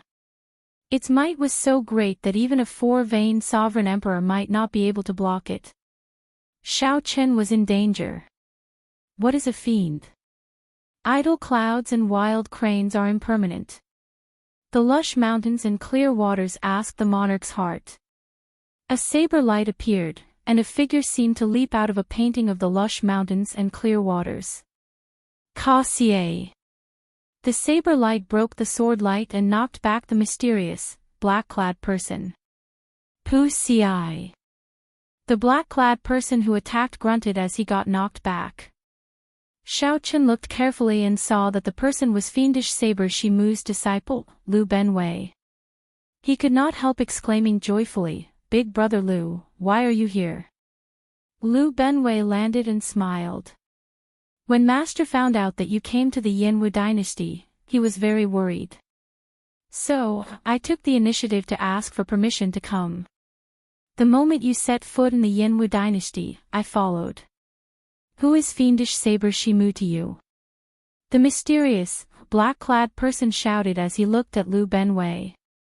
Lu Benwei smiled faintly and replied, "This untalented one is my master. You should be the Divine Sword Pavilion Supreme Elder, right? What a great Grand Master level martial sage of a righteous sect. To think that you are so shameless." The eighth prince's expression changed, anger flashing in his eyes as he turned his head to look at Duke Yun. Duke Yun lowered his head, not saying anything. However, his eyes filled with pity. Senior Dao Yen actually failed. It is none of your business who I am. Xiao Qin, I'll take your head another day. After the black-clad person's identity was exposed, he did not want to linger, so he turned and left. Lu Benwei wanted to give chase, but Xiao Qin stopped him. Let him go. Eighth Prince, do you still want me to show the golden letter? The eighth prince's supporters were the sects and factions in the Yanwu dynasty, with the Divine Sword Pavilion at the forefront. Xiao Qian's question countered the other party. The eighth prince's face trembled slightly, feeling extremely embarrassed. It was one thing for the eighth prince to sneak attack, but he had not succeeded. To think that he still hadn't succeeded. If he continued to stay here, he would really have no place to hide his face.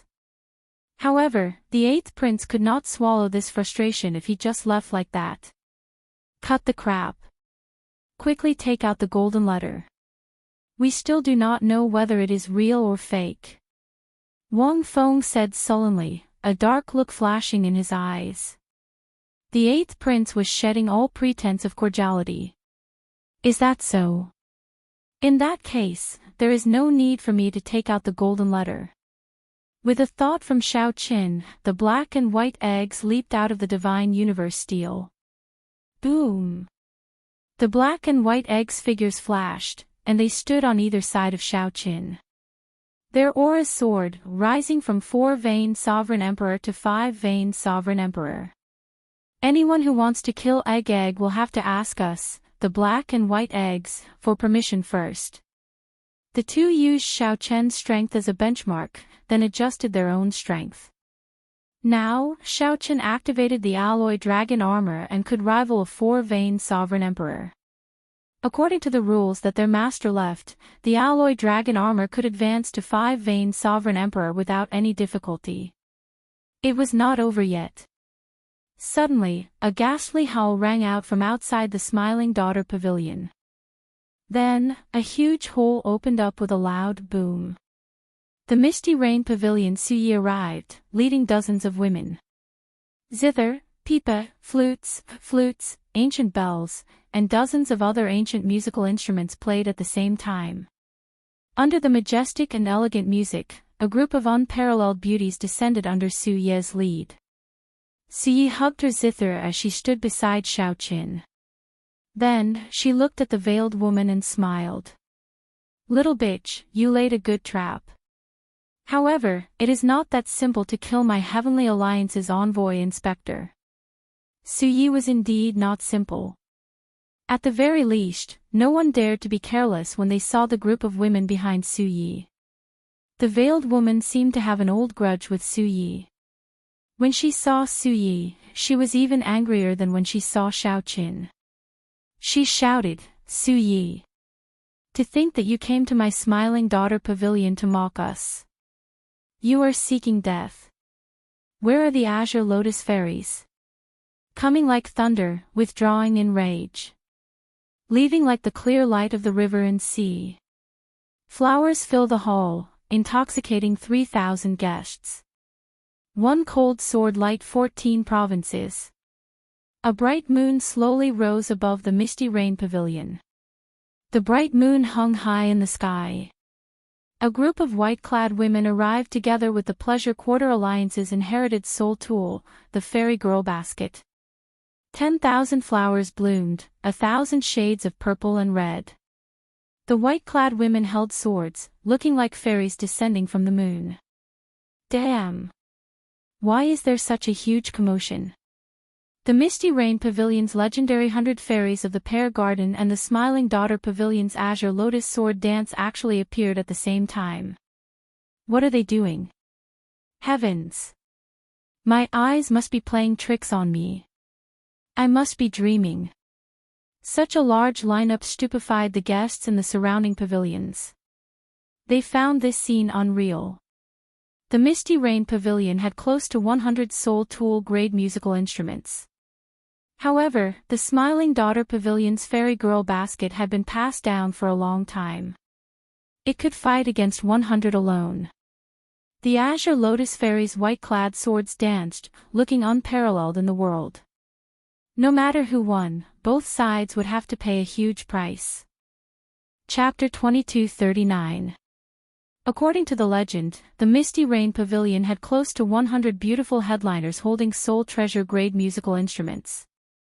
They were known as the 100 Fairies of the Pear Garden. However, no one had seen them or performed them publicly. There were only rumors. Everyone knew that the Smiling Daughter Pavilion was founded by the Azure Lotus Fairy. She was also known as the Azure Lotus Sword Immortal. Since the establishment of the Smiling Daughter Pavilion, there had been an unparalleled sword dance passed down. However, the Azure Lotus Sword Immortal's consummate skill, the Azure Lotus Sword Dance, rarely appeared. This was because this Azure Lotus Sword Dance required 100 talented women to perform it at the same time. Only then could it achieve the scene of an Azure Lotus blooming and breaking out of the moon. Today, these two legendary existences suddenly appeared and stood at loggerheads. This caught everyone off guard. To think that such a scene, which they had never imagined, would appear before them by chance. Although these two factions could tear down half of Yen City if they fought, many people felt that the commotion was not big enough. However, who knew how many people felt that it was not lively enough, hoping for a fight to break out? The atmosphere turned tense. It was like a fight would break out at a moment's notice. The black and white eggs protected Xiao Qin at his sides. Liu Benwei stood in front of him, a fiendish light flickering on the tip of his saber. The 100 fairies of the pear garden each held a soul treasure-grade musical instrument as they stood there. All of them were beautiful women with unparalleled grace. Yuanjun stood in the middle, and Lingyu supported his drunkard beggar. They stood far away, frowning heavily. The lineup on the other side looked even more horrifying. The three princes gathered together, the elders of the 4 ancient noble clans, the many smiling daughter pavilion sovereign emperor guards, and a group of white-clad women descended with flowers. The first Prince Wang Fei, the 13th Prince Wang Yi, and the 8th Prince Wang Feng all showed extremely unsightly expressions. The three were already in a predicament. Originally, they thought that nothing would go wrong, that they could easily deal with Xiao Qin. To think that they caused such a huge commotion. Not to mention killing Xiao Qin, the three might not even be able to retreat safely. Xiao Qian's saber strike startled the entire imperial capital, Yan City. It would definitely startle the Imperial Ancestral Temple's patriarchs. If the Imperial Ancestral Temple's patriarchs could not kill Xiao Qin before the Imperial Ancestral Temple's patriarchs arrived, this operation would suffer a great loss. At this moment, the veiled woman completely ignored Xiao Qin. She stared at Su Yi and said coldly, "A bunch of bitches. Get out of the Smile Pavilion now, or you'll have to bear the consequences." Su Yi sneered and said, "Bear the consequences. Go ahead and try. Let's see whose consequences will be more severe." After Su Ye's appearance, the situation, which was supposed to force Xiao Qin into a corner, turned into a confrontation between the two women. Yuan Zhen, who was the focus of everyone's attention earlier, was immediately ignored. The speed at which the situation changed was simply flabbergasting. The three princes exchanged glances with one another. They could feel the anxiety and impatience in each other's eyes. Su Ye's gaze met the veiled woman's. She could clearly feel the enmity between the two of them, as well as their unyielding auras. "Fine. Since you don't want to leave, then don't even think about leaving." The veiled woman's eyes were filled with killing intent as she coldly spoke. The 100 white-clothed women behind her pointed their swords forward at the same time. Dang! The 100 fairies of the pear garden scattered, holding flutes, jade flutes, pipas, all sorts of sounds rang out at the same time. A battle that was destined not to end peacefully started. The hundreds of soul tool instruments played at the same time. The fairy basket bloomed, and the white-clothed women danced with the swords. Boom! In just an instant, the smiling daughter pavilion, which had stood for many years, shook. The shock waves spread out, shaking half of the imperial capital. The many powerful experts hidden in closed-door cultivation in the imperial capital all opened their eyes at the same time. Doubt flashed in their eyes as they looked at the smiling daughter pavilion. Whoosh! However, when the two sides clashed, they were suppressed for only an instant. A sword fell through the cracked roof of the smiling daughter pavilion, looking like a flaming star. When the sword landed and stabbed into the ground, the 100 fairies of the pear garden and the white-clothed women all moved back at the same time. Yen Imperial Sword. When the three princes saw this sword, their complexions instantly paled. Without much thought, they knelt on the ground with a plop. Only one person in the imperial capital Yan City could swing this sword, the current Yan Huang. This sword flew in from the imperial palace. Yan Huang did not show himself, but it felt like he was there in person. The flaming Yan imperial sword trembled slightly, and a hazy sword intent spread out. Everyone in the entire Smiling Daughter Pavilion felt a huge pressure. They could not help wanting to prostrate and kneel. The might and pressure contained in the sword intent was not just the sword itself but the dynasty's accumulations. Plop! Plop! More people knelt, not daring to raise their heads. Wanting to face this superior-grade soul tool containing the dynasty's luck in Yen City was simply too difficult. Even a sovereign emperor would find it hard to endure the dynasty's might and pressure. Whoosh! Whoosh! Whoosh! However, just as this sword intent was about to reach its peak and make everyone submit, it suddenly hummed and fell silent. Doubt flashed in the three princes' eyes at the same time. However, there was no time to think. A group of stern-looking old men appeared on the roof of the Smiling Daughter Pavilion. The leader had white hair and a white beard. His expression was solemn, and he exuded a vast imperial might that deterred others from looking at him directly. "Greetings, Imperial Ancestor," the princes said respectfully at the same time. This group of old men were the Imperial Ancestral Temple's patriarchs, who had arrived late. The leader was the Imperial Ancestral Temple's imperial ancestor, a royal court patriarch who was even more senior than Yen Huang. Humph! The Imperial Ancestral Temple's imperial ancestor snorted coldly and said, "Lock them up. The Imperial Ancestral Temple will whip them. None of you can escape." How embarrassing! Right after the Imperial Ancestral Temple's imperial ancestor spoke, he looked around and fixed his gaze on Xiao Qin. Then, he walked over. "Lord Xiao, how do you intend to deal with this matter?" As the Imperial Ancestral Temple's imperial ancestor spoke, the group of patriarchs tied up the three princes with special chains. As soon as the chains wrapped around their bodies, electricity crackled, and the three princes let out blood-curdling screams. No matter what, Xiao Qin was the Heavenly Alliance's envoy inspector. He represented the Heavenly Alliance in the Yanwu dynasty. No matter how weak the Heavenly Alliance was in the imperial capital, Yen City, it was a bona fide super faction. Its overall strength surpassed that of the Yanwu dynasty in the Great Thousand Realms. If they could kill Xiao Qin silently, it would not be a big deal. However, publicly killing the Heavenly Alliance's envoy inspector would be equivalent to slapping the Yanwu dynasty's face, placing the Yanwu dynasty in an extremely disadvantageous position. Hence, the moment the Imperial Ancestral Temple's patriarchs appeared, they immediately detained the three princes, not giving them any face at all. When the Imperial Ancestral Temple's patriarchs arrived before Xiao Qin, they were very polite.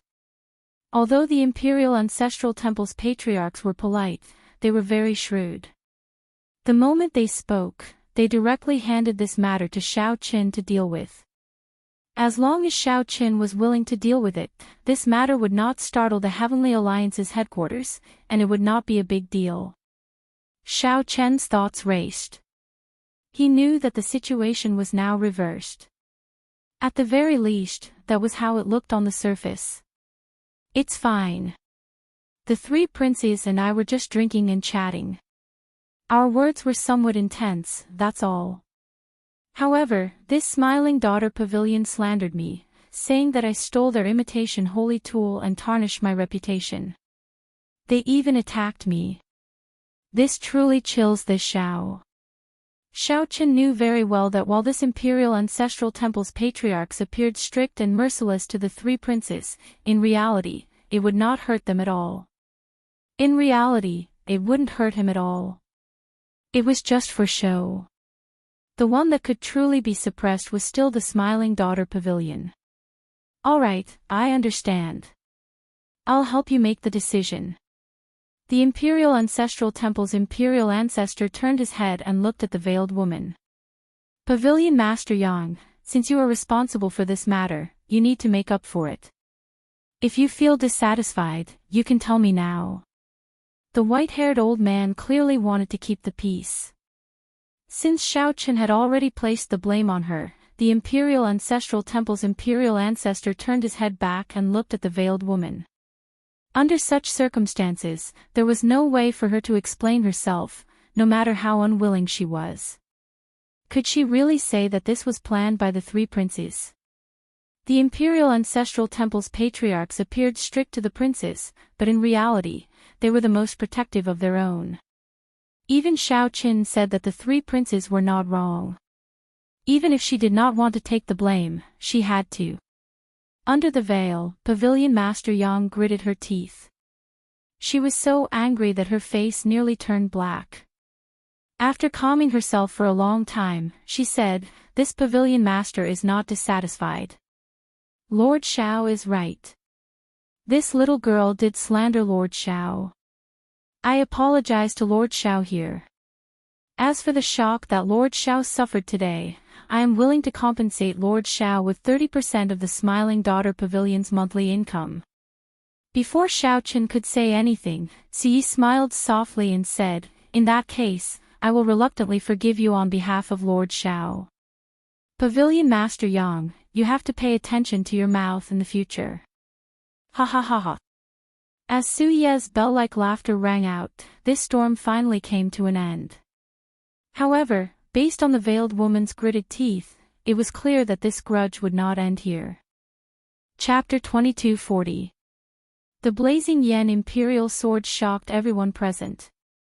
Kneeling on the ground were the three princes bound by lightning chains, and Tower Master Yang, who was forced to apologize. There was also the Smiling Daughter Pavilion ceiling crack, which no one knew when it would be repaired.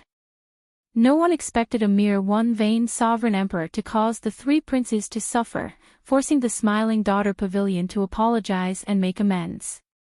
The Heavenly Alliance's envoy inspector, Xiao Qin, would definitely shake the imperial capital tonight. It was hard to imagine that if not for the yen imperial sword that flew over, this storm would not have happened. If not for the flying yen imperial sword, what would have happened in the end? The white-haired old man looked at Xiao Qin and asked, "Lord Xiao, what do you think?" After all, it was only Su Yi who expressed her opinion. The Imperial Ancestral Temple's imperial ancestor needed Xiao Chen's opinion first. Pavilion Master Su's opinion is my opinion as well. Xiao Chen managed to survive a certain death situation and even made the veiled woman suffer and apologize. Xiao Chen did not feel any dissatisfaction. This already exceeded his expectations. In reality, even if Xiao Chen wanted to ask for more, he could not ask for too much. After all, it was the yen imperial sword that was stabbed into the ground. The ones in control of the situation were the Imperial Ancestral Temple's imperial ancestor. The imperial capital Yen City belonged to the royal court, after all. Although Xiao Chen was righteous, this was a world where the strong ruled. It was already not easy to gain such benefits. This time, the Smiling Daughter Pavilion and the three princes went for wool and came home shorn.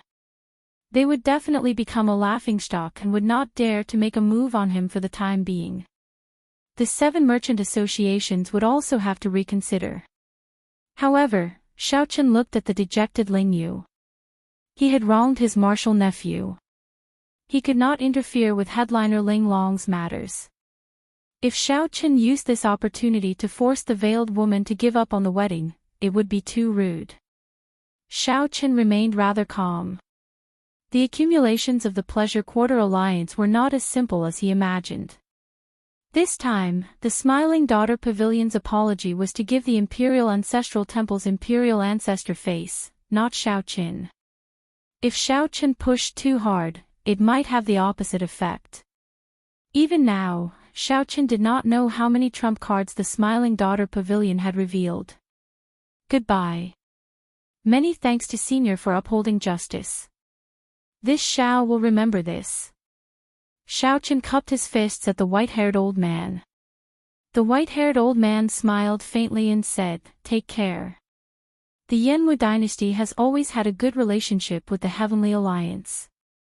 This little favor is nothing." Xiao Chen's group left the Smiling Daughter Pavilion in a grandiose manner.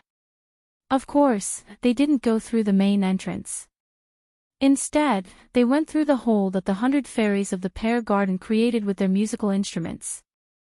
Yuanjun thought for a moment before following them. Then, the 3 presidents who had signed a new contract with Xiao Chen left at the same time. "Tower Master Yang, I have wronged you this time," the Imperial Ancestral Temple's patriarch asked softly as he glanced at the veiled woman. This time, everyone could tell that the Smiling Daughter Pavilion took the blame for the royal court, pushing away all responsibility. The Smiling Daughter Pavilion could only apologize and swallow their anger. The veiled woman said indifferently, "Ancestor is too serious. This time, I was rash and didn't handle things properly. Let's drop this matter for now. I still wish for Sect Ancestor to preside over the wedding of the first prince and headliner Ling Long." The white-haired old man hesitated for a moment before nodding. "I agree to this. This could be considered a form of compensation." The Imperial Ancestral Temple was on the same side as the first prince in the first place. However, it was inconvenient for them to preside over the wedding. If not for today's matter, the white-haired old man would not have appeared in public for this matter. "Take the 3 princes away. After whipping them, ground them for half a month." "Yes." The royal court's people left. Before they left, the white-haired old man drew the Yen Imperial sword. Just as he was about to put it in the sword box, his expression changed.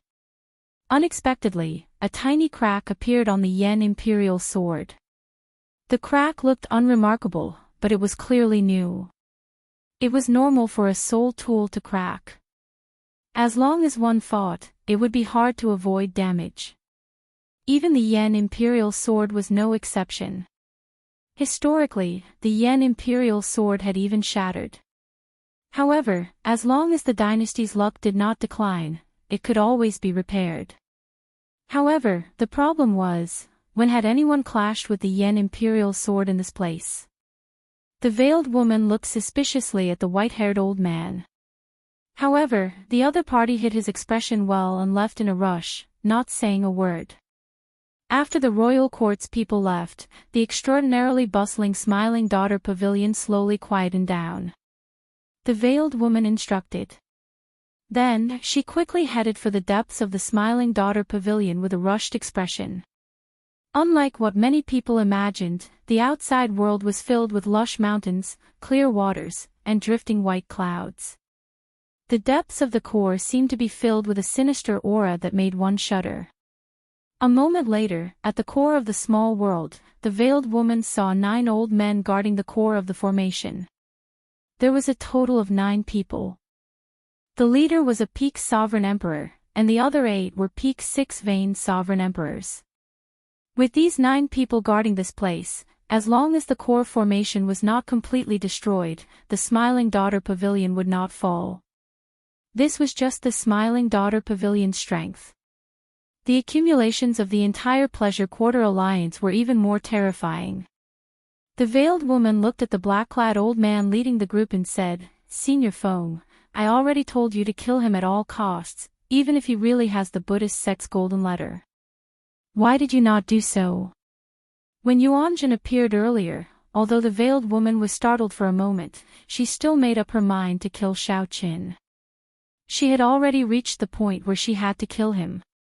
If she did not kill him now, she would not have another chance to do so.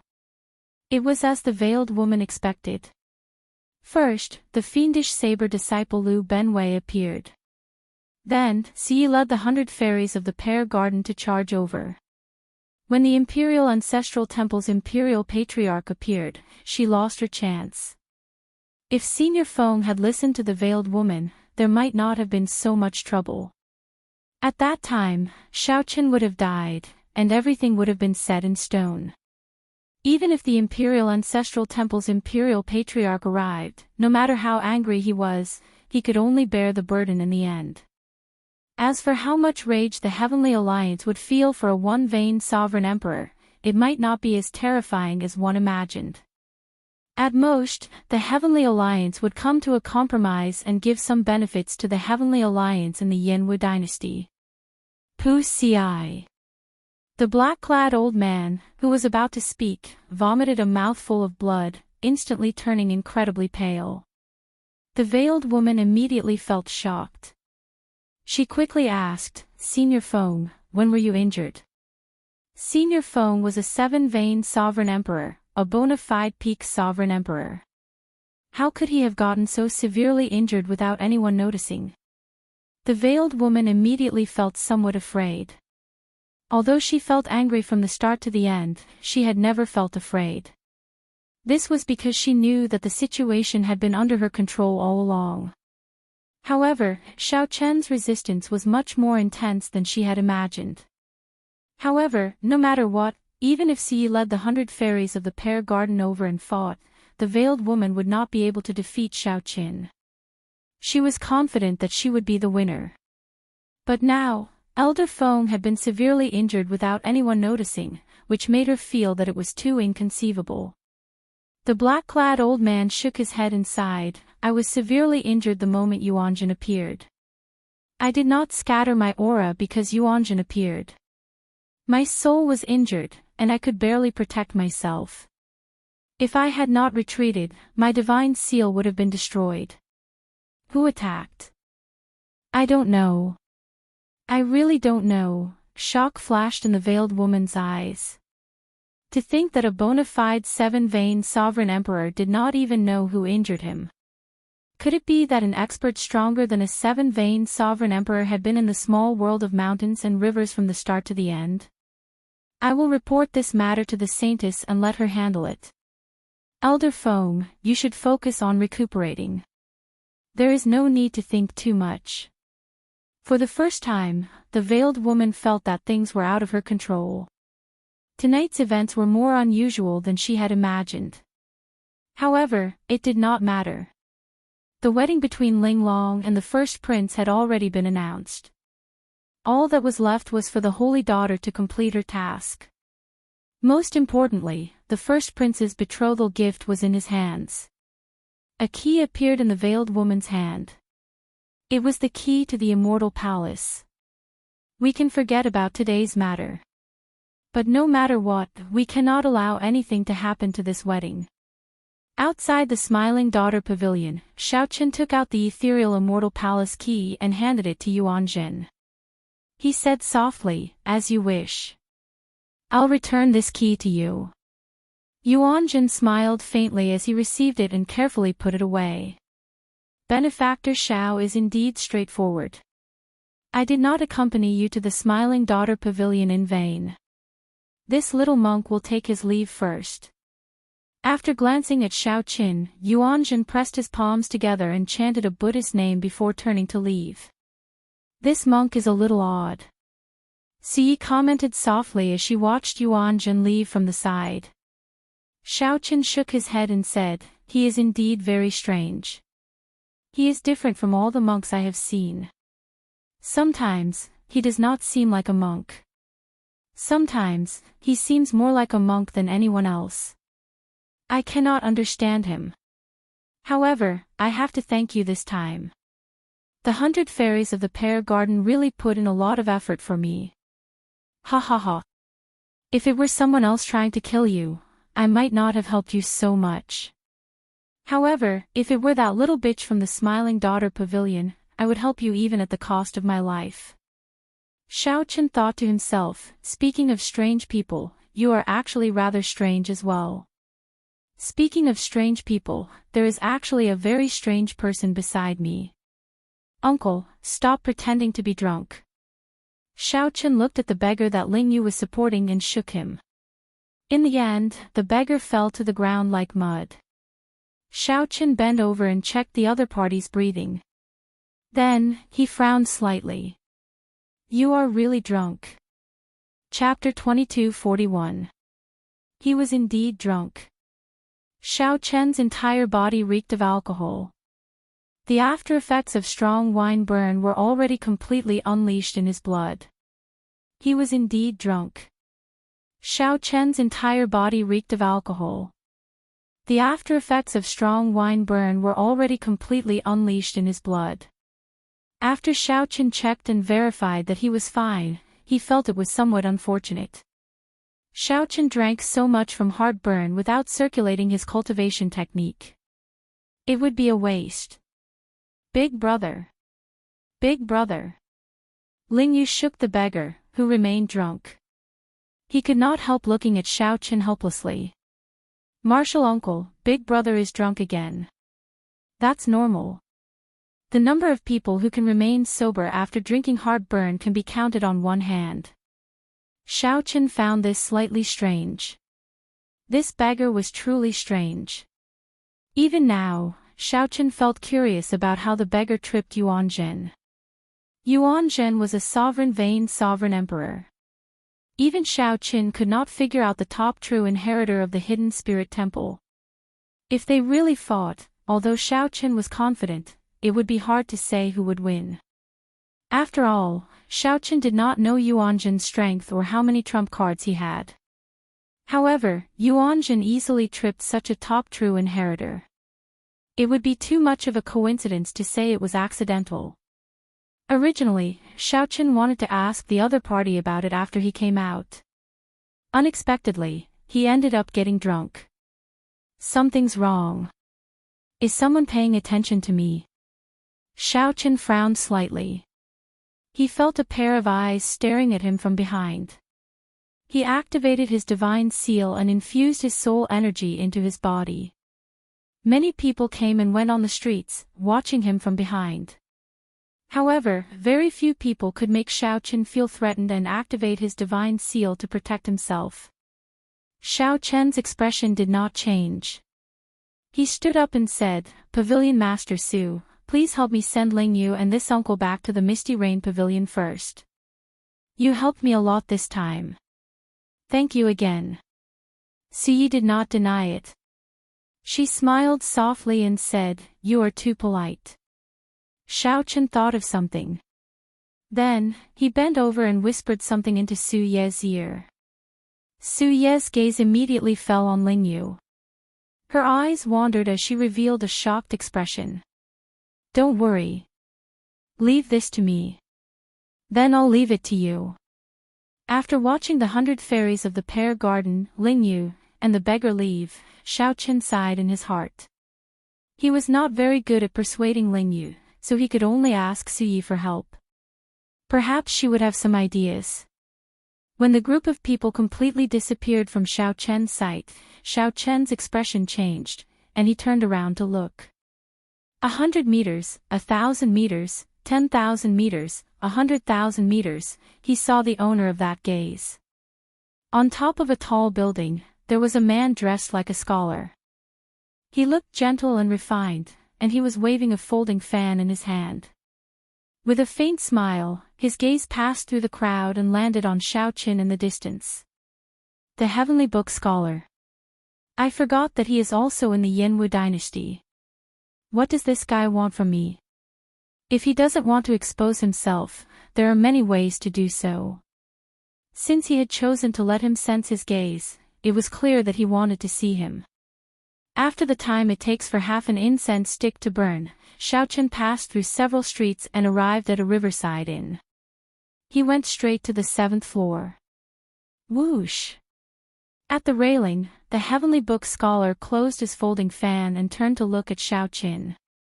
Then, he extended his hand and said, "Sit." When Xiao Chen sat down, the Heavenly Book Scholar handed him a cup of tea. Then, he smiled and asked, "Would you like to read strategy?" Xiao Chen took a sip and said indifferently, "Never mind. I don't want to see you vomit another 3 liters of blood." Xiao Chen recalled that the Heavenly Book Scholar could not read his fate at all. Instead, he ended up significantly injured. "It's fine. This is just a casual reading. I will not observe the Heavenly Tao or read fate. I will only read the words." The Heavenly Book Scholar took out his brush, ink, and paper. Then, he showed an expression of reluctance. Xiao Chen picked up his brush and hesitated for a moment, not knowing what to write. Previously, Xiao Chen wrote the word moon. What about this time? Up to you. Write whatever you want. Xiao Chen thought of Ling Yu's matter. Then, he stopped hesitating and wrote the word love. Love. The Heavenly Book Scholar took a look and smiled. This is a good word. A heart accompanied by a green.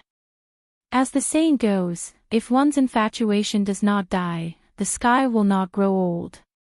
At first, you hesitated. However, after you wrote, you did not hesitate at all. This means that you wrote this word on behalf of a friend. Hence, you did not feel any burden and appeared calm. However, you took a long time to finish. This means that you are the same, trapped by love. In the end, you still ended up asking for it yourself. Xiaochen asked softly, what was the result? I did not observe the heavenly Tao or read fate. Naturally, I could not get a result. The heavenly book scholar shrugged with a smile, appearing helpless. Xiaochen immediately lost interest. Not wanting to waste words, he asked directly, why are you looking for me? Originally, I was preparing to look for you today. Unexpectedly, you caused such a huge commotion in the Smiling Daughter Pavilion. It can be considered a coincidence, right? I would like to ask if you still have an ethereal Immortal Palace key. Are you willing to give it to me?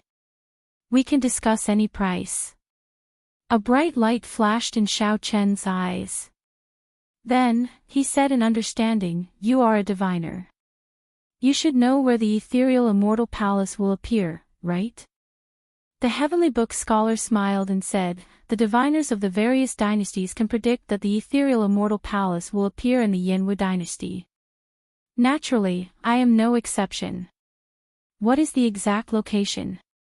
The heavenly book scholar smiled but did not answer.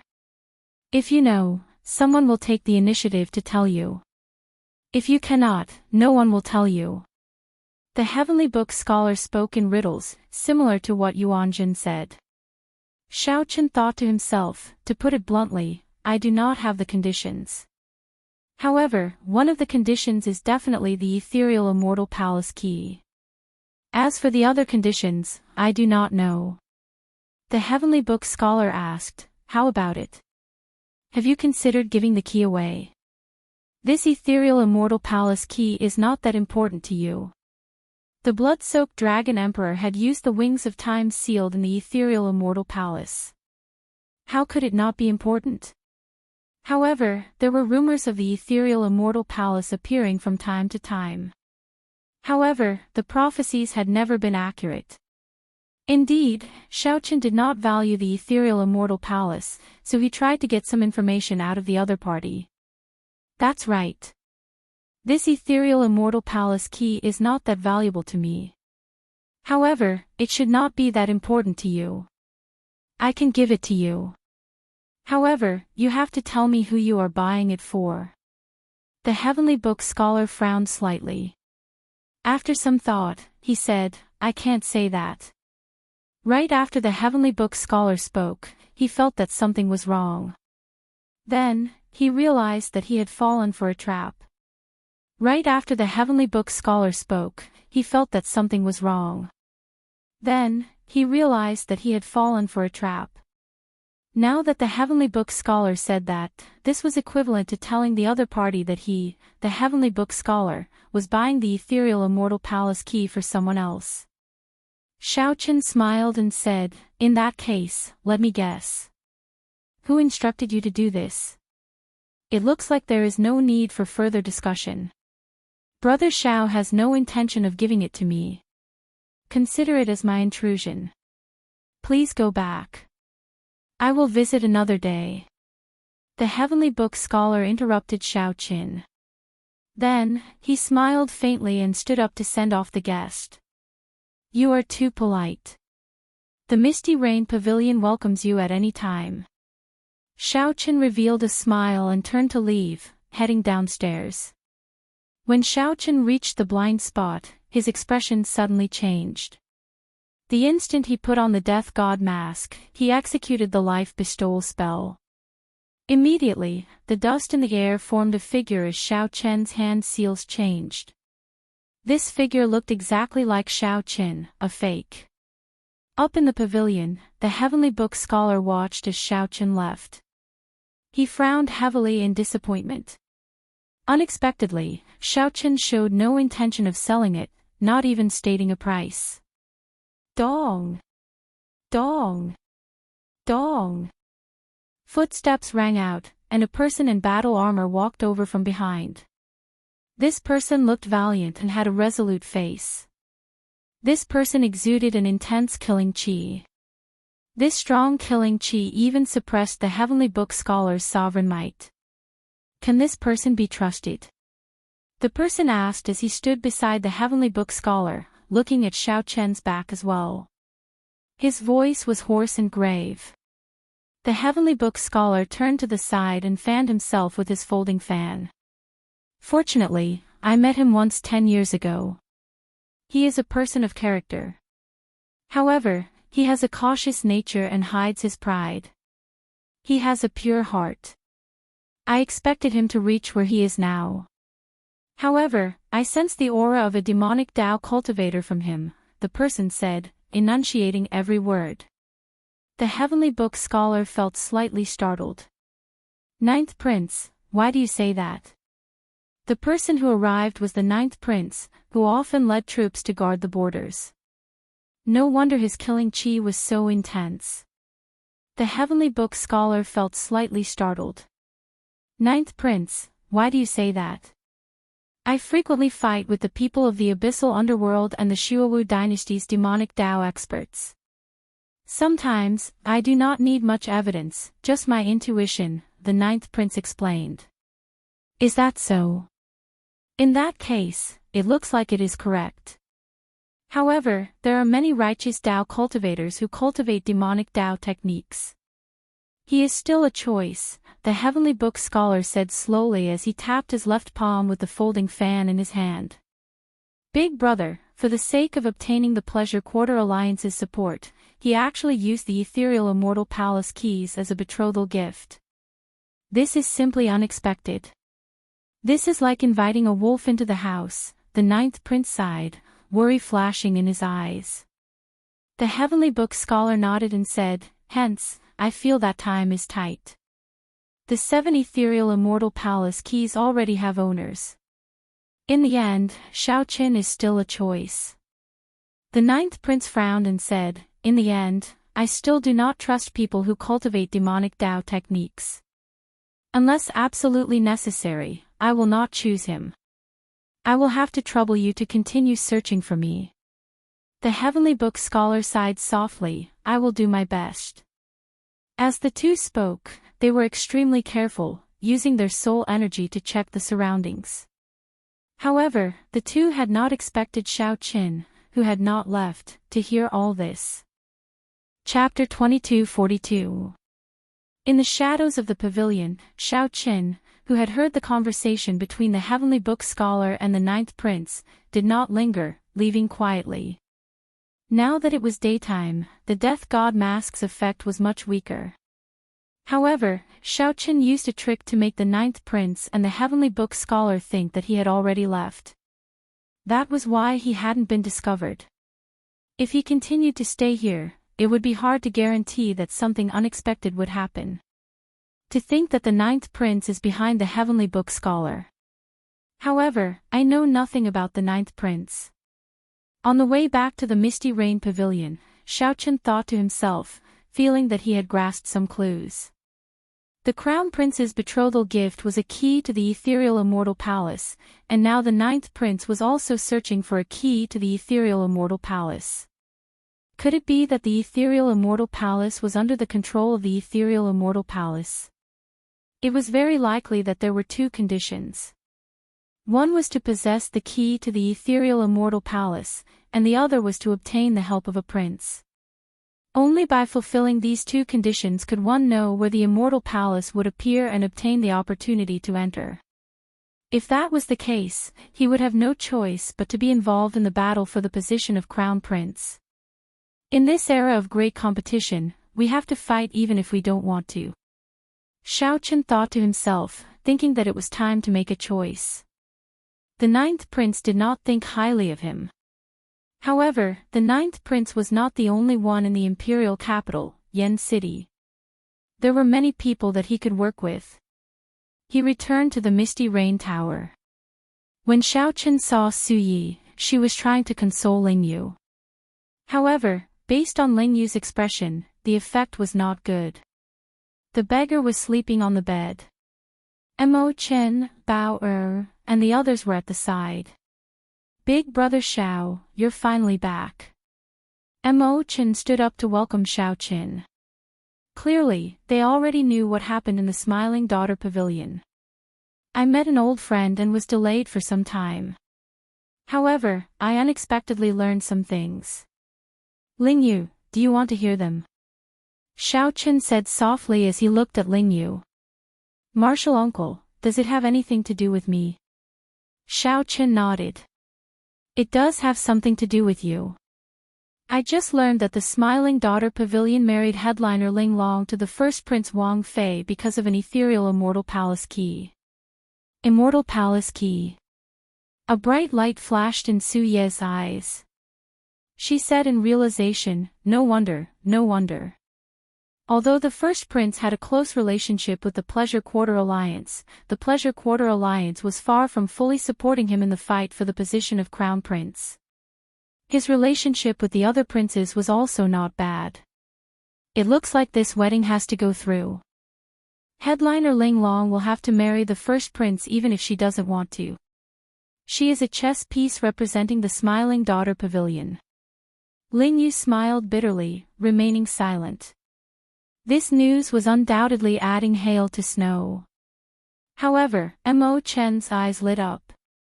She smiled and said, Ling Yu, did you not understand what Big Brother Xiao meant? Somewhat confused, Ling Yu asked, what do you mean?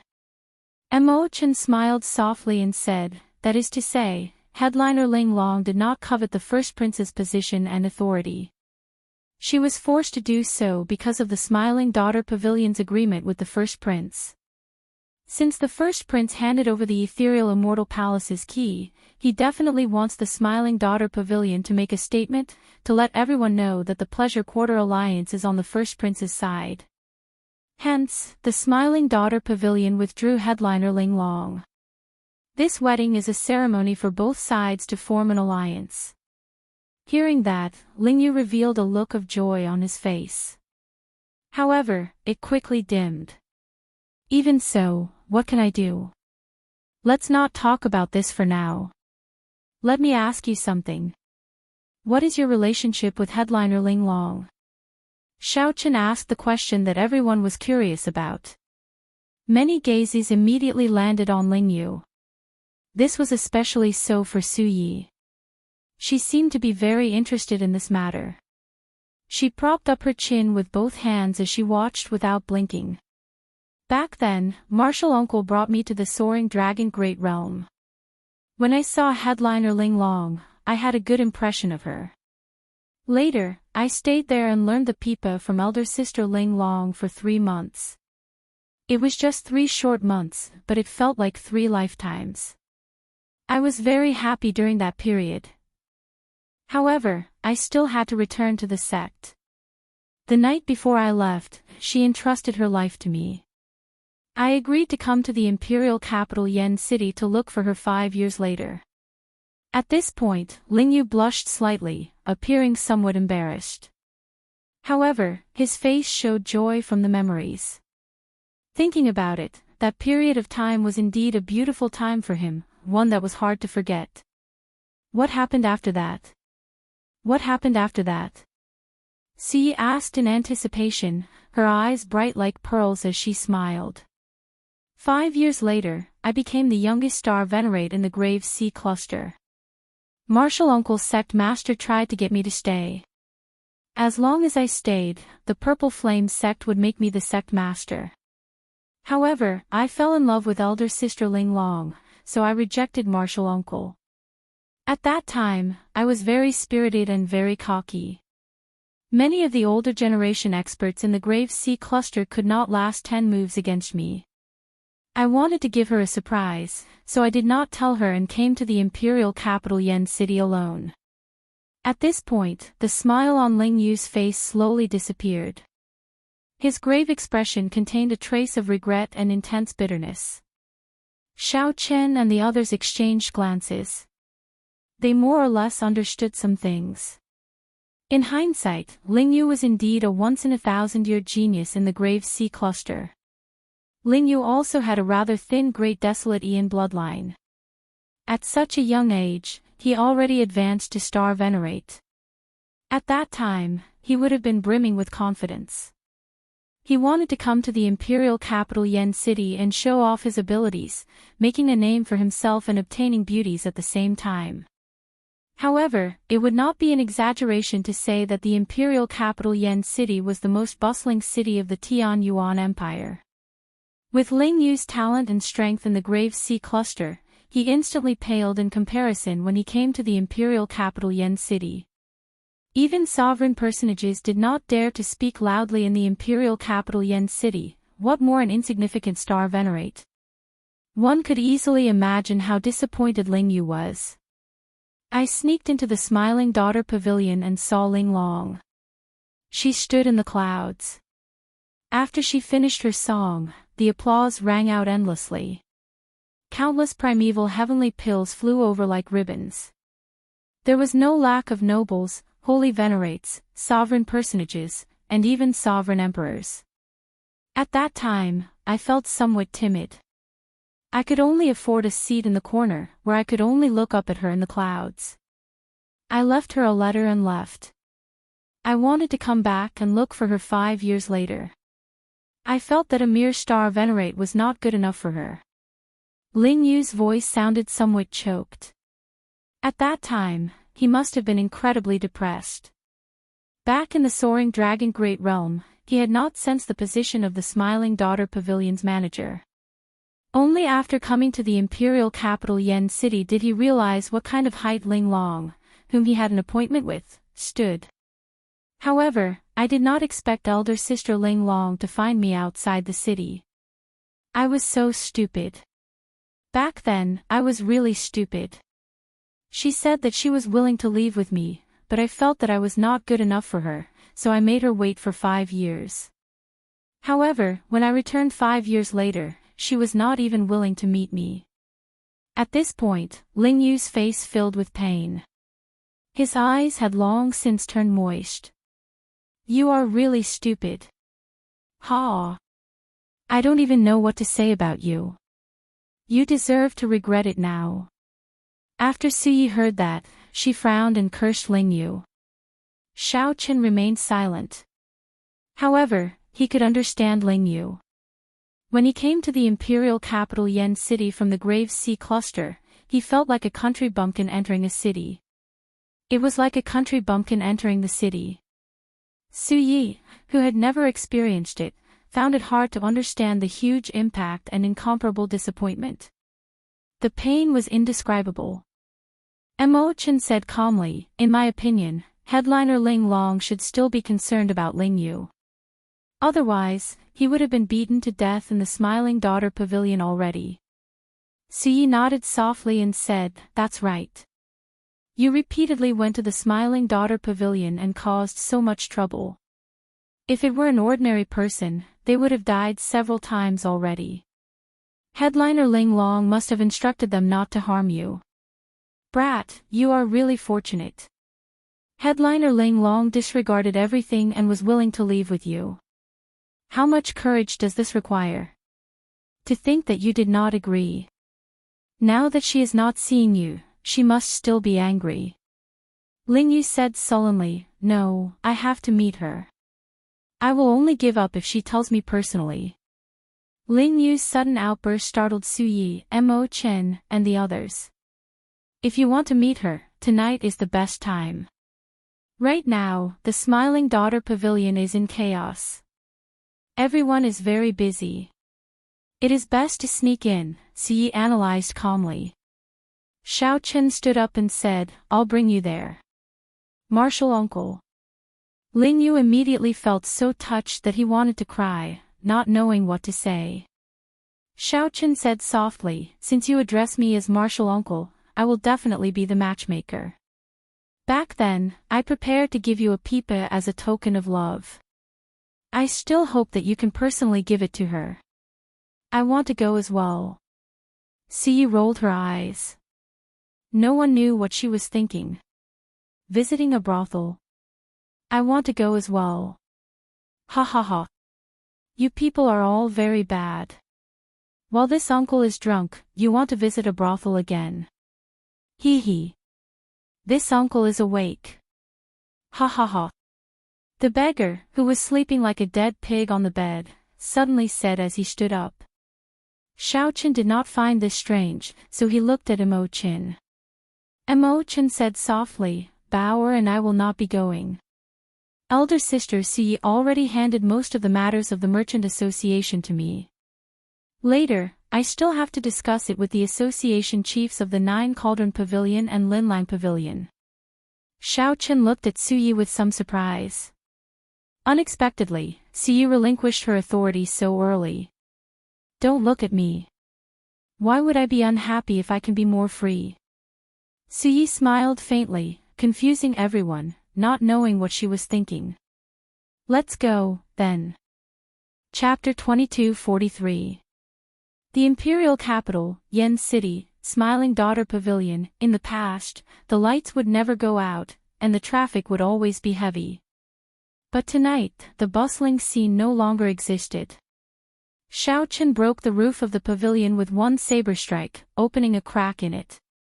The various auras also damaged the interior of the pavilion. Repairing it would take some time.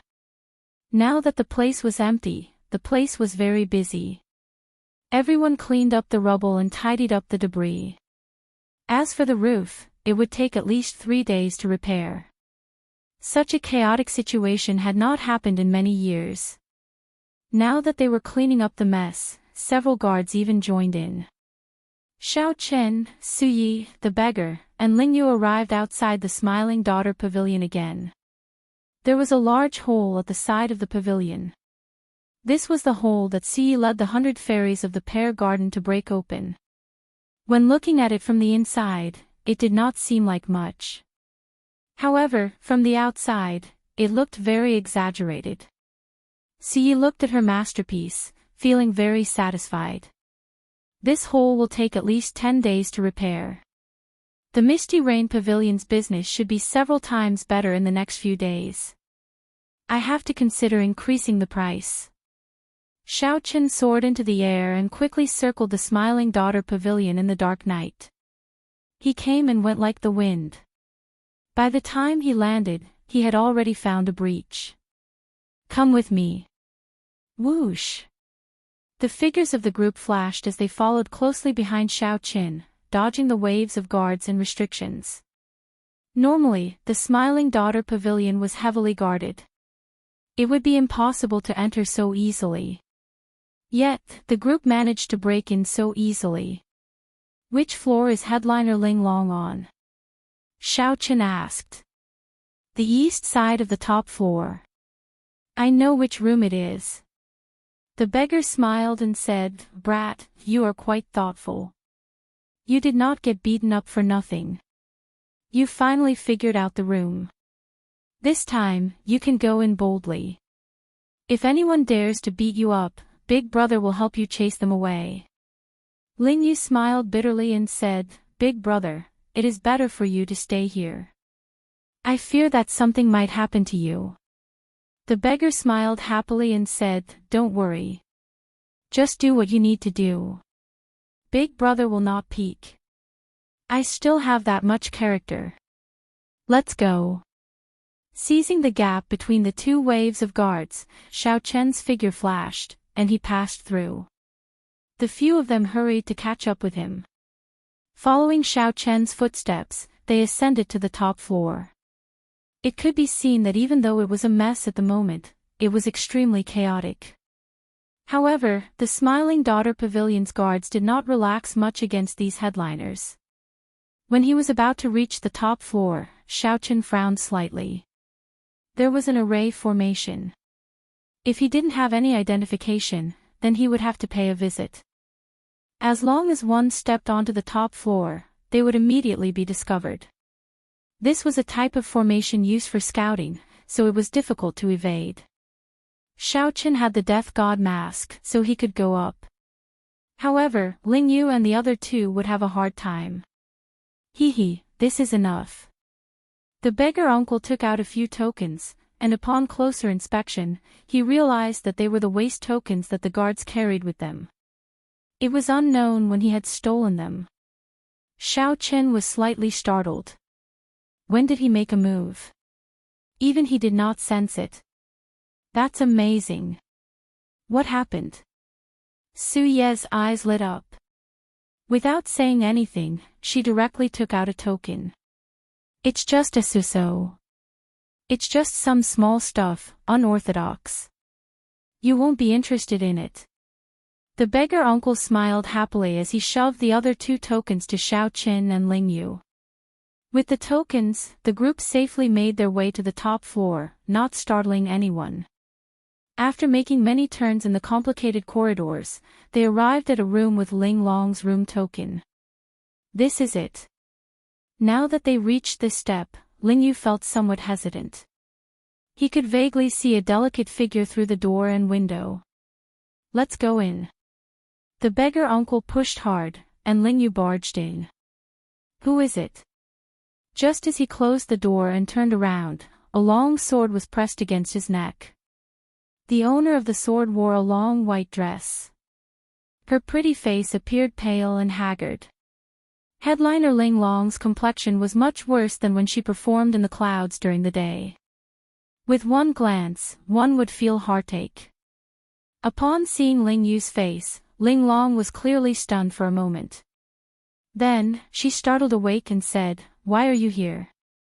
Quickly leave. Today, the Tower Master is already angry. If you don't leave now, she will really kill you. Sister Ling Long, come with me.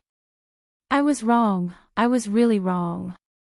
Ling Yu's heart ached, and he could not help but ask. Ling Long sheathed her sword. She could not bear to look at Ling Yu. She was afraid that if she took a few more glances, she would not be able to control herself. "You can leave." With her back facing Ling Yu, Ling Long sighed softly, "The matters between you and me are already in the past. 5 years ago, I gave you a chance. 5 years later, it's too late. I don't care. No matter what, I will take you away today." Ling Yu did not know where he got the courage to step forward and grab headliner Ling Long's hand tightly. Ling Long still did not turn around.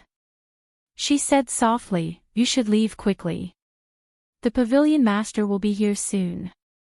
I'm taking you with me. What right do you have to bring me along? You are just a mere sovereign personage. How can you compare to the first prince?" Ling Yu was stunned when he heard that. Then, his tightly clenched fists slowly relaxed. "How stupid. Can't you just carry me away?" The beggar uncle and Su Yi, who were watching from outside, immediately felt incredibly anxious. If Ling Yu only said these 2 sentences, "Come with me. You have to come with me," they would definitely come here for nothing. Clearly, not saying anything and just carrying her away was the way to go. "However, you do not like him," Ling Yu said with a somewhat trembling voice. "Who said that I do not like him? He is the current first prince and has the support of the Imperial Ancestral Temple's patriarchs. Now, he has the help of the Pleasure Quarter Alliance. Soon, he will be the crown prince, and I will be the Yanwu dynasty's empress," Ling Long said in a self-mocking manner. When she thought of Ling Yu's laughable reason from 5 years ago, her heart ached again. Back then, Ling Yu's words were very hurtful. Although Ling Long was a girl from a pleasure quarter, she was not someone who coveted glory and the strong. Ling Yu gave up on her efforts just because he could not compare to others. Ling Long really could not think about it. Every time she thought about it, she felt like needles piercing her heart, feeling extreme pain. "That's impossible. You are lying to me." Ling Yu was too straightforward and could not make out the resentment in Ling Long's words. His voice even trembled somewhat. "Why is it impossible? In your opinion, have I not always been such a person?" The people outside felt very anxious, thinking to themselves that they were in trouble tonight. "It's over. This fool is too stupid," Ci said softly with a heavy frown. The beggar uncle said, "This won't do. We have to kidnap him. Given my foolish second brother's intelligence, he really cannot continue watching.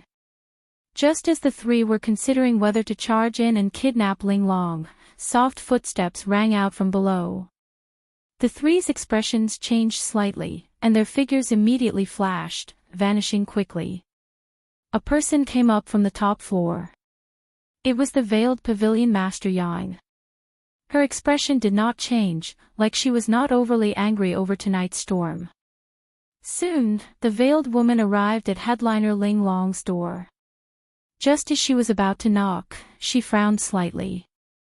Ling Long quickly looked up and immediately paled in shock. She saw three people stuck to the ceiling of the corridor. Three smiling faces looked at her helplessly at the same time. Suyi smiled provocatively, Xiaochen smiled bitterly and helplessly, and the beggar uncle teased her like he always did. Plop! Before Ling Long could react or scream, the beggar uncle fell and pressed her to the ground. The two faces were less than half an inch apart, and the tips of their noses were even touching. Hee hee! How fragrant! The beggar uncle said as he revealed an intoxicated smile after sniffing. The veiled woman was utterly frightened. She reacted only after a while and roared, "Die!" Bang! The strength of a one-vein sovereign emperor instantly erupted as she landed a palm strike on the beggar uncle's chest. Poo-ci! The beggar uncle vomited a mouthful of blood as the impact knocked him back. However, before he flew away, he grabbed the veiled woman's leg with one hand. Then, he gently pulled in the air and carried the veiled woman horizontally. The enormous and vigorous force sent the beggar flying far away. As the beggar flew backward, blood still dripped from a corner of his lips. He smiled and said, "So, you like me hugging you? You should have said so earlier. I'll just hug you. Why did you use so much force? You nearly broke my bones." Dong! Dong! Dong! Such a commotion immediately alerted a large group of guards nearby, and a group of guards instantly rushed over. When the guards saw the beggar uncle hugging the pavilion master, who was leaning against the wall, they were greatly startled. "Let go of the pavilion master. Quickly let go of the pavilion master."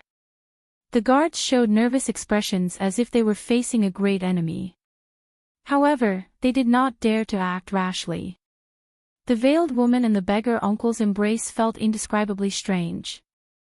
When she saw the beggar's smiling face at such a close distance, she was surprised to discover that he was not as unkempt as she imagined. "Hee hee. You want to hug me as well? It's very comfortable. I'll let you try as well." However, just as the veiled woman wanted to take a closer look at the beggar uncle's smiling face through his messy hair, the beggar uncle laughed loudly. The beggar uncle laughed heartily and threw him towards the group of guards. All the guards reflexively rushed forward to catch her. However, they suddenly recalled the pavilion master's esteemed status. If they touched her, the consequences would be dire, so they retreated in fright. Bang! The veiled woman fell heavily to the ground and grunted in pain. "Ha ha ha. I'm dying of laughter. Little bitch, to think that you would have such a day. Ha ha ha." When Suyi, who was at the side, saw this scene, she bent over and held her stomach. She laughed without restraint, nearly tearing up. The beggar uncle showed an innocent expression as if this had nothing to do with him. Only Xiaochen cautiously looked around.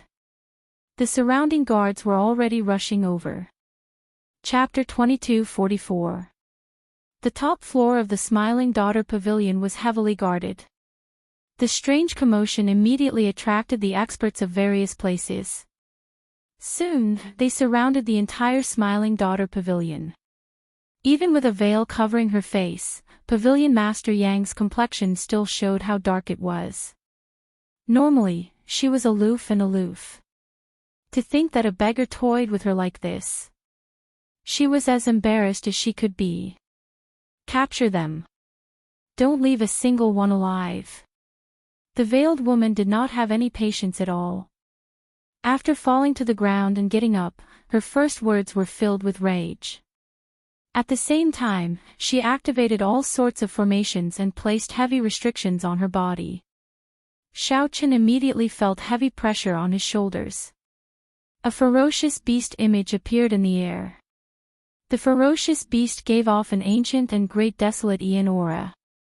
Its entire body was scarlet, and its eyes were especially horrifying, looking like huge red lanterns. It had 8 heads and 8 tails. Its body was covered in green moss, withered trees, and desolate wood. Its belly was rotten. The instant the ferocious beast appeared, chains immediately wrapped around the blue dragon divine seal and Xiao Chen's soul pool. There were a total of 8 chains. At a glance, they were the 8 snake-like bodies of that strange snake. The 8 heads opened their mouths, looking like they would bite the azure dragon seal to death at any moment. However, the dragon seal gave off a vast dragon might, preventing it from biting down. It could only let out loud roars. Xiao Chen's soul immediately got locked down. No matter how the 3 divine veins under the blue dragon divine seal struggled, they could not break the chains. Oh no! Xiao Chen thought to himself. He felt that something was wrong. In the end, he had been too careless and underestimated the Smiling Daughter Pavilion. Unless he completely refined the 3 soul energies under the divine seal, he would find it hard to break free of the other party's soul sealing formation. Whoosh! Whoosh! Whoosh! At the same time, 6 figures quickly appeared from the darkness. They were all great perfection sovereign emperors. The weakest was a 4-vein sovereign emperor, and the strongest was a 6-vein sovereign emperor. However, that mysterious and unfathomable peak sovereign emperor still did not show up. However, even if the peak sovereign emperor did not show up, it would still be difficult to break free. Xiao Chen could activate his great desolate Aeon bloodline and break out while wearing the alloy dragon armor and holding the soul weapon Heavenly Slayer. However, it would be hard to say for the beggar, Su Yi, and Ling Yu. 8-branch soul-locking array.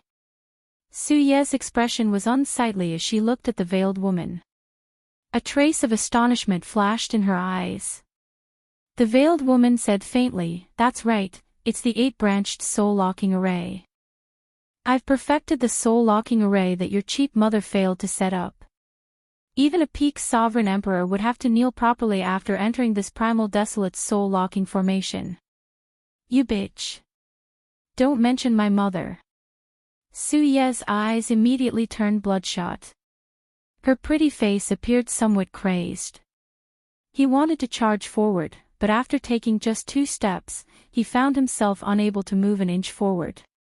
An expression of extreme pain appeared on his face. It was as if an invisible snake tail was strangling her neck, making it difficult for her to even breathe. Seeing this scene, the veiled woman revealed a disdainful smile. "Why can't I mention it? You keep saying that I'm a bitch, but your mother is the real bitch." As the Smiling Daughter Pavilion's pavilion master, she was shameless and shameless. She chased after love and married into the Sword God's noble clan. Ha! In the end, the Sword God did not even give her the status of a concubine. In the end, he even chased her out. "Tell me, isn't your mother a bitch?" As the veiled woman spoke, she walked over to the feudal Su Yi. Then, she teased softly, "This is especially so for you. Back then, when you were suffering from a terminal illness, your mother knelt before the Su residence for an entire month to save you. In the end, the Su residence's gates remained closed, and your mother died from anger. Tell me, isn't that bitch? The only reason you're still alive is because of..." Enough. Xiao Chen suddenly spoke up, expressionlessly at the side. The veiled woman shifted her gaze and smiled. "What qualifications do you have to interrupt now? With just a word from me, I can kill you right now. I said that's enough. Do you hear me? Paw." The veiled woman instantly activated her great desolate Aeon bloodline, and an azure-colored dragon roar appeared in her soul pool. Cassier! Cassier! The 8 chains instantly broke. Xiao Qin stepped forward and directly slapped the veiled woman, sending her flying. Blood flowed on the veiled woman's face, and a scarlet handprint appeared. The veiled woman screamed, "Kill him!" Whoosh! 6 figures immediately charged at Xiao Qin at lightning speed. These were the 6 great perfection sovereign emperors who had already arrived. Xiao Qin's heart sank. It's over this time. Even if there was only one great perfection sovereign emperor, it would be more than enough to deal with. There were 6 of them. It would not be an exaggeration to say that he was in dire straits. This could be considered the price of being rash. However, even if the price was his life, Xiao Qin would not regret slapping the veiled woman. Bitches should be ruthlessly slapped. However, just at this moment, a figure walked over from behind with large strides. This figure placed 2 hands on Xiao Qin's and Su Ye's shoulders. Then, he gently patted Su Ye's shoulder, and the chains in her soul pool immediately shattered as if they had never been there. The 2 of them were gently pulled back by the beggar. Bang! The peak strikes of the 6 great perfection sovereign emperors layered over each other and landed on the beggar. Pussy! The beggar vomited a mouthful of blood as he went flying again. Uncle! This greatly startled Xiao Qin. He quickly helped the beggar up. If the beggar received the peak strikes of 6 great perfection sovereign emperors, he would be severely injured even if he did not die. Hee, you can just leave the beating to uncle. The bodies of you youngsters are very precious. Unexpectedly, the beggar grinned and wiped the blood from the corner of his mouth. Immediately, his face was covered in blood. He looked like he was heavily injured and could die at any moment, but his mental state was surprisingly good, as if nothing had happened. Not dead. The 6 great perfection sovereign emperors frowned heavily as they guarded the veiled woman. Exchanging glances with one another, they both felt a trace of shock in each other's eyes. Gotcha!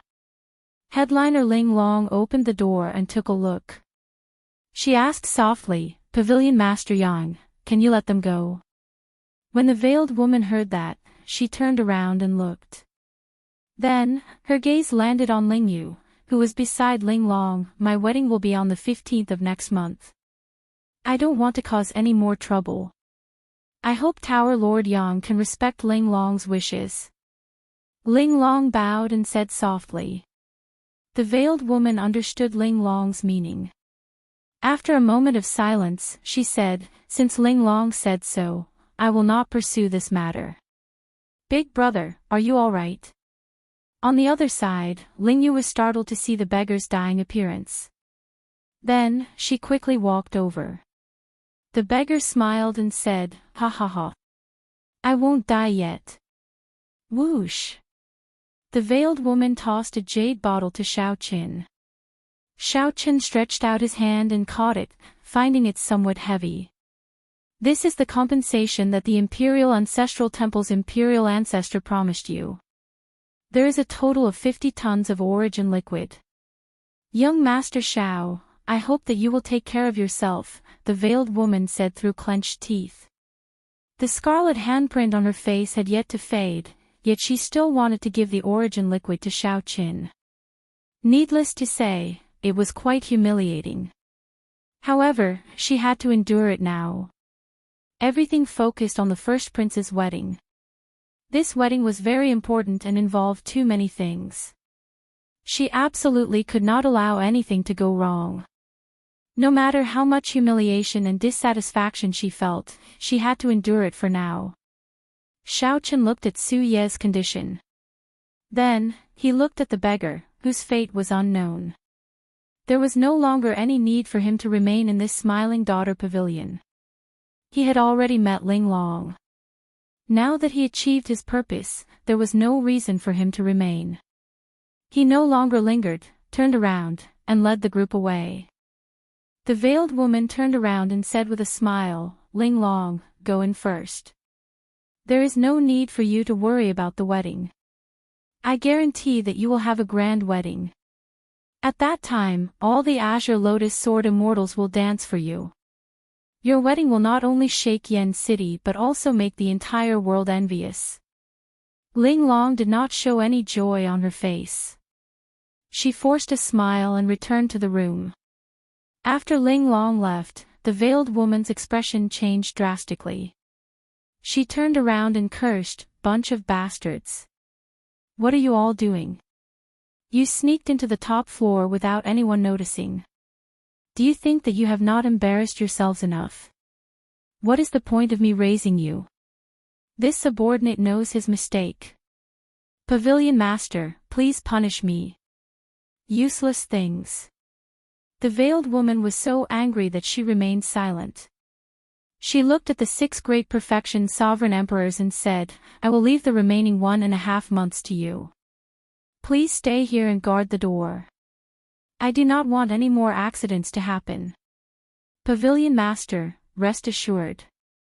With us around, nothing will go wrong." Siyi nodded slightly, and a cold look flashed in her eyes. She said softly, "If they come again, Xiao Chen and Siyi can teach them a lesson but not kill them. However, Linglong's lover must be killed for me." Yes. Chapter 22:45. Outside the Smiling Daughter Pavilion, Lingyu carried the beggar on his back, appearing dispirited, like he had lost his spirit, like a walking corpse.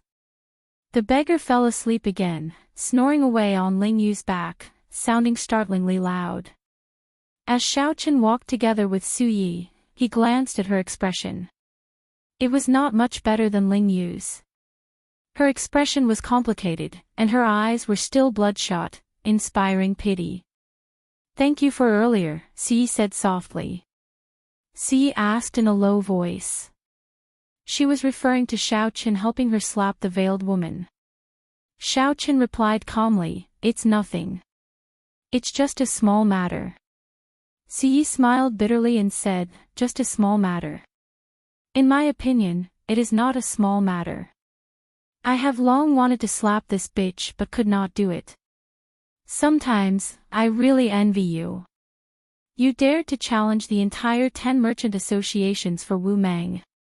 Even when you are in dire straits, you still do not lower your head, turning the entire Smiling Daughter Pavilion upside down. As long as you do not go against your heart, you do not seem to fear anything." Xiaochen did not say anything. He knew that at this moment, all he needed to do was be a listener. There was no need to interrupt or say anything more. "You have always wanted to know what my relationship with the Su clan is. She is right. I am the abandoned daughter of the Sword God's noble clan's current clan head. Back then, my mother made a mistake, marrying this ingrate, this beast that is worse than a beast. After he became the clan head, he divorced my mother. That day, I nearly cried until I went blind. My mother hugged me and kept saying, 'Little Ye, don't cry.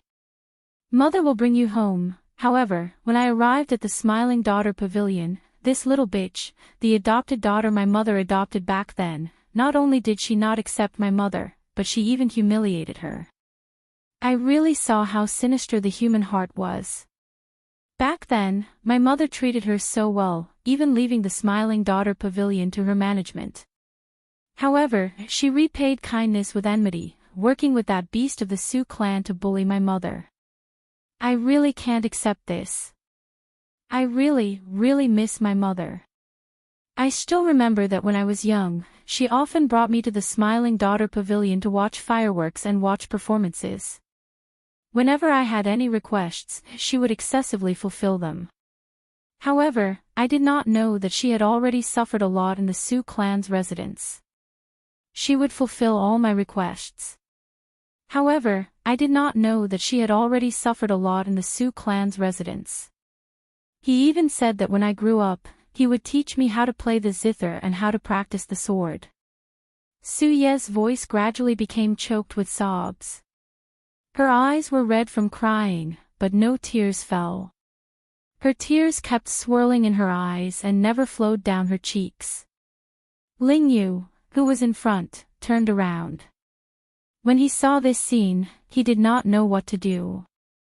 What are you looking at? You're also a coward. Why don't you bring her out? Can't you see that she's in pain? Suyi glared at Ling Yu, scolding him for not living up to expectations. Ling Yu's face twitched. Suddenly, he cried out in pain, I want to as well. However, how do you expect me to do so? How am I supposed to do that?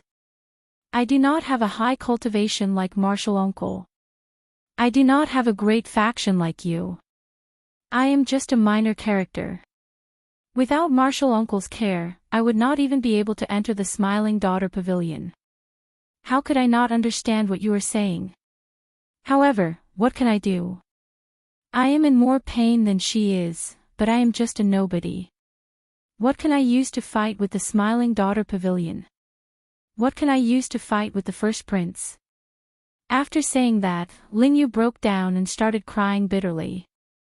Who wouldn't understand this logic? Was Ling Yu really stupid? Ling Yu was not stupid. However, what was the use of that? It was as Ling Yu said. Ling Yu was just a minor character. He did not even need the first prince to make an appearance. Anyone in Yen City could trample him to death. What was the use of passion and hot-bloodedness before reality? An impulse welled up in Xiao Chen's heart. It was an impulse that he could not control.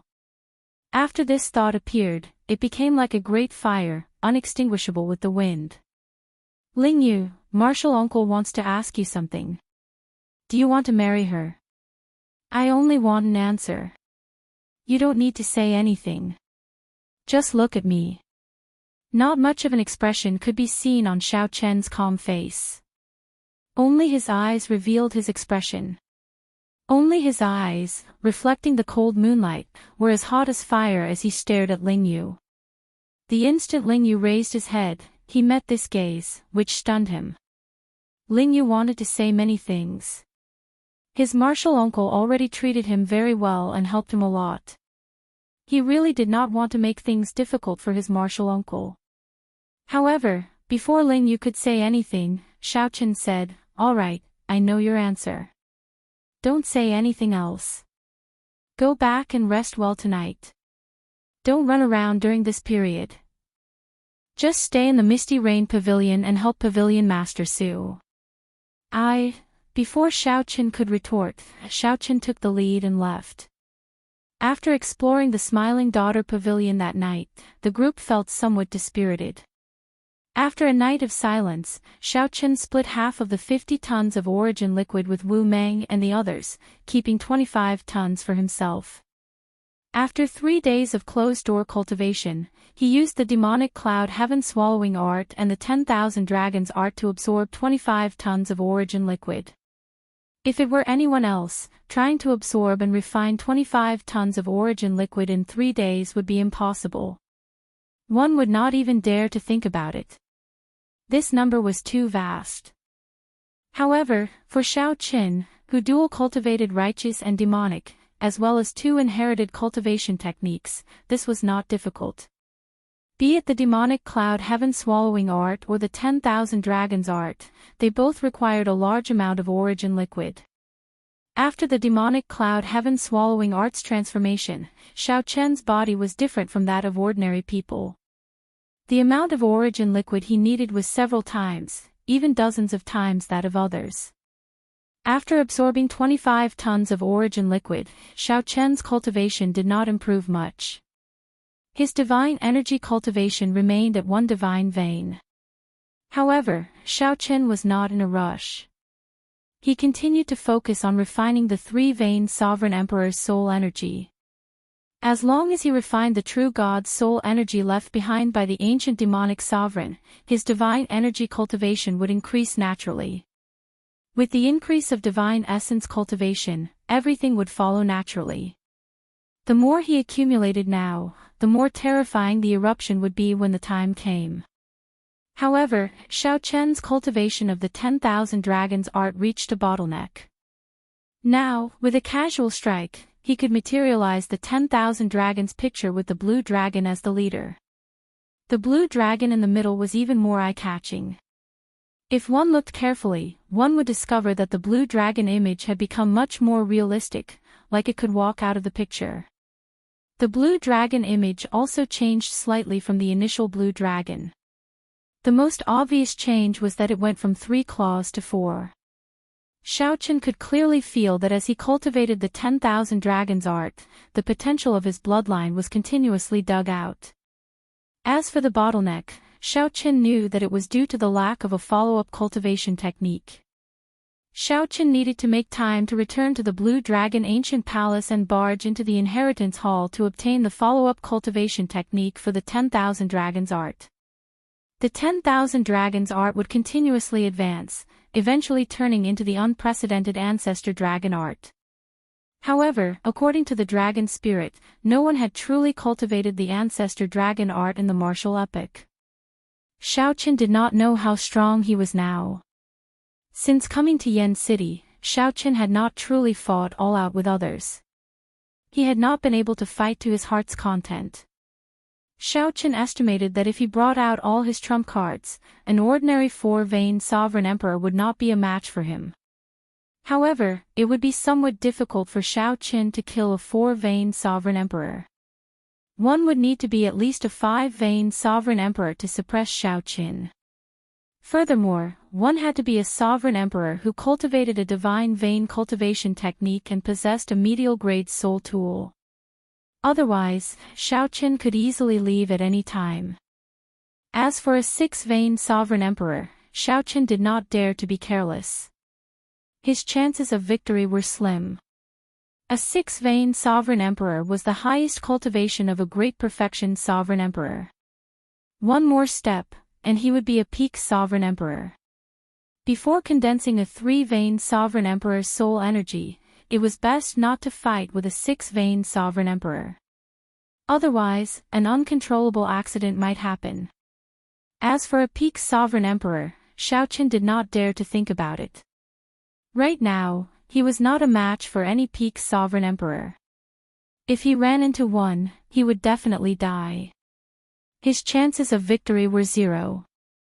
Even if he brought out all his trump cards, he would only be able to severely injure the other party at best. He would not be able to truly deal a heavy blow. I need a killing move that can truly protect my life. Xiaochen entered deep thought. Be it Dermic World, the Taiji Yin-Yang Flame Diagram, the Fiendish Saber Inheritance, the Mahamaya Abstinence Violation Saber Technique, Firmament's Rage, or the Supreme Dragon Fist. Although they possessed great offensive power and horrifying might, making them unrivaled within the same cultivation realm, they could not allow him to fight against a peak sovereign emperor. Outsiders would definitely be shocked to see such a thought. To them, Xiaochen's powerful techniques and secret techniques were all killing moves. With these killing moves, even great perfection sovereign emperors would not dare to be too arrogant before Xiaochen. However, Xiaochen was too picky. He was only a small perfection sovereign emperor, yet he wanted to deal with a peak sovereign emperor. Xiaochen needed to find another killing move to take the initiative. Chapter 2246. Xiaochen needed to make preparations for his trump card. However, thinking too much was useless. The Inheritance Hall was not a treasure trove for nothing. It was hard to say whether it existed or not. Xiaochen set aside his thoughts for now. Then, he returned to the Misty Rain Pavilion and saw Suyi, who was rehearsing. The 100 fairies of the Pear Garden competed with each other in beauty. There was a dazzling lineup of various musical instruments. There was a vermilion zither, a jade flute, a chime bell, a flower drum, and many others. There were all sorts of musical instruments that one could imagine, both obscure and popular, present. Aside from these, there were also some instruments that Xiaochen had never seen before, such as the suona, cymbals, and arrow. These were rather rare instruments. More bluntly, they were not of high enough quality. They would not appear in the Misty Rain Pavilion or the Smiling Daughter Pavilion. Lord Xiao. Suyi had good eyes. She noticed Xiaochen the moment he entered, so she walked over with a faint smile. Suona, cymbals, arrow. I don't remember these instruments being here the last time I saw them. Xiaochen asked out of curiosity. Suyi smiled faintly and replied, Indeed, there are none. I did not add them on purpose. It's just that very few of these instruments are soul treasure grade. I have been searching for them for many years. Finally, I found them all. You are very persistent. When my mother was alive, her greatest wish was to merge the 10 great ancient music pieces together to create a new piece. My mother actually left most of these instruments to me. I want to fulfill her wish. However, it is very difficult to achieve perfection. Suyi sighed. If the 100 fairies of the pear garden performed any of the ancient music pieces individually, they would be very good. However, when merging the 10 great ancient music pieces, they found it hard to achieve harmony. There were too many flaws. Many times, they thought of giving up, but they persisted. Xiaochen took a look and said, if the 100 fairies of the pear garden could perform it once a month, the Misty Rain Pavilion would be able to rival the Smiling Daughter Pavilion. However, you hit it, practicing it day and night, perhaps never completing it. Is it worth it? Suyi frowned heavily. Then, she replied softly, Of course it is worth it. This is the only thing I can do for my mother. Unfortunately, I just can't do this well. I don't know when I can perfect the laughing saber and sword. Laughing saber and sword. Xiaochen recalled that the last time he watched it, the finishing touches were the two women who each held a sword and a saber. The clash of sabers and swords brought out the vast aura of many musical instruments playing at the same time. Suyi looked at the 100 fairies of the pear garden, who were currently tuning their zither. Then, she whispered, That's right. I have already named the song that combines the 10 great ancient music scores, Unsheathed Saber and Sword's Laughter. Unfortunately, my bladesman and swordsman are still lacking. Unfortunately, the true crux of this laughing saber and sword is the bladesman and swordsman who appear at the end. Otherwise, it would not be perfect. Xiaochen fell into deep thought. After a while, he said, Pavilion Master Su, if you trust me, I can help you solve this problem. How? For example, I'll personally go on stage and play the role of the last machete man. As for the swordsman, I'll be looking for someone who's on par with me to complete the final theme, the clash of swords and sabers. Su Ye's eyes lit up. She asked incredulously, Are you sure? It was indeed too inconceivable.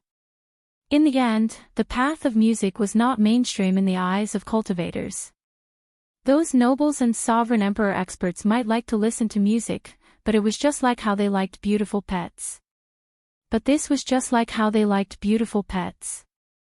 If you asked them to perform on stage, it was almost impossible for them to appear. They might even think that one was insulting the other party. Hence, Suyi had been having a headache over this. She could only think of ways to nurture them herself. The clash of swords and sabers was the finishing touch. In order to improve the song, one needed to display the highest saber Dao and sword Dao. The other problems were easy to solve. It was just a matter of time. However, this final problem had always been a sore point for Suyi. I'm very sure. However, Pavilion Master Su, you have to agree to a request of mine. Xiaochen showed a serious expression as he looked at Suyi. Please speak. Xiaochen stepped forward and whispered a few words into Suyi's ear. Then, he looked at her quietly. However, Suyi did not hesitate. She nodded and said, Don't worry. This is not a problem.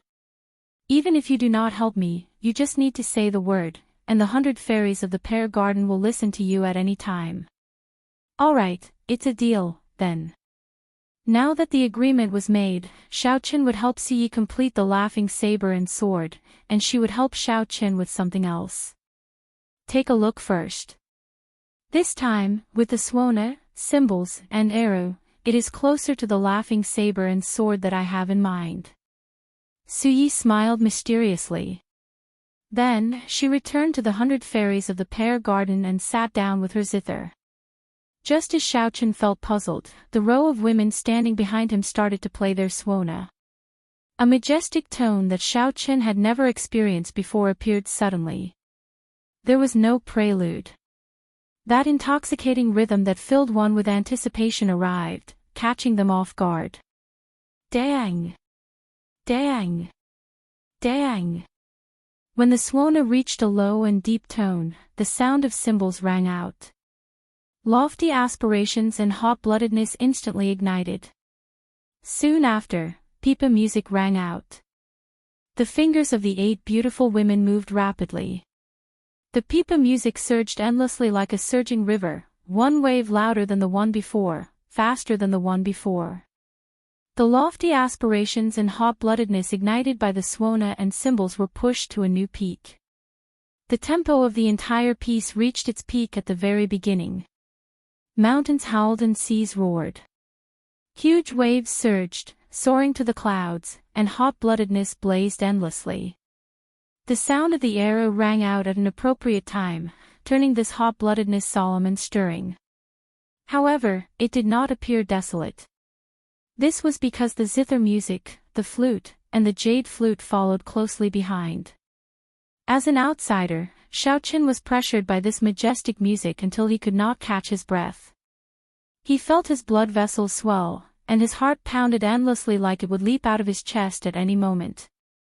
At the very last moment, when the hot-bloodedness was completely ignited and the flames burned his entire body, a saber light appeared. A flash of saber light appeared, followed by a flash of sword light. Saber and sword clashing. The 2 women each held their sabers and swords. Everyone's anticipation lingered in the majestic and surging music as they presented the final theme. When the piece ended, the many beauties of the 100 fairies of the pear garden were already somewhat fatigued. Clearly, the performance of such a great piece drained not only their minds but also their energy and veritable essence energy. Xiaochen clapped his hands in praise. The laughing saber and sword, with the addition of the suona and cymbals, was completely different from when he first saw it. Although it still had flaws, it had already improved significantly. Over the next few days, Xiaochen worked with Suyi to complete the laughing saber and sword. At the same time, Suyi sent 3 letters, one to the Heavenly Fragrance's Holy Daughter, one to the Universe Origin Sect's Chu Chaoyun, and the last to the Golden Crow Empire's Ao Jiao. At this moment, news of a major matter spread throughout the imperial capital Yen City, inciting heated discussions. Everyone, from the royal family to the ordinary martial artists, were discussing it. What was it? Naturally, it was the wedding between the first Prince Wang Fei and the Smiling Daughter Pavilion's headliner Ling Long. Since ancient times, there had never been a prince marrying a brothel headliner. Who was the first prince? He was a prince with overwhelming authority and power in the Yanwu dynasty. In the end, he might become one of the princes participating in the wedding ceremony. The headliner Ling Long's skills with the pipa were unparalleled in the world. She ranked first among the 10 headliners and was famous in the imperial capital. Countless people loved her. No matter who she was, everyone in this imperial capital Yen City knew about her. However, no one had expected such 2 people to become husband and wife one day. It would be hard for such a wedding not to attract attention. The many princes were definitely thinking about how to deal with the Smiling Daughter Pavilion's alliance with the first prince and how it would affect them. As for the ordinary cultivators, most of them were just here to watch the excitement. They were happy to see it happen, treating it as a story that would spread far and wide. Everyone was looking forward to the day of the wedding. Xiaochen did not know about all this. He only focused on working with the 100 fairies of the pear garden to complete the laughing saber and sword. This was how Xiaochen was. No matter what it was, as long as he promised it, he would do his best to do it. 7 days later, Xiaochen finally reached a tacit understanding with the 100 fairies of the Pear Garden. He only lacked one person to exchange swords with the 100 fairies of the Pear Garden. Then, he would be close to completing the laughing saber and sword. Xiaochen took his leave for now. Then, he prepared to head to the Blue Dragon's old lands to search for his trump card. The 100 fairies of the Pear Garden could not gain a firm foothold in the imperial capital Yen City. He truly had to rely on himself.